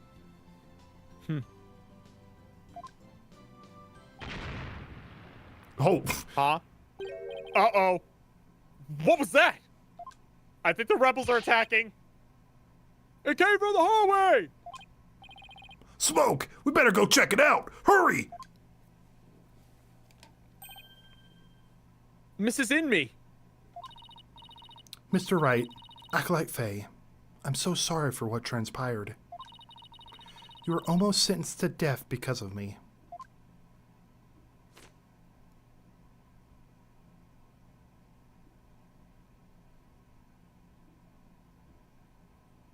Oh my. Or, no, wait, that's the same mark. I will make amends by picking up where my husband left off. Oh my. I will see the revolution through, so nothing like this can ever happen again. For that is the depth of my love for my dearly departed husband. Oh, James says Maya's actually older. Oh, okay. Maya's 28 and Mia's 27. Or Mia died at 27. Lady Inme, we gotta hurry! That voice! Is that Mr. Arbol? I must tell the people. They must learn that the peace we enjoyed is a false one. One built on the back of innocents charged with false crimes under the odious DC Act. We have it in our power to forge a society in which the law judges all of us fairly. Hey there, PW! I wish we had more time to talk, but... Dirk, everything's ready. It's go time. Dirk?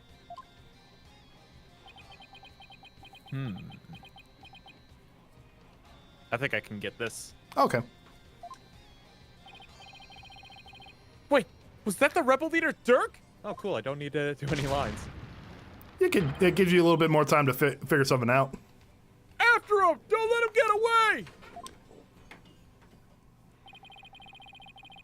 Power to forge a society in which the law judges all of us fairly. It's the start of a legal revolution. Should probably get out of that country. Viva la revolution! Hey, Nick! Hate to bother you while you're lost in thought. But I just got this great idea! What is it? The Steel Samurai versus the Rebel Dirk! I bet it'd make for another awesome TV show! And if we threw the Plum Punisher in there, everyone would go nuts over it! Maya, there's a gigantic hole in the hallway made by a bomb, and that's what you're thinking of? We can throw bombs in there too, Nick. The How people. did Mia live her whole life not wanting to slap this child? I'll never get what she sees in those shows. I mean, she did put up with Phoenix. That is true. She has the patience of a saint. But it's good to know that no matter what happens, Maya will always be Maya. She also put up with Godot as well. Like before he became a visor. Became Godot advisor. liked her, so he wasn't even the same either. He was a kind of a different person before Mia died. That's true.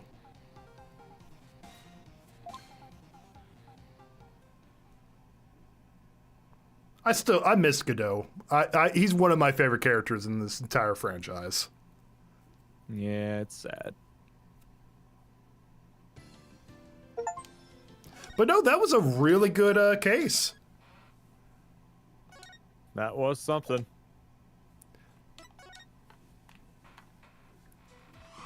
All right, so next time is case number 4 with the clown.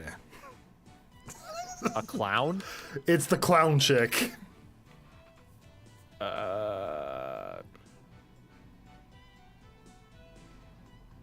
I guess I'll find out later. Yep. By the way, guys, the next two Fridays or next 2 weeks, I'm gonna be away starting Wednesday, so we're gonna have no more no Ace Attorney for a little bit. For 2 weeks? For 2 weeks, yep. I'm gonna be gone for a week and a half, and it starts on Wednesday, so yeah. So we'll just have to wait. Whatever you do is fun. Oh yeah, we're driving to Colorado, road tripping. That doesn't sound fun. Yeah, we're gonna see my brother, that type of thing. It'll be fun. Colorado. Go on a few hikes, enjoy the Rocky Mountains, go to the Four Corners, all that good stuff. Still just Colorado. Super Senses. Hey GCD, you're free from Zeke for 2 weeks. Yes, my vacation. Freedom! Don't worry, GCD. I know how much you'll miss me, so I'll give you a call every single day. All right, where's my phone? Let me just break that real fast. Anyway, guys, y'all have a great rest of your night. Thank you so much for hanging with us. Until next time. Shout out to the Lord and Savior, Jesus Christ. See you later, guys.